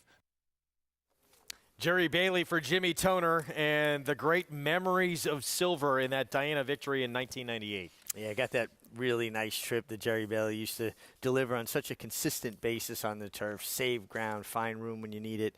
Memories of Silver, certainly a top race mare on the grass. Had won the Ballston Spa prior to that race. Had a pretty good summer at Saratoga that year. Two-time Grouper Grade 1 winner as well. Over $1.4 million in career earnings for Memories of Silver. What a memory indeed. That's quite a resume. Quite a resume. Jimmy Toner, such a tremendous trainer, and had generations of those families from the Phillips family, and did so well with so many of these turf horses, but Memories of Silver, certainly one of the best. Well, it could be a pretty good one, at least putting together early on in her career. A real nice resume to start lining up in this year's edition of the Memories of Silver. Breeders' Cup Juvenile Fillies turf winner Pizza Bianca. She's the 4-5 favorite right now, getting set for her 3-year-old return. For Christophe Clement, bred by Bobby Flay. He bought that damn White Hot for $2 million as a yearling at the Tattersall's sale. She never raced, so decided to breed her. And wow, did it pay off? Yeah, absolutely. Maybe he was a little disappointed that she didn't turn out to, make it on the racetrack, but certainly her offspring picking up the slack. There is Christophe Clement getting that saddle adjusted. Take a look at this ride and how far back Pizza Bianca is. What a ride, what an effort with this filly with Jose Ortiz. I mean, just a phalanx of horses in front of her. And Jose looking for gaps, and she's shaking the reins at her, and there's one spot. Let's dive to that spot. Now we're going to come through inside. Are we going to go inside the 3? We're going to come outside the 3. Well, here's a split here. Let's go to the outside. She was just like a Maserati on the Belt Parkway in traffic, just being able to accelerate and change lanes and get where she needed to get. And wow, what a run she made. And who knows, he's the reigning Eclipse Award winner, but you never know if you would have gotten that exact same ride. Joel Rosario had the mount. He opted to go elsewhere, so Jose Ortiz picks it up for the Breeders' Cup and then delivers that performance. Well, that's all-time highlight reel kind of performance. That's one that Jose should have on a DVD, and anytime anybody wants a resume, here it is. And there's Bobby Flay looking quite dapper today. Very sharp this afternoon. A lot of people remember that moment, his celebration too. I mean, the joy to win on the world stage like that with a filly you bred as well.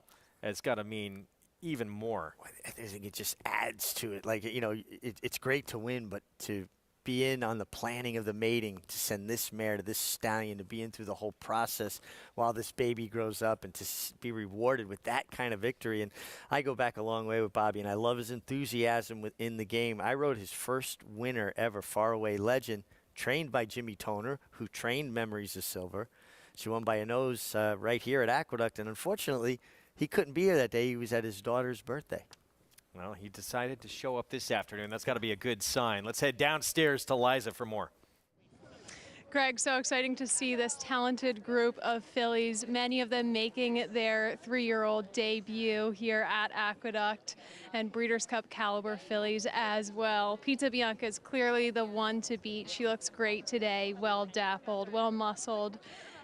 And with a shorter field, hopefully she'll get an easier trip as well and won't have to weave through as many horses with Jose Ortiz. Two that are looking very good from the Chad Brown barn are the number 7 Consumer Spending. Also coming out of that Breeders' Cup race, she's been on the work tab since late February. She looks fit. Chad Brown has her well prepped for this 3-year-old campaign, and she's really filled out nicely from 2 to 3, looks great. This is a talented group of individuals, and obviously these Breeders' Cup caliber fillies have the track record, but one that did impress me was the number 3 Miss You Ella. Broke her maiden very well down in Florida and has come back strong since then. So she has a tough field to face today, but she looks great and well turned out for Chad Brown. Greg? Liza, thank you. Bobby Flay, he's used to having a throwdown in the kitchen. He's got a throwdown on the racetrack this afternoon with his star filly, Pizza Bianca, dealing again with consumer spending. And another one who lined up in that race as well, Sell By. She was a big price that day, the 5. But there's Bobby. And he really does look dapper. I love those blue-tinted sunglasses. Yeah. This Pizza Bianca, you've talked about the lack of pace in this race. But as she was able to maneuver through that field, do you feel like Jose Ortiz potentially could do whatever he wants with her? She could be a little bit closer. Well, I think she could be a little bit closer. You know, also being fresh, maybe, you know, she puts herself a little more forward. Sometimes when horses are coming off layup, they have a little bit more of that bound-up energy, so they kind of place themselves a little bit more. I don't think she needs to be as far back as she was in the Breeders' Cup, and certainly with a slower pace, which I anticipate there being.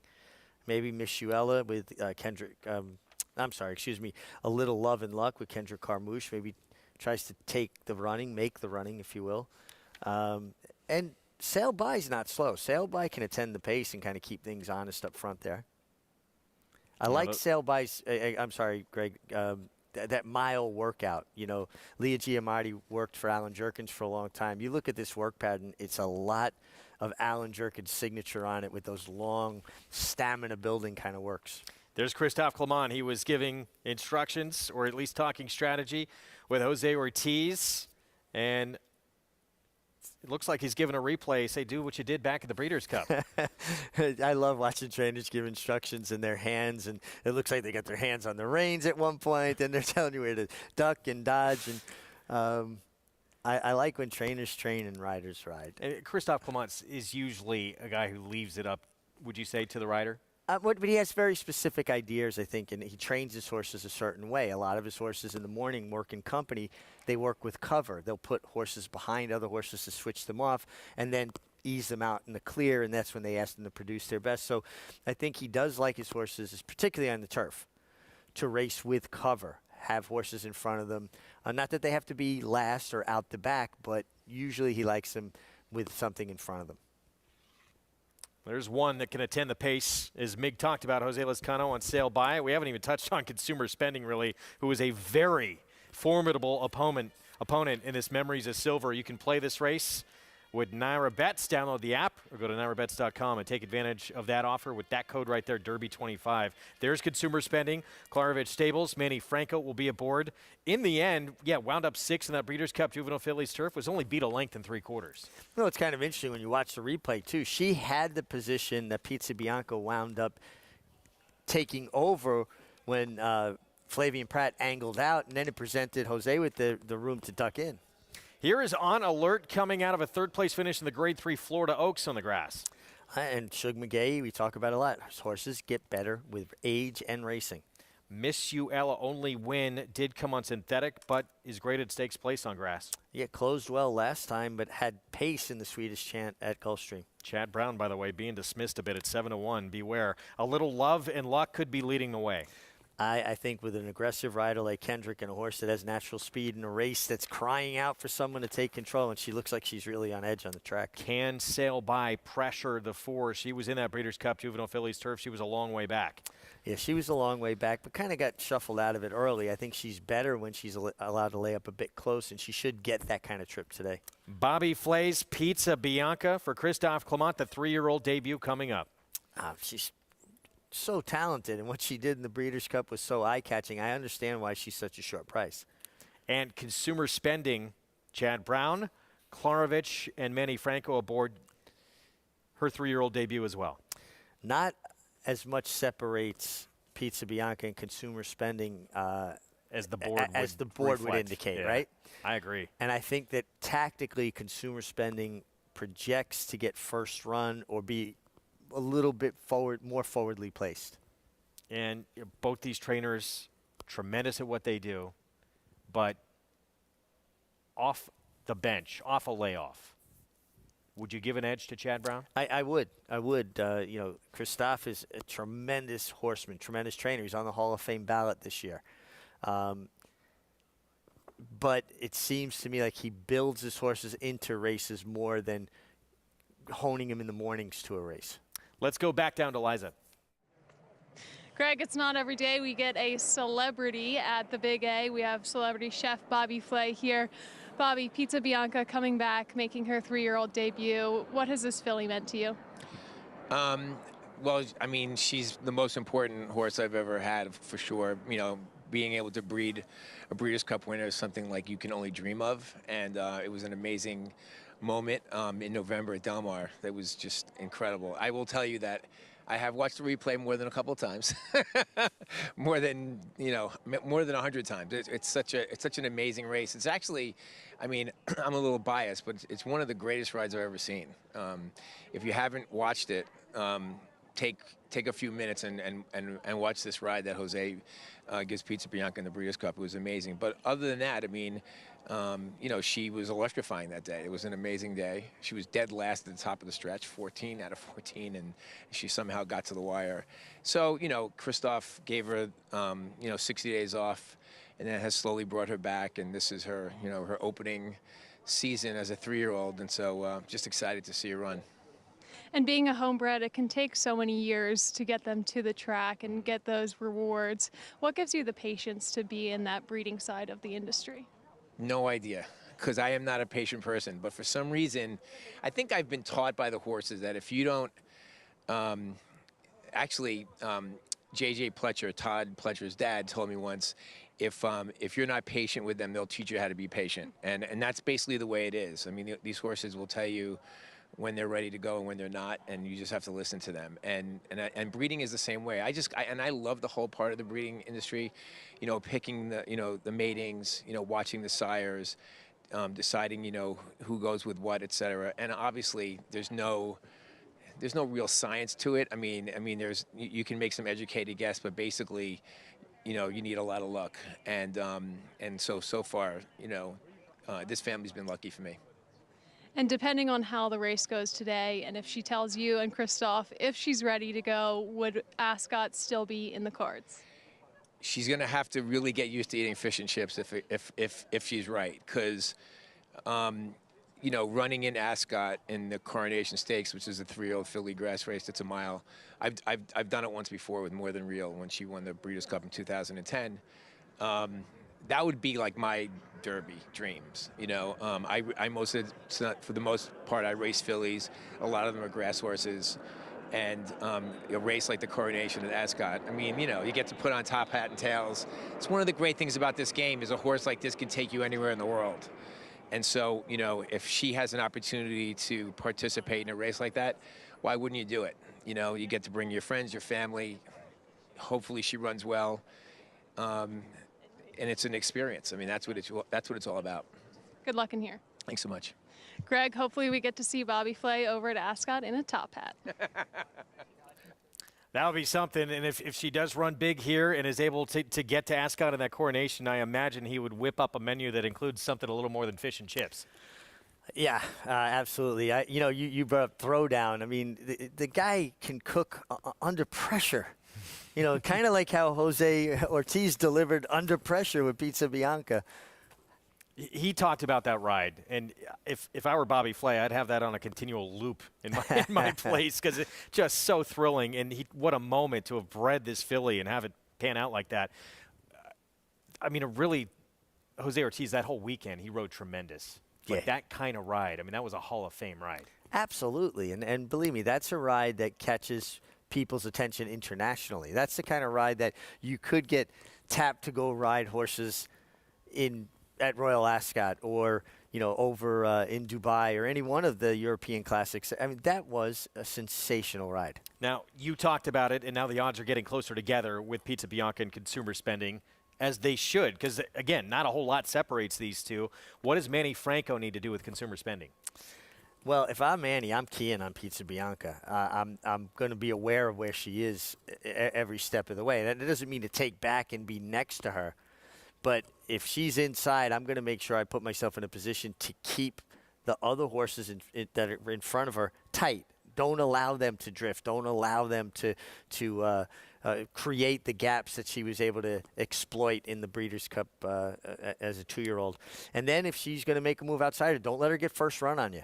At some point, you got to try to put a little separation, because with her turn of foot, you don't want to hold up to try to outkick the best kicker, which to me is Pizza Bianca with that turn of foot. And again, and there's the two main contenders on the screen, both coming out of the Breeders' Cup Juvenile Fillies Turf. The winner on the left-hand side of your screen, Chad Brown and Klarovich Stables Consumer Spending, only beat a length and 3/4 in that race on the right-hand side of your screen.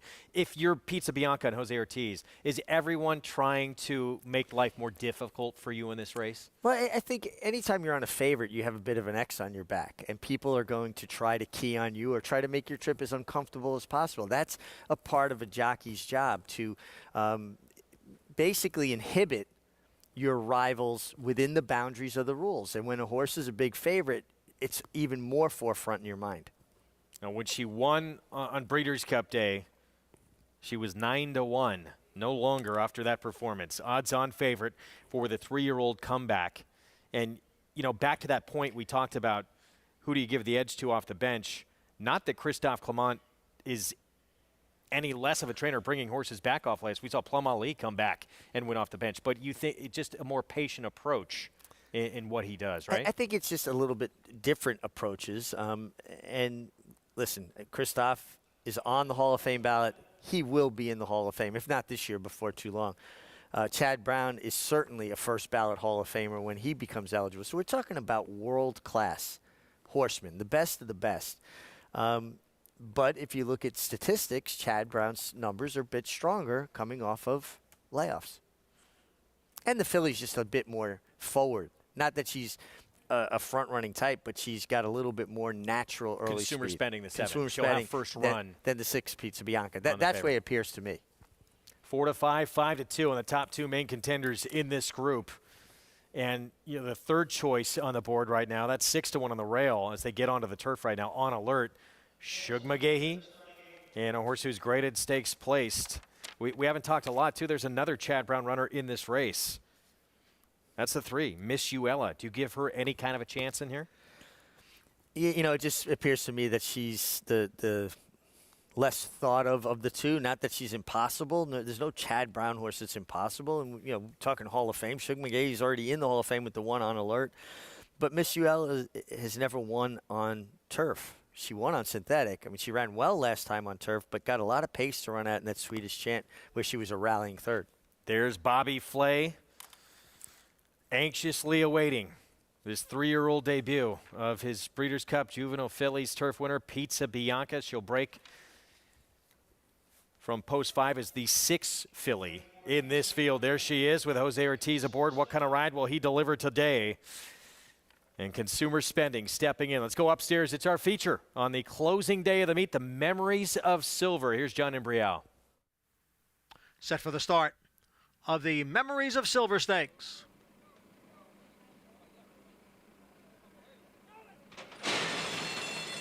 And they're off.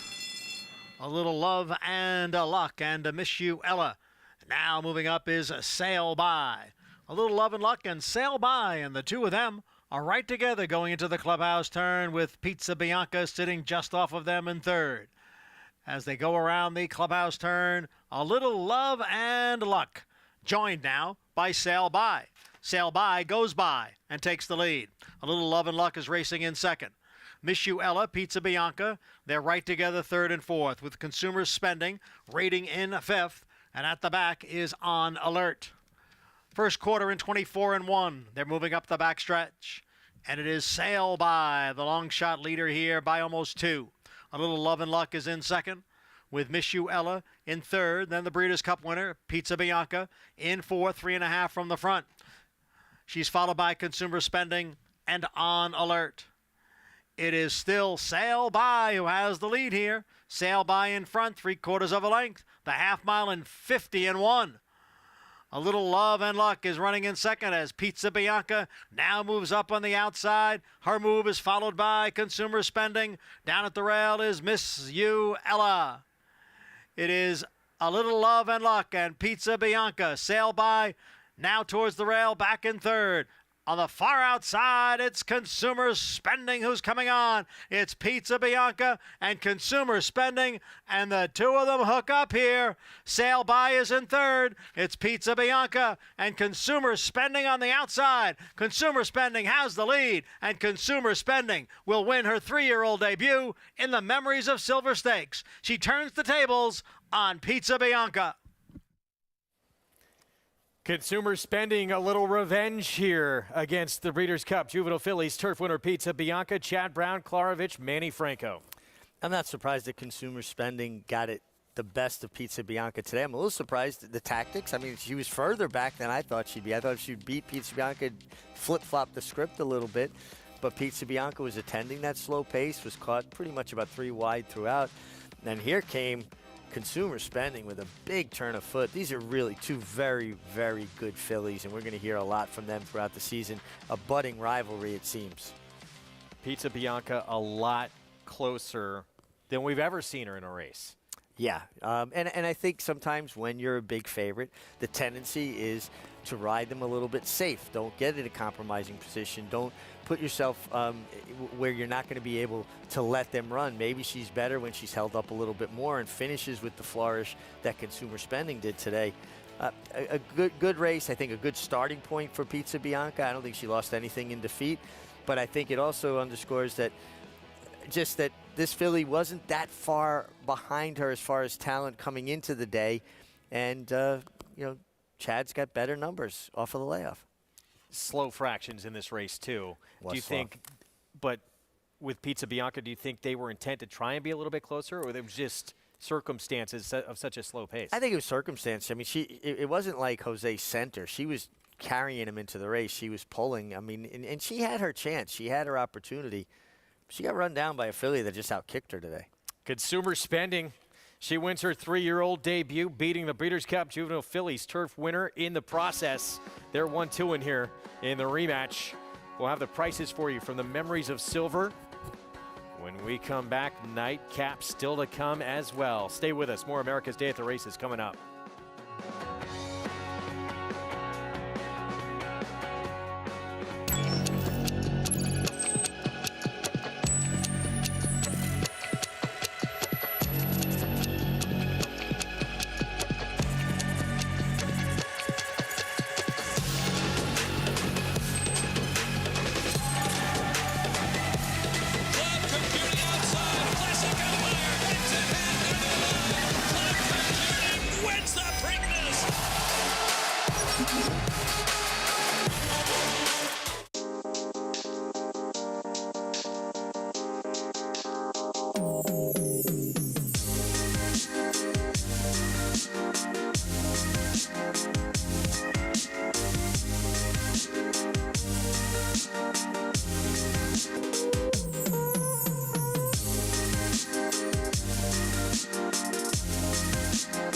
Stay fabulous. Resorts World. Run Happy was a #1 second crop sire by graded stakes winners and earnings. A leading dirt sire and now is an exciting Kentucky Derby hopeful. Kicked it into high gear, and Smile Happy with a powerful performance wins by 2.5. Run Happy continues his rise and is priced for success. Clips champion Run Happy standing in stall 1 at Claiborne Farm. How does horse racing support New York's economy? It's responsible for 19,000 jobs and more than $3 billion in annual statewide economic impact. These good-paying jobs support working families across the state and sustain thousands of small businesses both on and off the track. Horse racing in New York means jobs and opportunities now and in the future. We are New York horse racing.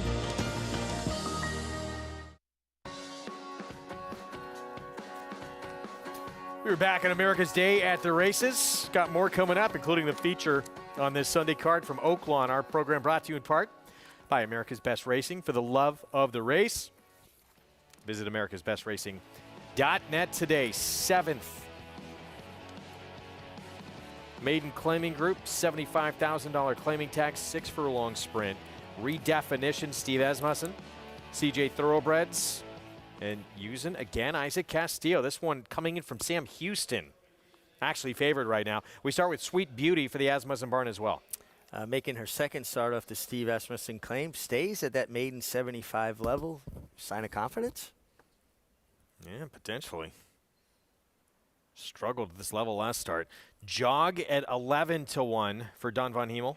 Drops to the 75 level after breaking slowly first time. Didn't take any money on debut. Did not run terrible. I actually thought this horse ran sneakily okay.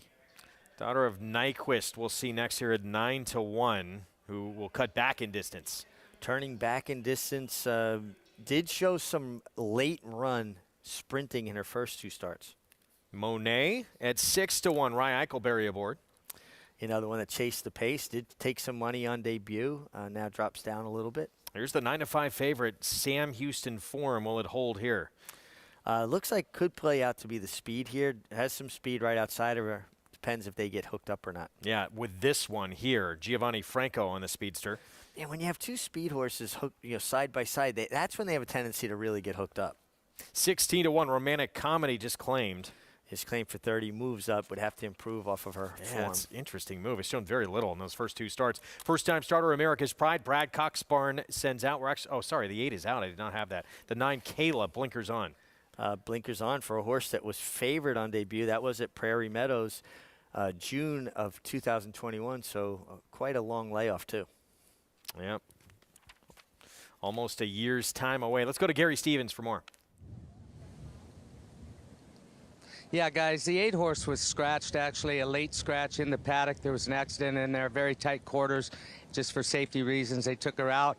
She was walking around, appeared to be okay, but she did turn over in there, so she was withdrawn. She was actually the favorite, first-time starter for Brad Cox. So favoritism went to the Chad Brown the Steve Asmussen redefinition, who had her first start last year at Churchill Downs, finished second. Nothing came out of that race to really do any good. She wound up at Sam Houston, where more or less that's where Steve sends his, I won't call him the B team, but the A team goes to Fairgrounds or to Oaklawn Park during the wintertime. So she's raced there. She's coming off the second place finish, beating a half a length her last out at Sam Houston.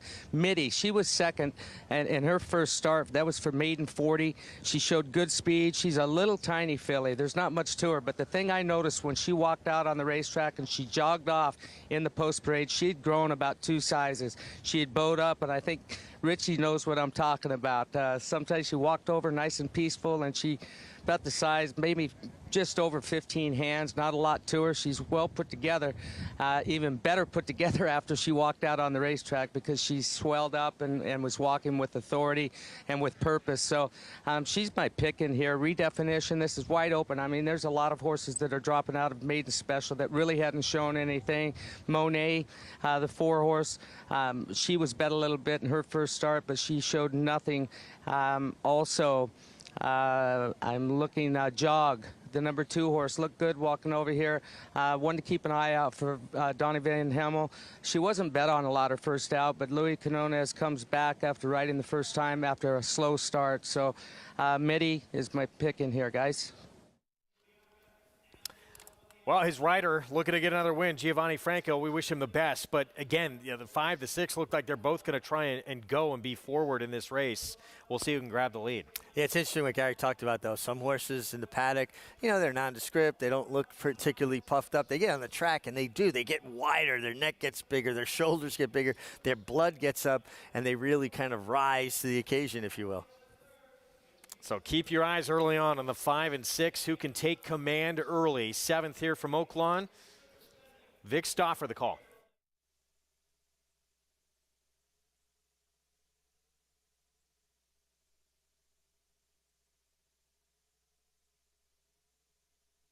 They're at the post. They're off. Redefinition broke beautifully, goes to the front from Kayla and Mitty. Then comes Monet and Romantic Comedy with Sweet Beauty and Jog, and the trailer is Emily Oz. Redefinition and Kayla up the backstretch. Redefinition a half length in front, and now more than that as she sprints clear. Redefinition 2 lengths in front. Then comes Monet through at the rail, Mitty 3 wide, and Kayla between horses. 2.5 back to Romantic Comedy and Sweet Beauty. They've got about 5 lengths to make up. Then 6 lengths last to the 2 trailers. Jog and Emadia's Redefinition looks sharp.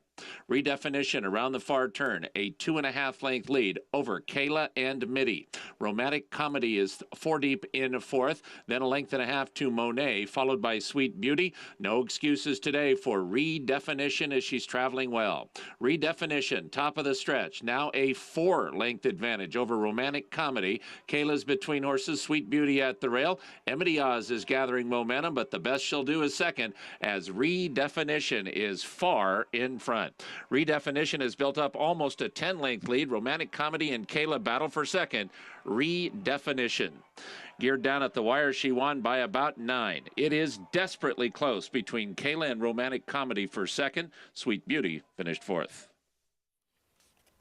Isaac Castillo and Redefinition continuing to get big opportunities riding for the Asmussen barn and making the most of it. Absolutely. This filly powered away as much the best. Very late changing lead. She just saw her inside the 8th pole. She finally got to her right lead, but didn't matter. She was drawing off at will, had speed. He took nothing away from her that came easy, and then she just cruised. And big opportunity for Isaac Castillo to get this shot with Steve Asmussen. The guy's going to supply you with a steady amount of winners. You think, look at what Steve's done already this year. Over 135 winners already this year. It's incredible. Regularly 500 plus wins per year from the winningest trainer in North American history. This young rider there is a man we got to keep our eyes on. Isaac Castillo, to break through and be able to get mounts on a consistent basis for this outfit and to deliver like he has. He's making a name for himself. When he starts winning for him and settles in and his confidence level will rise, it'll even be better for him. Like right now, your tendency as a young rider when you get a shot with a big outfit like that is even subconsciously you press a little. You want to impress them. You want to win. You want to make it happen. Just sit back, relax, let it happen, let the horses take you because he's going to put them in the right spots and they're going to come over there prepared to win. Had the opportunity to ride in his first ever Grade 1 just last year as a young rider, and now he's in with that Asmussen barn. That is a great thing. Back to the memories of silver. Consumer Spending off the bench, ready to roll, and she kicked in for Manny Franco, trained by Chad Brown, owned by Klarovich Stables. Yeah, big run from her. No pace on in this race, didn't matter. Big turn of foot. Manny, strong finisher. Pizza Bianca came up second best today, but I think we'll be seeing these two hit, butt heads a little bit more through the season. Sailby ran on well, setting the pace. Yeah, it'd be fun to see this rivalry continue. Let's go downstairs to Liza. Here with winning jockey Manny Franco aboard Consumer Spending, able to run down the favorite Pizza Bianca. Manny, what was the strategy against this big favorite and the Breeders' Cup winner? I mean, she's a really nice filly. I really like her since the first time I get on her in Saratoga. I mean, I just played by the start. I just tried to don't be too far because I knew it's not going to be too much pace in the race. And when I saw Pizza Bianca go away in the beginning better than me, so I just tried, I drop in, and after that I just follow her the whole way. And my filly, when I tip out, and she gave me a nice kick home. How confident were you coming into that stretch that you'd be able to catch her? Really confident because I think she's better when she's in the clear, and she proved it. Congratulations. Thank you. Greg, Manny Franco able to run down the favorite, now 2 for 2 aboard Consumer Spending. Liza, thank you. Two very good fillies, both with a bright future and obviously 2022 campaign ahead of them. And as you said, Meg, I would love to see these two continue their rivalry and meet up again down the line. Well, I think they're both very talented fillies, and trips are going to tell the tale. They both have turn of foot. They both can accelerate. And then it comes down to trips. And you can see Manny took back when he realized he was going to be caught 4 wide in the first turn, dropped in, and then his radar was locked in on Pizza Bianca. And when she made the first move, he followed her wake before tipping out and had full momentum. A great run from both of them. Great comeback from both of them, and I think something they both can build on. Consumer Spending, though, gets the win over the Breeders' Cup Juvenile Fillies Turf winner in this comeback race. And how about this as we take a look at this late pick 5 follow along? So Chad Brown and Consumer Spending to get the best of Pizza Bianca. It was returning the favor a little bit because Christophe Plum Ali getting the better of Chad Brown with technical analysis earlier in the meet. Yeah, and kind of, technical analysis that day in front of Plum Ali. She was tracking her. The common denominator in these scenarios, Manny Franco rode Plum Ali to beat Chad Brown, and now he rode Consumer Spending to beat Christophe Clement. Nightcap on the final race of the meet. It is on the turf at a mile and 16th. New York Breds, maiden special weight, and 5-2. Favorite right now is Mr. Connecticut Trevor McCarthy for Christophe Clement. It gets a good inside draw, returns as a first-time gelding, first-time Trevor too. So it should be interesting. He needs to work out a trip, but Trevor's been riding the turf really well. Saving ground, patient, disciplined. And again, we got a rider's title on the line in here. Obviously, Kendrick Carmouche trying to close it out. He'll be on a first-timer, the 2. Dylan Davis with a win here would draw even. And it would end in a tie here in the meet. He's on the 4 Excursion East. We're going to take a timeout. We'll look back to yesterday's Grade 1 Apple Blossom. Huge race in that Distaff division, and the Queen continues to reign supreme. We'll show you Latruska, her dominant performance when we come back.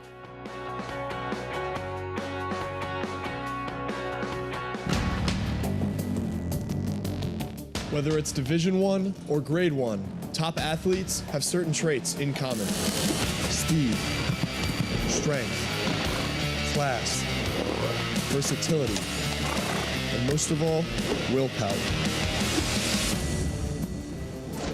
Claiborne Farms Stallion, War of Will, was a Grade 1 winner on both dirt and turf. Now, his first foals are taking the field.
Back on America's Day at the Races. Final race of this Aqueduct meet here at New York City's racetrack.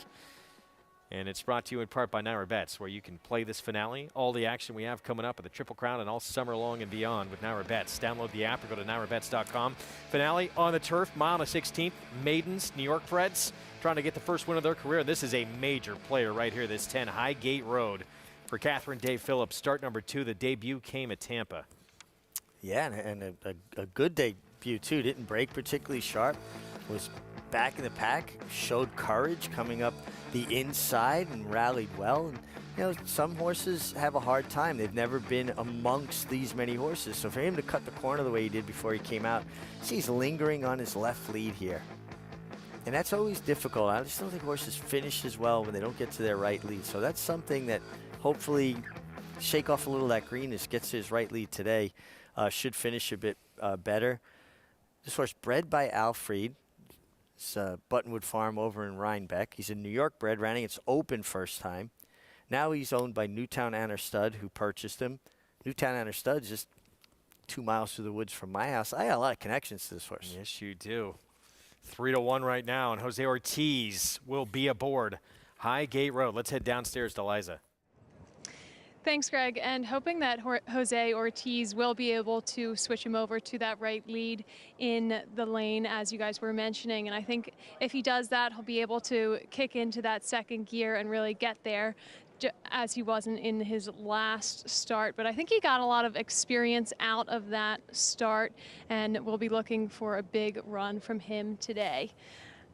The number 5 Media Sensation, I got a chance to catch up with trainer Tom Morley about that last start, and he said that, you know, he just never really ran a step. He's much more of a turf horse, and it was a race that came off the turf, so he just wanted to get a run from him, but he just never really broke from the gate.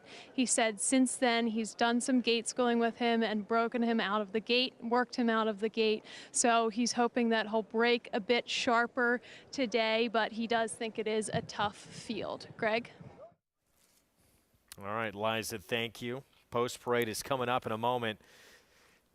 Going to take a look at the Pick 5 Will Pays here to the current favorite, the 1, just over $2,100. And yeah, the favorite in the Pick 5, the horse we just showed you that debut of, Highgate Road, $18.49, coming back to the 10. Nice. It's a competitive race. Listen, Highgate Road is certainly one of the contenders, but so is Mr. Connecticut. Interesting first-time starter with some pedigree in there. It's a good race. 4-year-old debut coming up from this horse right here. And again, Trevor McCarthy will ride for Christophe Clement. We're going to show you his most recent effort, how he ended his 3-year-old campaign, and it was at Aqueduct. Yeah, and he turns in, he cuts the corner, he's down towards the inside. And he just never really got lucky. Things didn't, you know, turn out well. There's a wall of horses in front of him. He's trying to fit in a spot. He's got a horse inside of him. He just runs out of room. You know, he got unlucky that it didn't open up. 19 out of 20 times on the turf it's going to open up. This was the 20th time. Some people scream that's a bad ride. That's an unlucky ride. Right now, this is your, by razor-thin margin, leading rider at the meet. Kendrick Carmouche, hoping he can remain there. He is 1 up on Dylan Davis. Kendrick, of course, my apologies, I got it wrong the other day. How could I forget this? Won the winter meet back in 2020 at Aqueduct, which included the first Grade 1 win of his career, True Timber in that Cigar Mile. Dylan is on the 4, though. He's on Excursioniste, and he would draw even with a victory. Excursioniste has a big shot in this race. Kendrick on a first-time starter. Kendrick on a first-time starter, but there's Mr. Connecticut, Christophe Clement train. Our own Acacia Courtney Clement was Miss Connecticut, married Miguel Clement, so there's the connection. So named after Miguel. I'm assuming. Here's Kendrick, leading rider right now on the first-time starter constitutional bid. Certainly a turf pedigree here. Special envoy, half-brother, was a stakes winner on turf out of a Cozine mare. Saratoga Sky, 23-1, blinkers on. Blinkers on, trying the turf for the first time off of 1 sprint, was outrun. Here's Dylan Davis. Can he draw even and end the meet in a tie with Kendrick? He's on Excursioniste. Yeah, a horse that certainly is much more turf meant, should really appreciate getting back to the turf. And he hasn't run since February, but he has some race over the winter to keep his fitness. Makes a nice appearance, too. The 5 Media Sensation, start number 2 for Tom Morley. Yeah, it was meant to run on turf, rained off. They got a run in him. Now he's on the preferred surface.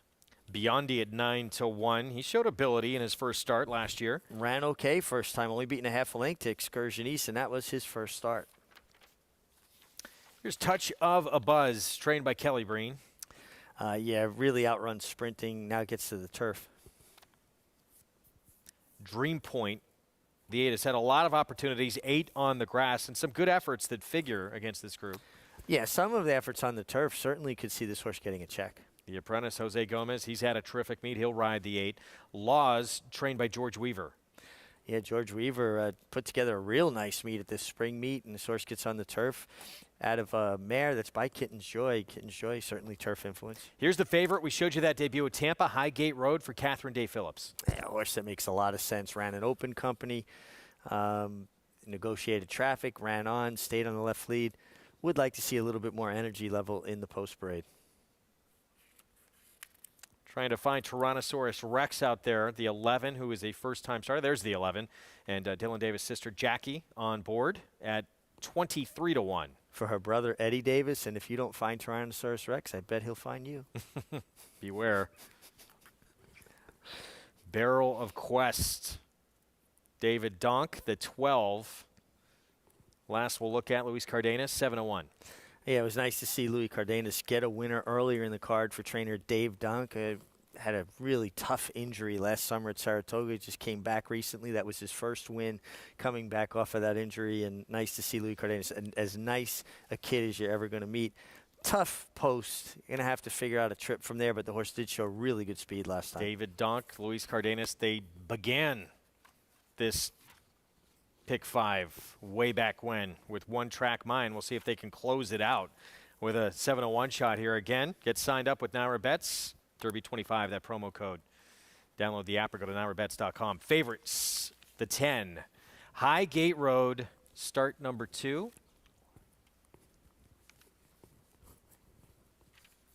And on the rail, Mr. Connecticut, not far behind. Those two taking the majority of the attention in this nightcap. But, you know, we went through this field in that post parade. It seems like there's several others that some of them getting back on grass, like the 4 Excursioniste, look like they could move back up, returning to a surface where they've been better. Yeah, and again, you know, Excursioniste has a lot of foundation. These are young horses going a mile and a 16th. Some of them are coming off of longer layoffs. He ran on the dirt all the way to the middle of February, so that's basically just like a freshening now, getting back to his preferred surface. And he's run races good enough on the turf that I think makes him a major contender here. Mr. Connecticut, 5-2 with more on this son of Lemon Drop Kid. Let's go back down to Liza. Thanks, Greg. And yes, Mr. Connecticut coming back off of a little bit of a layoff, which Christophe Clement tends to do well with. He has him well prepped today and looking good, looking very fit, a nice coat, very healthy looking, looks ready to go off of that bit of a layoff.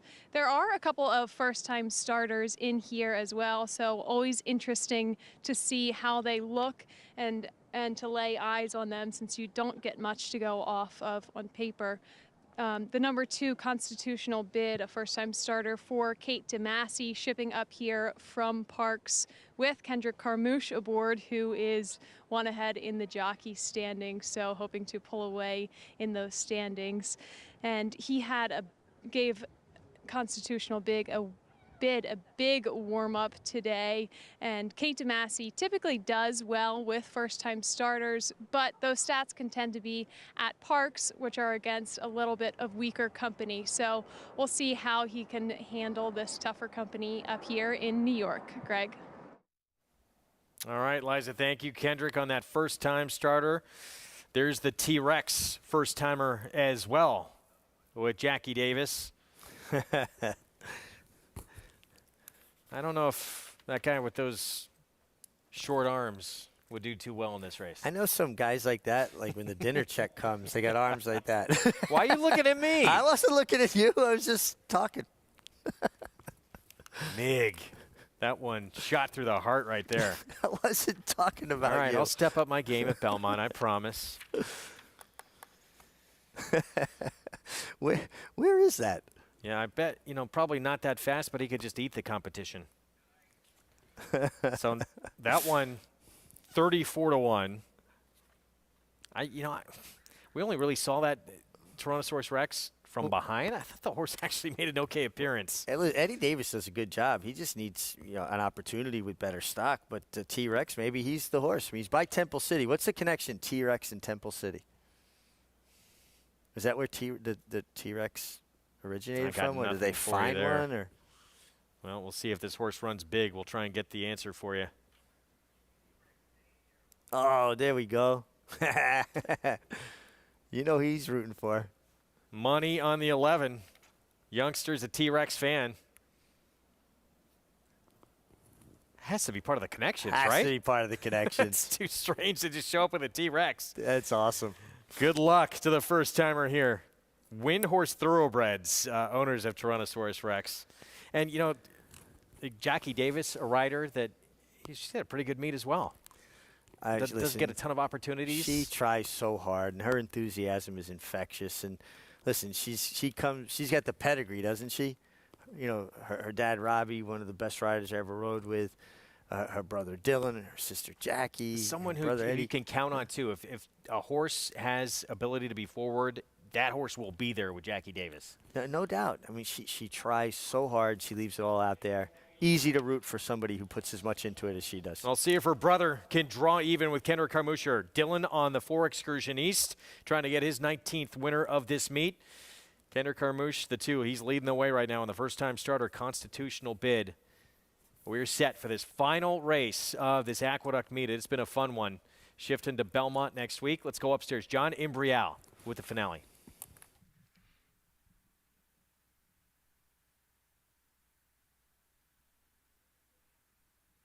They're all in for race 9.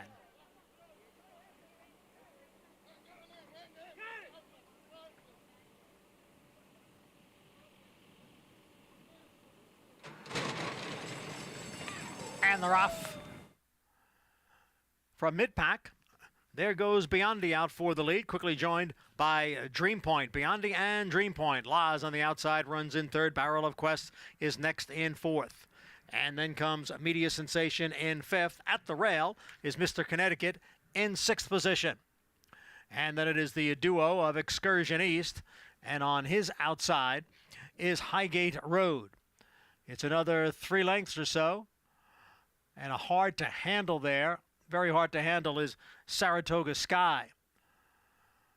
On the outside is A Touch of a Buzz, and at the back of the pack are Tyrannosaurus Rex and Constitutional Bid. The 2 firsters are 11th and 12th. 23-1 the opening quarter. Biondi takes the field up the backstretch, leads by a little more than a length. Barrel of Quest is racing in 2nd, and then it is Laz. Dream Point is down at the rail, and on the outside is Media Sensation. Then comes Mr. Connecticut, who's racing in 6th, 5 lengths from the front. On the outside is Excursion East, the half and 49-1. Biondi holds the lead here, 3/4 of a length. Barrel of Quest on the outside in 2nd, and then it is Laz in 3rd. Alongside is a Media Sensation. Now coming through at the rail is a Dream Point, then Excursion East. Mr. Connecticut will need some racing room. 3/4, 113 and a 4. It is a Barrel of Quest on the outside. Now poking ahead in front of Biondi, and down at the rail it is Dream Point. It is Barrel of Quest who has the lead. Biondi races in 2nd. A late move here from Mr. Connecticut, but not good enough. Barrel of Quest to win the finale of the spring meet here at Aqueduct. Barrel of Quest, David Donk, Luis Cardenas. They start off the late pick 5. They end it as well at 7-1. Sorry, 10-1. And overcame that outside post. Good for Luis Cardenas. Again, long struggle getting back from a tough injury in Saratoga last summer. Started riding again about a month ago. Found his stride again. Takes a little while to get your timing back, your rhythm back, but he certainly looks like he found it at the right times. We head over to Belmont. 2nd win of the day, and he overcame that outside post. Thought the post would be tough, but Luis Cardenas made it look easy. Meanwhile, Heeman Harkey trying to do it on the front end with Biondi. That horse at a big number, ran a much better race. Start number 2 as well. 10-1 over 15-1, 12-6, 1-8 in this finale. Yeah, Mr. Connecticut ran on, closed well. Biondi setting the pace. You said it mid-race. Biondi, way too big a price at 15-1. Ran too good on debut. A little bit of a disappointing effort from the 10 Highgate Road, who just looked a bit lethargic to me in the post race. Did not like his energy level. 2-win day for Luis Cardenas and for trainer David Donk. Good for those connections. And a 10-1 end to this Aqueduct meet in the final race before we head over to Belmont next week. It's been a fun meet. A lot of great storylines that we've had at this meeting. Certainly the emergence of a few guys. You know, Dylan Davis, Trevor McCarthy, apprentice Jose Gomez, but good for that man right there, Kendrick Carmouche on the 2 there, to pick up the 2nd riding title of his career here on the New York circuit. Of course, he had a record 4 consecutive riding titles at Parks, and he has really taken his game to another level. I mean, Todd Pletcher even said that and started using him about 6-7 months after he came back from injury, that he saw a different rider, and as a result started using him. Got that mount, of course, on Bourbonic, won on Wood Memorial, that Grade 1 win at Cigar Mile and True Timber. He's getting big opportunities to ride for the big barns. It's kind of interesting phenomenon that happens when a rider gets hurt. When you're riding every day and you're in the midst of it and you're consumed with it, you don't always see the habits and the things that you start falling into. Some of them are good, some of them are bad. When you have a chance to sit back and watch races and you're removed from it, you start picking up on little things that you say, well, I want to incorporate that into what I do. I don't want to do that. I want to change this. It gives you a chance to almost breathe, see the forest through the trees, if you will. And I saw that with Kendrick Carmouche. I see it with Dylan Davis, two guys that had injuries that almost gave them an opportunity to reflect and improve their game. Yeah, Kendrick was out for about 6 months. He was sidelined, and when he came back, really seemed like just next level riding-wise. Native of Vinton, Louisiana, gets his second New York Racing Association riding title. Good for him. Taking the Aqueduct Spring Meet with 19 winners. Well done, Kendrick Carmouche. We're going to take a timeout. When we come back, more coming up from Hot Springs, Arkansas. Race 8 is next, an allowance optional claimer, 2-turn mile. We'll have the post parade when we come back.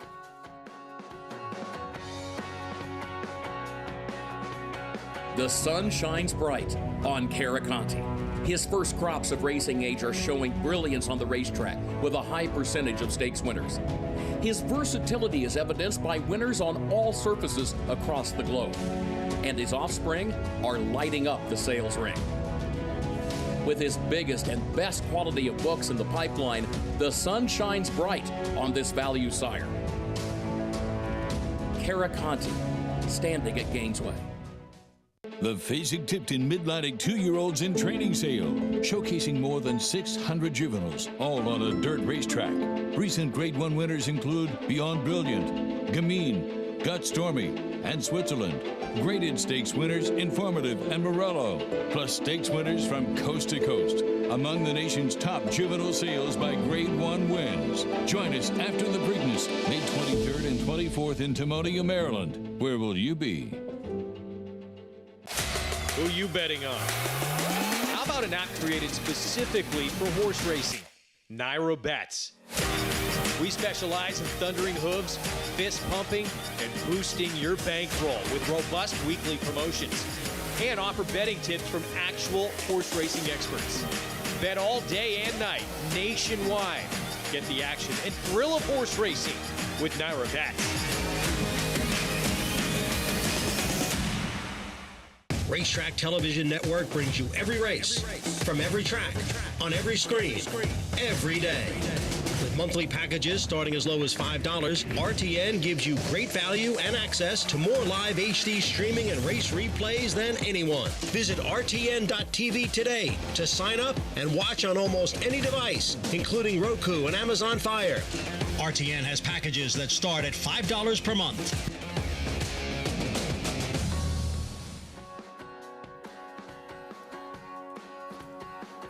We're back on America's Day at the Races on FS2, regional network out in Southern California, SNY as well. Good to have everybody with us. Program brought to you in part by Claiborne Farm.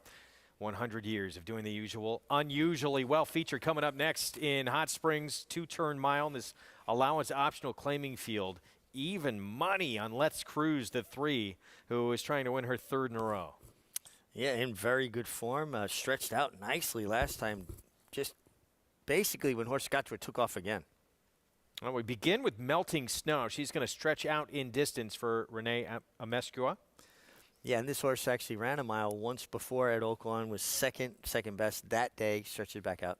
Well, this filly just faced Clairiere last time out. She's only beat 7.5 lengths in that race. That was at the Fairgrounds. And we saw Clairiere with a big run against the champ yesterday, Latruska. This filly's coming out of a tough race. Yes, she is. That was in the Grade 1 Apple Blossom, of course. The Clairiere wound up second. Here's the even money favorite, though. She's going to be forward. She doesn't have to be in the lead either, though. No, she doesn't have to be on the lead, but she just did it very easily coming out of the sprints last time. Sunny Isle Beach, she's 14-1 for David Vance. Yeah, listen, consistent performer, shows up and tries hard every time, kind of nibbles around the edges. Bobo Girl at 12-1. Rye Eichelberry aboard. Yeah, another one that made her Oaklawn Park debut last time. Kind of ran on evenly and then flattened out. Blessed Again. Giovanni Franco rides. Yeah, showed some speed last time, but that was a slowish pace. Here's Bob and Tail coming off back-to-back third-place finishes at Oaklawn. Yeah, well beaten in both of those efforts, but another one that kind of nibbles around the edges. And Beach Flower outside for the McLean-Robertson barn. Yeah, we'll have to work out a trip from out there. She's only 1 for 16 at Oaklawn Park. 9-year-old Mare, who is an 11-time winner, but yeah, she's not been at her best at Oaklawn. Let's check in with Gary Stevens for more. Yeah, guys, when they walked onto the racetrack, by far the best-looking horses on the track to me were the 3 and the 4. Sunny Isle Beach and Let's Cruise. Let's Cruise especially. She's not a big filly, but man, is she robust. She does not look like a route horse, but she routed just fine the first time that they tried her in that last race. When she did face Sunny Isle Beach, she went straight to the lead in that race and had everything her own way and kicked on nicely through the stretch. Very impressive victory. Sunny Isle Beach, she had no problems with her trip. She just wasn't fast enough. Let's Cruise, she's going to have everything her own way. If she gets away clean today, she was on her toes coming away from there. Then we'll talk about Melting Snow, the one horse, a little bit. I think it's interesting that Renee Mescua is routing her again. She did route very well when she did it last year here at Oaklawn Park. It was almost a year ago. Actually, it was just over a year ago. It was in March.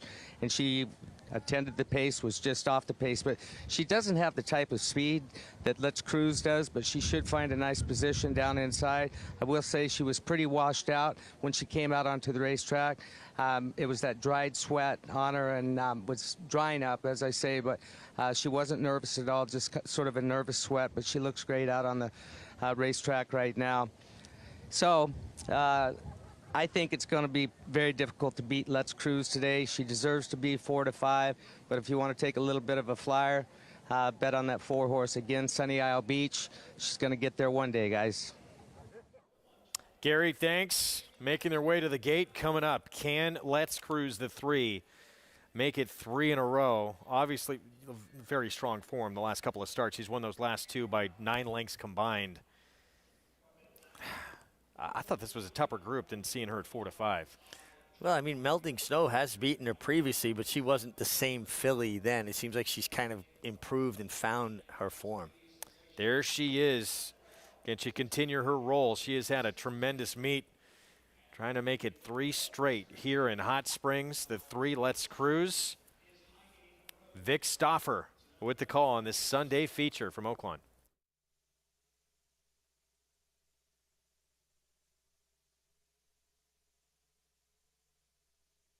They're at the post. They're off. Let's Cruise and Melting Snow shows speed. Blessed Again is very fast. Then comes It's 50 Shade Time, Bob and Tail, and Bobo Girl. Beach Flower away second to last, and the early trailer is Sunny Isle Beach. Let's Cruise to the front. She's got a 2-length lead on Blessed Again, who's a length in front of Melting Snow. Bob and Tail and It's 50 Shade Time are 4th and 5th, and about 3 from the front-running favorite, Let's Cruise. 2 lengths further back to Bobo Girl and Beach Flower, and Sunny Isle Beach is the trailer. 8 lengths first to last. Finish line is the 16th pole, and Let's Cruise is doing just that. Let's Cruise along the backside leads by a length and a quarter from Blessed Again in second. Melting Snow is at the rail with Bob and Tail just outside of her. Now Bobo Girl has taken over 5th. She's a length in front of Beach Flower. It's 50 Shade Time has dropped all the way back to last as they leave the backstretch with Let's Cruise the one to beat. Let's Cruise less than 3 furlongs from the money and a length in front of Blessed Again in second. Melting Snow is at the rail, still with a chance. 2 from the front. Between horses, Bobo Girl catches the eye, and she's going to split horses and come on, and here comes Bobo Girl along with Bob and Tail. 4 back to Sunny Isle Beach. Let's Cruise just a half length in front of Blessed Again, Bobo Girl, and Bob and Tail in with chances. Sunny Isle Beach next, and here's Blessed Again outside of Let's Cruise. Let's Cruise is still in front. Bobo Girl continues to attack down at the rail. She's got a chance. Let's Cruise. Bobo Girl to the outside. Bob and Tail. Bobo Girl. Let's Cruise. Bob and Tail. Bo Girl. Bobo Girl beat Let's Cruise. Bobbentail was third, maybe Blessed Again for fourth. Bobo Girl, daughter of Oxbow. Preakness winner ridden by Gary Stevens. With the win, beating this 4-5 favorite. So midway on the far turn, you knew she was going to be a danger. She needed some room. Ryan Eckelberry angled to the inside as the favorite Let's Cruise drifted out. And under insistent urging, man, this guy, he was all over, wasn't he? Needed it. Gets just up in time, getting to the inside there. And, you know, in defeat, Let's Cruise, another good effort. It's tough to keep on rolling off W's, though. Yeah, and she got pressure early. She, didn't get an easy ride on the lead. And winner worked out a great trip, Bobo Girl, being able to find that inside path as they turned for home. So Bobo Girl, the upset scorer in the feature. Rye Eichelberry, Chris Richard, Stanford Cole winning connections. Prices from this one when we come back. Still have the Nightcap to come as well. And a look back at the Grade 1 Apple Blossom. Big race in that Distaff division. And Latruska enters Elite Company, going back to back. Stay with us.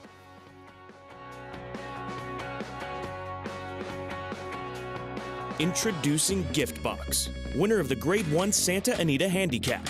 He's a 3-time graded stakes winning millionaire with 4 triple-digit buyers and a 4 Ragazin to his name. He proved himself early as a graded stakes place 2-year-old, and now his career as a stallion is just getting started. From the first crop of the leading sire Twirling Candy out of a multiple graded stakes producing mare. Gift Box, only at Lane's End.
Back on America's Day at the Races. Good to have you with us. Nightcap in New York in the finale of this Aqueduct meet. Barrel of quests on a 2-win afternoon for trainer David Donk and jockey Luis Cardenas. Yeah, gets it done for Tri-County Stables, owner breeder. I remember the mare, if I'm not mistaken, Bravo Joy, trained by John Hurtler, long time, just a class trainer in New York, and of course overcame the outside post. Nice to see Luis Cardenas get a second win on the day. Young man that struggled through a tough injury to come back and finding his form. Tried to get him back on the turf last time out. It was washed off, but patience pays off. Returns to the lawn where he did show ability here at Aqueduct late last year, and $22.80 for the win. Pig 5 over $8,600, and the Pig 6 over 50 grand on this final day of the meet. Ready for Belmont. How about that? Someone's ready for it. Someone got some nice bankroll if you hit this late Pick 5. Began again with these same connections. Trainer and jockey, Donk and Cardenas with One Track Mind at 5-1. And they closed it out at 10-1 in the finale. Back to Oaklawn. Bobo Girl getting by the odds-on favorite. Let's Cruise for the victory. Rye Eichelberry working hard to the finish. Yeah, just really worked out a nice trip. Midway to the turn, you can see he was traveling, had some horse. Let's Cruise drifted out, allowed him enough room to get his filly in there, and she just kept on grinding away. Let's Cruise never gave up. Another game effort from her. Just got a little bit of pressure early and set it up for Bow Wow Girl. $29.60 for the win. Even money favorite. I thought it had been odds on. Floated back up to even money in the end. So 5-3-7 in that feature. One more to come on the Sunday card here in Hot Springs. 9th at Oaklawn, 6 furlongs to close it out. Arkansas bred runners, non-winners of 2 lifetime, running for $16,000.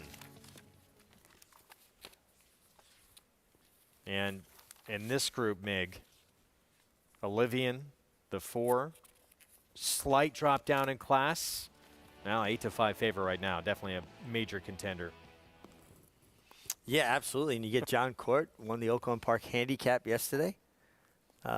Just incredible. He just doesn't miss a beat, does he? Big one yesterday. One of the premier. It's early in the year. I think in terms of races that are this early in the year, might be the biggest race really there is. Certainly in the Distaff division. Grade 1 Apple Blossom and Latruska going back to back. Clairiere, what happened out of the gate? She broke about a half a step slow, and Latruska broke out, and horses are like water. Water flows to empty space. Horses tend to run to empty space. Kind of took her ground, probably cost her a little bit there at the break. And then you see Latruska. Look at her ears. Look at her head carriage. She made an easy lead, framed up nicely. Now she takes a challenge from Cece, who I'm convinced is just better on one turn. I just don't think she is going to beat the likes of a Latruska or any real top mare going 2 turns. And here comes Clairiere, resolute run down the middle of the track. But Latruska is also the kind of mare that when she feels a challenge tends to find more. Yeah. You know, so I know some people say, well, she was getting to her late. I'm not convinced of that. I think that if they got close to each other, Latruska was going to continue on again. And look, she was fairly clear here. I know it was a slow start from Clairiere, who did run big, but yeah, Latruska showed us her gameness last year, probably more so than in any race in that personal ensign at Saratoga. 7th Grade 1 win of her career. Joins an elite list of multiple winners of this race. Just Passiana, Azeri, and Zenyatta have done that. Adds her name to that list. Does this win, certainly she can, by the looks of it and what she did here, she has a lot more to give this year. Is she a future Hall of Famer? Oh, she's certainly building that resume. I mean, you look at the mares on that list, and certainly Zenyatta, one of the greatest race mares of recent times. Paziana was incredible. She's closing in on $3 million in earnings. Her campaign has been tailored a little bit more around getting to the Breeders' Cup a little fresher this year. She had more racing at this point last year. I think this would have been her 3rd or 4th start by that time last year, but she also had a start in December. This time she had a break from November, the Breeders' Cup, all the way until the Royal Delta, and now this race. So she's amazing. She's Hickory, and she shows up. I mean, her Breeders' Cup, it was all against her. She, crazy fast pace, and she got in chase mode, and she might have been a little over the top by then, hence why they're kind of campaigning her a little bit different this year to get her the Breeders' Cup a little fresher. Yeah, Fausto Gutierrez said it's going to be a lighter campaign, has picked out the next spot, Ogden Phipps on Belmont Stakes Day. For more on her incredible performance, let's go to a man who was there, our Hall of Famer, Gary Stevens. Yeah, guys, and Fausto Gutierrez knows this filly like the back of his hand, and he made a path last year that he followed. And sometimes when you drive a road, you take a reroute, and he is taking a reroute. He is going to be easier on her. Like Richie said, by this time last year, it was her 4th start. It's only her 2nd start this year. He had this filly really tuned up for this race. She gave a great effort. She was in control from the word go. As far as I could see, never in any danger whatsoever. Clairiere, yeah, she was hampered a little bit at the start, but I don't think it affected her with her running style. She lost nothing in defeat, Clairiere. She's going to improve off of that race. And CC, I think she'll probably go back to her division of the sprinters. She ran a gallant 3rd yesterday. No real excuses there. The best horse won. And from what I see, she's only going to improve off of that race. She doesn't really even need to improve. Guys, off of my number, she ran 2 points off of her all-time best. She ran a 5 on the Thorough Manager last year. She ran a 6 yesterday. She was never in any danger. I'm like Richie. If Clariere would have got to her hip, I think we'd have seen another burst of energy. She loves a fight, and I'm really looking forward to seeing where they pick her next race to be. Guys? Yeah, so again, Fausto Gutierrez believes it's going to be the Ogden Phipps on Belmont Stakes Day, trying to get her a lighter workload because there is some unfinished business. Obviously a champion, but they would love to get a Breeders' Cup Distaff win. Oh, absolutely. I mean, like she built enough of a resume last year that it didn't matter that she lost the Breeders' Cup. She basically had wrapped up the championship already, but they would love that on her resume, too. When you talk about Hall of Fame credentials, I think that would certainly strengthen that case, wouldn't it? Probably cement it. Yeah, I believe so. Meanwhile, also on that tremendous Saturday card, older horses in the handicap division in the Oaklawn Handicap, and John Court, as he said afterward to Maggie Wolfendale, putting on a clinic to these youngsters. Well, I get a kick out of it. I had the privilege of riding with John. Used his horses, natural, what speed he has, because he's not normally a speed type, but to hold inside position. He didn't allow that wave to fold over him into the first turn, and then he gave his horse a breather, but he established that position going forward first. It's just so key, and that's experience. Such great tactics. It's the scratch at Thomas Shelby, who was going to be forward, that horse coming out, and John Court came up with a plan to put this horse forward. That is not this horse's MO. And it pays off. And this is, I really like this too. Hands and heels. Last furlong, he's just confident, hands and heels to the wire, never thought about going to the crop. And this is a big race. It's $1 million race, and as you get older, there's less and less of those opportunities to win these kind of races in your future. Tendency might be to get a little bit excited. Not John Court, cool as ever. Incredible performance, popular one too. Great to see trainer Dallas Stewart get a big win. It's $1 million race, and to see John Court have this moment as well. And what's been, in some ways, this is kind of a resurgent Oaklawn meet for him. He had his 700th career win at this racetrack earlier in the meet, all the way back in December. But it's been a tremendous ride for him, this meet. Well, it's been great, and it's fun for me to watch, and I'm living vicariously through him. But also, we would be remiss to leave Dallas Stewart out of this conversation. Just an incredible guy. I love Dallas Stewart, and he talked about being John Court's valet when before he became a trainer, before he went to work for Wayne Lucas. He was my valet as well at the fairground. So, and just an incredible horseman, a wonderful guy. Learned his lessons well from Wayne Lucas, another one of the Wayne Lucas alumni that has carved out an incredible career. One of the good guys, a guy you enjoy watching win. Great to see this team win together, too, because Dallas Stewart, John Court, they've had such a great friendship, long relationship over the years. And to have a moment like this, it's such a big race. Good for them. It was a really popular win in Hot Springs. We're going to take a timeout. We will be back. Got some stakes action to recap from Saturday here in New York. Kaz Mike stepping up, running huge.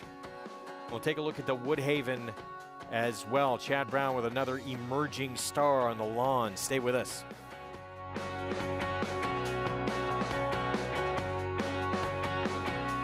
Like father, like son. The start of Palace Malice's career at stud closely resembles that of his sire, Curlin.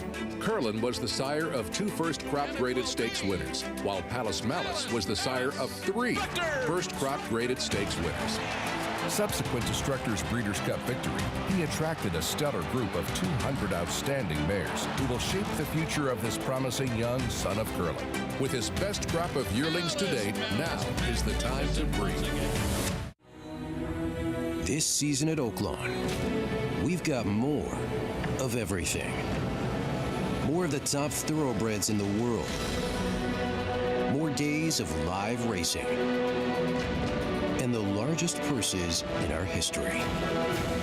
All at a completely reimagined Oaklawn. Come be a part of this historic season at Arkansas's only casino resort. If you're looking into racing partnerships, you should know they're not all the same. When you partner with Bond Racing Stables, you become a member of a growing family of racing enthusiasts, all guided by 3 generations of experience in thoroughbred breeding, training, and racing. Share in the excitement at Saratoga and Belmont Park, where we've graced a winner's circle with winners like Giacosa, who was bred, born, and raised here at our Song Hill farm. Get more than just a partnership. Become a member of the Bond Racing family. 3 generations of thoroughbred excellence. How does horse racing support New York's economy? It's responsible for 19,000 jobs and more than $3 billion in annual statewide economic impact. These good-paying jobs support working families across the state and sustain thousands of small businesses both on and off the track. Horse racing in New York means jobs and opportunities now and in the future. We are New York horse racing.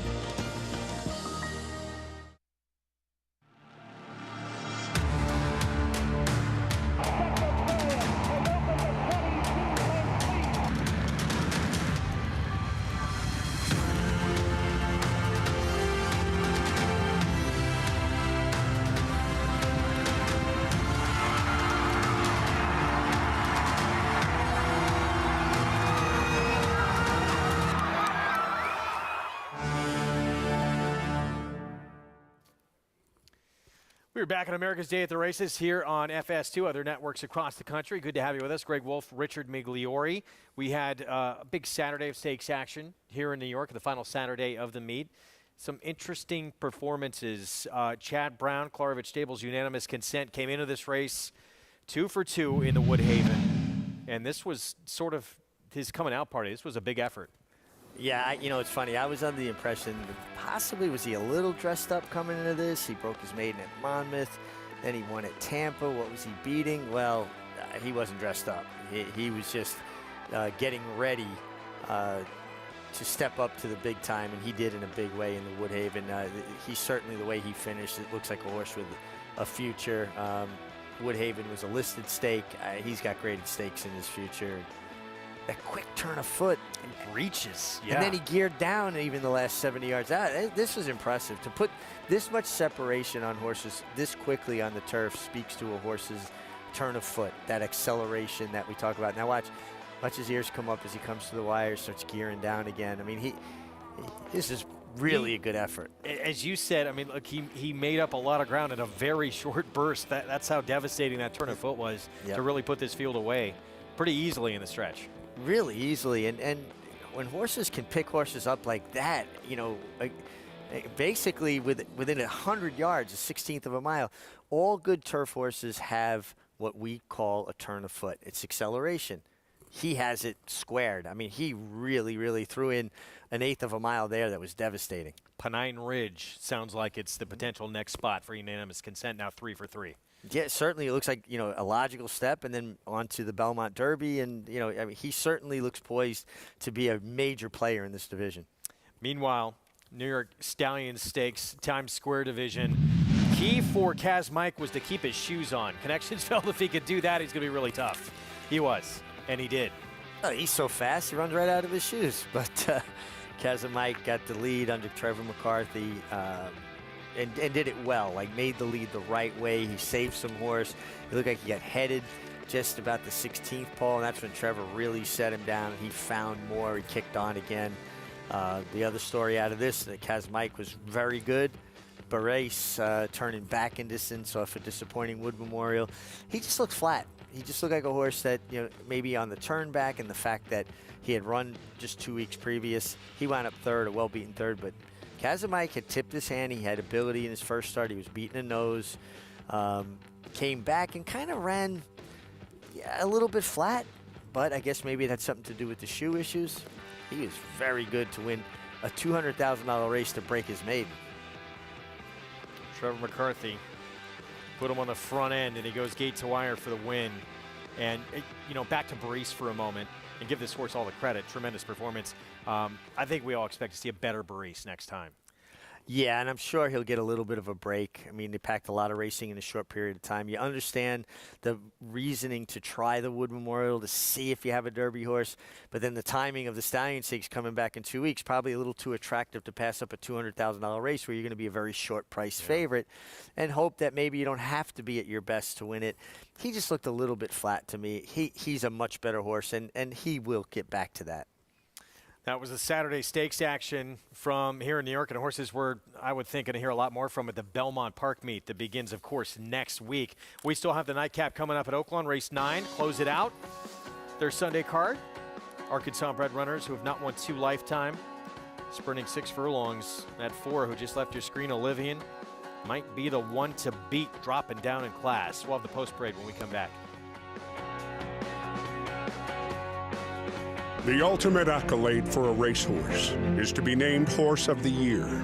To be enshrined to the Hall of Fame is to achieve immortality. As a stallion, genetic immortality is defined in 2 words: breed shaper, plain and simple. 2-time Horse of the Year and Hall of Fame inductee, Curlin, is just that. Breed shaper, Curlin, the classic sire.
Back on America's Day at the Races, Nightcap coming up in Hot Springs on this Sunday program. 6 furlong sprint, state-bred runners who have not won 2 lifetime. Still, it is Olivian, 4-year-old filly by Mo for the Money, who is favored at 8-5. 5-horse taking some money as well. Wicked Street was coming off a second against Open Company last out. We start with a 1. 6-1 on part of the entry here, Choctaw Charlie. Yeah, Choctaw Charlie, big win last time. That was maiden 20, facing winners for the first time. Post 7 for the 1, post 9 for the entry mate, Fast Sophia. Fast Sophia, what happened last time? I mean, she did get bothered, carried wide, but boy, it looked like she had already thrown in the towel when that happened. This one gets the rail, the 2 Flirtatious Smile. Yeah, last 2 runs going longer, left a lot to be desired after breaking her maiden going long. Miss Rita, 14-1, Chelsea Bailey aboard. It could be a part of the pace, at least have a say in how this race is run. And so could the favorite here, Olivian. Has speed, doesn't have to be in front, though. No, and she just looks very logical. She should get a nice trip, even if the 3 Miss Rita goes. John Court will be aboard. The 5 Wicked Street, Francisco Arrieta rides. Well, just dropping into that Arkansas bred company should make things a bit easier for her. Life of Saturdays, Rye Eichelberry for Wesley Hawley. That's what we live for. We all want Life of Saturdays, good stakes races. We saw a nice ride by Rye Eichelberry in the last. Very spicy at 16-1, was just 3rd for 10,000 non-winners of 2. Yeah, had a real good trip and just kind of flattened out late. That was Open Company. Big on Broadway, blinkers come off. Blinkers come off. This horse jumped a shadow and lost the rider last time. But yeah, I can't really see. I want to get a look at that horse, hopefully see if it has a shadow roll this time. Guest in my heart, the 10, Martin Garcia. Martin Garcia for Gennaro Garcia.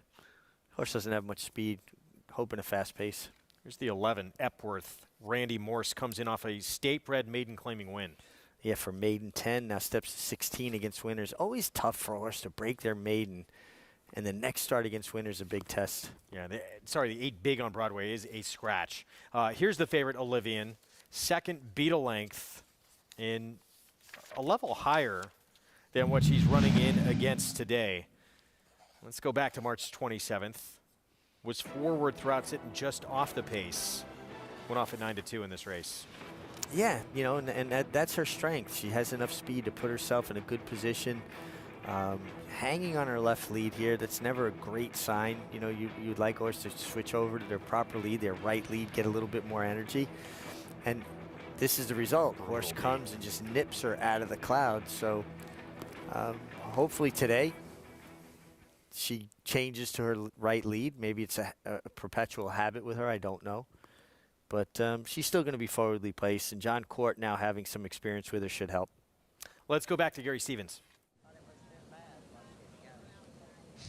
Yeah, guys, standing outside of the paddock here shortly after the horses had entered the paddock, heard a loud roar, and I went around the corner to see what was going on. Evidently, the number 4 horse, our favorite, Olivian, she threw a fit. They had to saddle her on the walk. She wouldn't stand still to let them put the saddle on her. She did settle down once they got the saddle on her. Then the 6 was late entering the paddock area, and she was already on her toes when she walked in there. The next thing I knew, she was out in the winner's circle. They were trying to put the saddle on her. She reared up, threw all the tack on the ground. They couldn't get the saddle on her. They took her back into the small paddock. It's very claustrophobic in there. They got the saddle on her on the move as well, and she looks great out on the racetrack right now. But just a note of what was going on out there. I'm going to talk about the 5-horse Wicked Street here, guys. This is the 4th barn she's been in since this meet started. She's got claimed off of Randy Morris on December 12th, off of the third place finish. Off that race, Jeff Metz claimed her. He ran her 2 more times to no avail. She was transferred because Jeff left. She was transferred to Richard Baltus's barn. Richard Baltus left, so she's been transferred to a Renee Amescua's barn. And she was getting action early on in the betting. She was bet down to 5-2 early, then she drifted up to 3, 4, and now back down to 4. She was at 9-2, back down to 4, but I like this filly a little bit. She showed good speed in her last effort. It was a big improvement. She's run as fast as Olivian, and the way Olivian was acting up in the paddock, just a note, but I didn't like what I was seeing in there. She seems fine out there right now, but just some inside information from what I was seeing in the pre-race, guys. All right, Gary, thank you. So some positives here with Wicked Street. That is a lot of turnover at one single meet for this filly. Yeah, absolutely. But, you know, she came back with a really good work, too, since her last effort. And, you know, that's always encouraging when you see a horse who ran good off a strong work, 47-2, came back with a strong work for this, 47-3. Yeah, bullet move, quickest at 33 in the morning for the 5 Wicked Street. There's Olivian again, the 4 in the background there, who did not switch leads. Probably cost her. That was a tough beat. Looked like she had that race sealed up and delivered. Could not finish. You know, it's interesting notes that Gary gave us. You know, her acting up in the paddock, having to be saddled on the walk, very hard on the valet and the trainer to keep walking while you're trying to place the saddle properly and tighten the girth and keep her moving. And she was very composed when she got on the track. She looked like she was really settled in. And you could see now as they're heading towards starting gate, you know, kind of getting more revved up, shaking her head. I don't know what's in or out of character for her in particular, so it's hard to read too much into that. Some horses that act up run better when they get revved up and act up like that, and some horses that are normally quiet when they act up, then it's a negative sign. So knowing what is in character for a horse is always very important. Well, meanwhile, you looked at some of the others in here, both the 4 and the 5, you would think want to be forward in this race. Life of Saturdays, the 6. Countered some traffic problems last time out. It took this horse a while. It took her 10 starts to finally break her maiden. But you like the fact that I think that's a better than looked first effort against winners.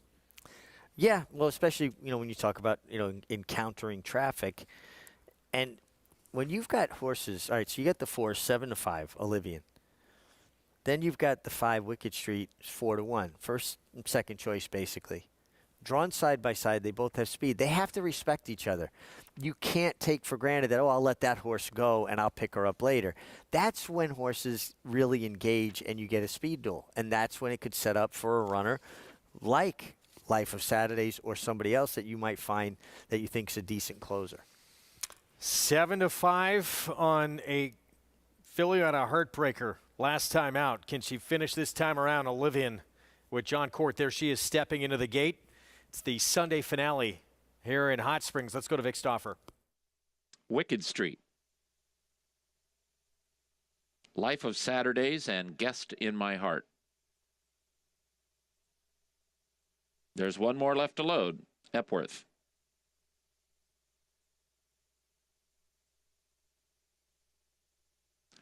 They're at the post. They're off.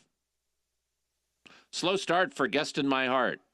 Fast start for Olivian and a Choctaw Charlie. Miss Rita's at the rail. Then Wicked Street between horses, Maisie G, Epworth, and Fast Sophia. Life of Saturdays is next, then Flirtatious Smile and Very Spicy, and the trailer is Guest in My Heart.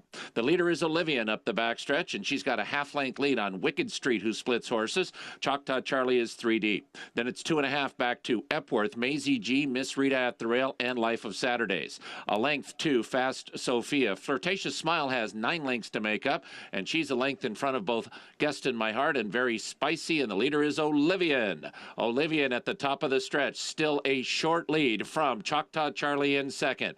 Then comes Wicked Street. She loses third to Epworth. 2.5 back to Life of Saturdays. Guest in My Heart has 9 lengths to make up and only a final furlong to do it, and Choctaw Charlie has taken over the lead. It is Choctaw Charlie, a length in front of Olivian in second. Life of Saturdays is third, then Wicked Street and Flirtatious Smile, but Choctaw Charlie is clear now, and she's got it. Life of Saturdays is into second, Flirtatious Smile late, Choctaw Charlie.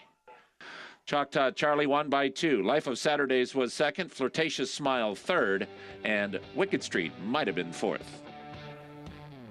Tiago Pereira, earlier on the card, had a victory on a horse he went back-to-back on at the meet, and he does it again here with Choctaw Charlie. Back-to-back wins on this 5-year-old mare.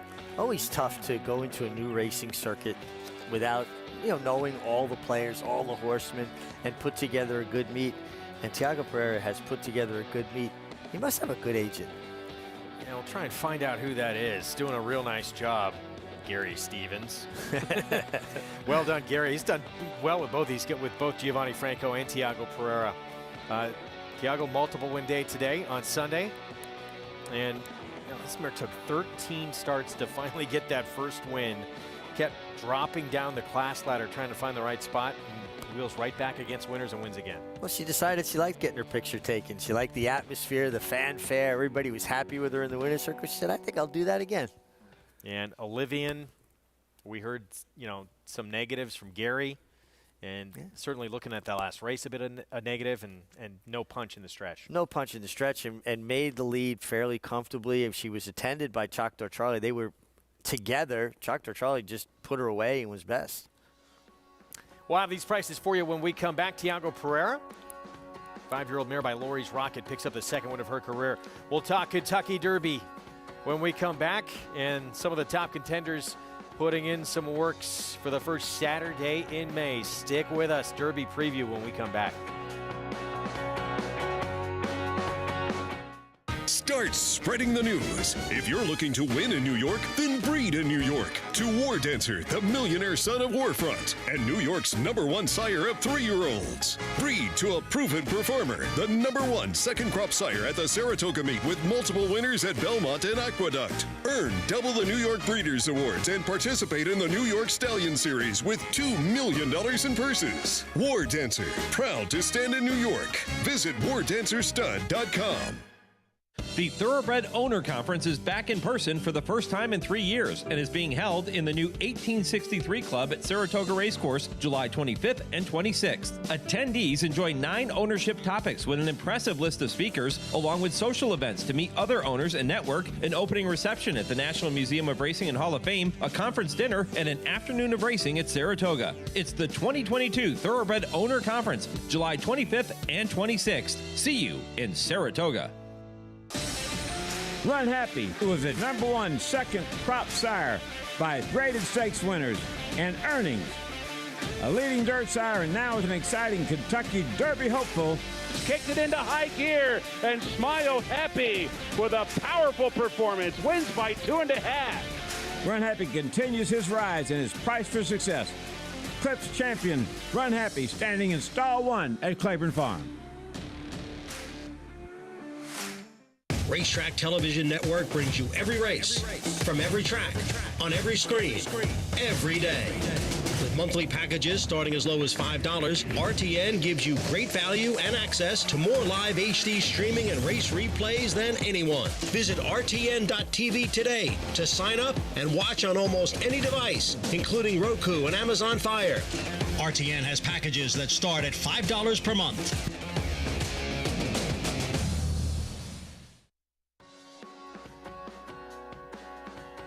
Back on America's Day at the Races, card in the books on this Sunday afternoon out in Hot Springs, Arkansas. Choctaw Charlie closes things out. 5-year-old Mare wins for the second time in her career, started 0 for 12. 2 for 2 since. Took her a little while to figure the game out. Got a win under her belt last time, decided she liked that feeling, and does it again. And listen, she did the dirty work. She put away the favorite, Olivian, and just kept her task by Tiago Pereira and held off a mild late run from the 6th, Life of Saturdays, but she was actually drawn away again late. She was just best. Good effort from her. 1-6-2-5, 53 to 1 shot, getting a piece of this, resulting in a $2 trifecta for over $1,900. Wow. We see a lot of that, though, at Oaklawn, particularly with the lower level races. You see that pick 5? Is it 138,000? 50 cents, 138,000, wow. Pick 5. This wager can be life-changing. Good God. That ain't going to happen at a Yankee game. It is not. That is incredible. We were going to talk some Kentucky Derby, some big works out there. Prepping for that first Saturday in May, and a couple of former Bob Baffert horses going to be making their way to the Kentucky Derby for the Tim Yock Teen Barn now. Of course, Epicenter, top of that list. Steve Asmussen trying to get that first Derby win of his career. As for the former Baffert runners, now with Tim Yock Teen, Messier on the work tab out west at Santa Anita on Saturday. Yeah, and is the one in California. Tim Yock Teen obviously worked for Bob Baffert, so he employs some of the same styles. They allow their horses to work. I will say this. He looks like he's doing it as easy and comfortable as a horse can do it. He doesn't look like he's going nearly as fast as the final time would dictate. You can see he's starting to pick it up now. Visually, you can see him pick it up. So the first 3/8 was very contained. He's well off the rail by design. The rider keeping him out there. He finishing as straight as can be, straight as a string. Still does not look like he's going fast enough to record a 59 and change work. And I know it was a compact field when he dominated that Robert B. Lewis, but he looked like he might be the horse. 103 Beyer in that win. Then he gets beat by a more, obviously, sensational performance by Taba, who we'll get to in a moment. It's only started twice. Is this a horse that could still be a factor on Derby Day? I like him better than Taba, Messier, even though he was defeated by Taba. He has seasoning. He has racing to back up what you need to be able to do in the Kentucky Derby, going 1.25 miles in a 20-horse field. Taba's won 2 races. Brilliant, obviously brilliant talent. He faced a 7-horse field and a 6-horse field. Now he's going to face 19 other rivals. Just the way he did it, too, so professional. 6 furlong sprint in his debut, 103 Beyer, and then he stretches out to 1 1/8 miles and wins a Grade 1, the Santa Anita Derby. He's attempting to become the first horse ever to win a Kentucky Derby in his 3rd start without having raced as a 2-year-old. It's a lot to overcome. Well, listen, the rules keep getting rewritten about the Derby. The jinx of Apollo is long gone, and we've seen, obviously Justify doing what he did in a very, brief period of time. He was Still a brilliant shooting star. Oh, this is a big ask. I honestly, I love the horse. I'm a fan of his ability. I just think it's too big an ask. And then, reading the news that he's going to have one work between the Santa Anita Derby and the Kentucky Derby, that doesn't feel right to me. You're going into the toughest challenge of your life up to this point, of your young life, 1.25 miles with a huge field with just one work between the two, a month apart. If he wins, I'll say it outright. I'm going to lose. He's going to be pick him. One of the most intriguing horses, though, the entire Kentucky Derby, because how lightly raced it is and the brilliant talent that he has shown in those two starts. Absolutely. And I know people are going to like him, and I know people that I respect their opinion like him. It's not for me. He wins, I lose. Son of Gunrunner, he went for $1.7 million at auction. He has been worth every penny and more in those first two starts. Zandon coming off a very impressive win in the Bluegrass. He was out in the morning at Keeneland working 4 furlongs. Love this work. Love what I saw. Really in the bridle. Look at his ears. He's flicking his ears back and forth. He's as happy as can be. Training styles. Chad Brown's not one to make horses do too much in the morning. They put a lot of miles in them. The gallop outs are key to their fitness levels. You could see he's under restraint. He's just cruising past the quarter pole. And I love everything I'm seeing from Zandon. I think he's getting good at the right time. That was Saturday at Keeneland, and his only many people thought he should have been put up in the Remsen. Mo Donegal fouled him. He only lost by a nose. Aside from that, hops in the Risen Star out of the gate that certainly compromised him. I know Chad Brown came to a Kentucky Derby with good magic, and Chad had said when he showed up in the paddock and he saw Justify, he said, oh boy, we're in trouble. The horse was such a physical specimen. Is this the best chance he's come to the Derby with? I believe so. And again, continue watching this gallop out. He's still cruising around that turn. So he went a 1/2 mile. He galloped out a strong 5/8, galloped out a good 3/4, and he's going to pull up 7/8. So even though he got a recorded work for a 1/2 mile, this is where they get their foundation. This is his 5th start. To me, his Bluegrass showed how talented he is and the ability to negotiate traffic. He looked like a broken field runner. Think of your best running backs. He looked like Gale Sayers knifing his way through the line there. I think he's a huge chance. He's in my top 3. Chad Brown, Steve Asmussen, 2 trainers that have accomplished a lot in this game, don't have a Derby, coming there with maybe the top 2 in the wagering in Epicenter and Zandon. Hope you enjoyed the program. We're back at Belmont next week, beginning at 1 Eastern on FS2. Kendrick Carmouche, 2nd riding title in New York. Congratulations to Kendrick. And at Oaklawn, we got more action coming up next couple of weekends. We will see you at Belmont Thursday, 1 Eastern start time on FS2.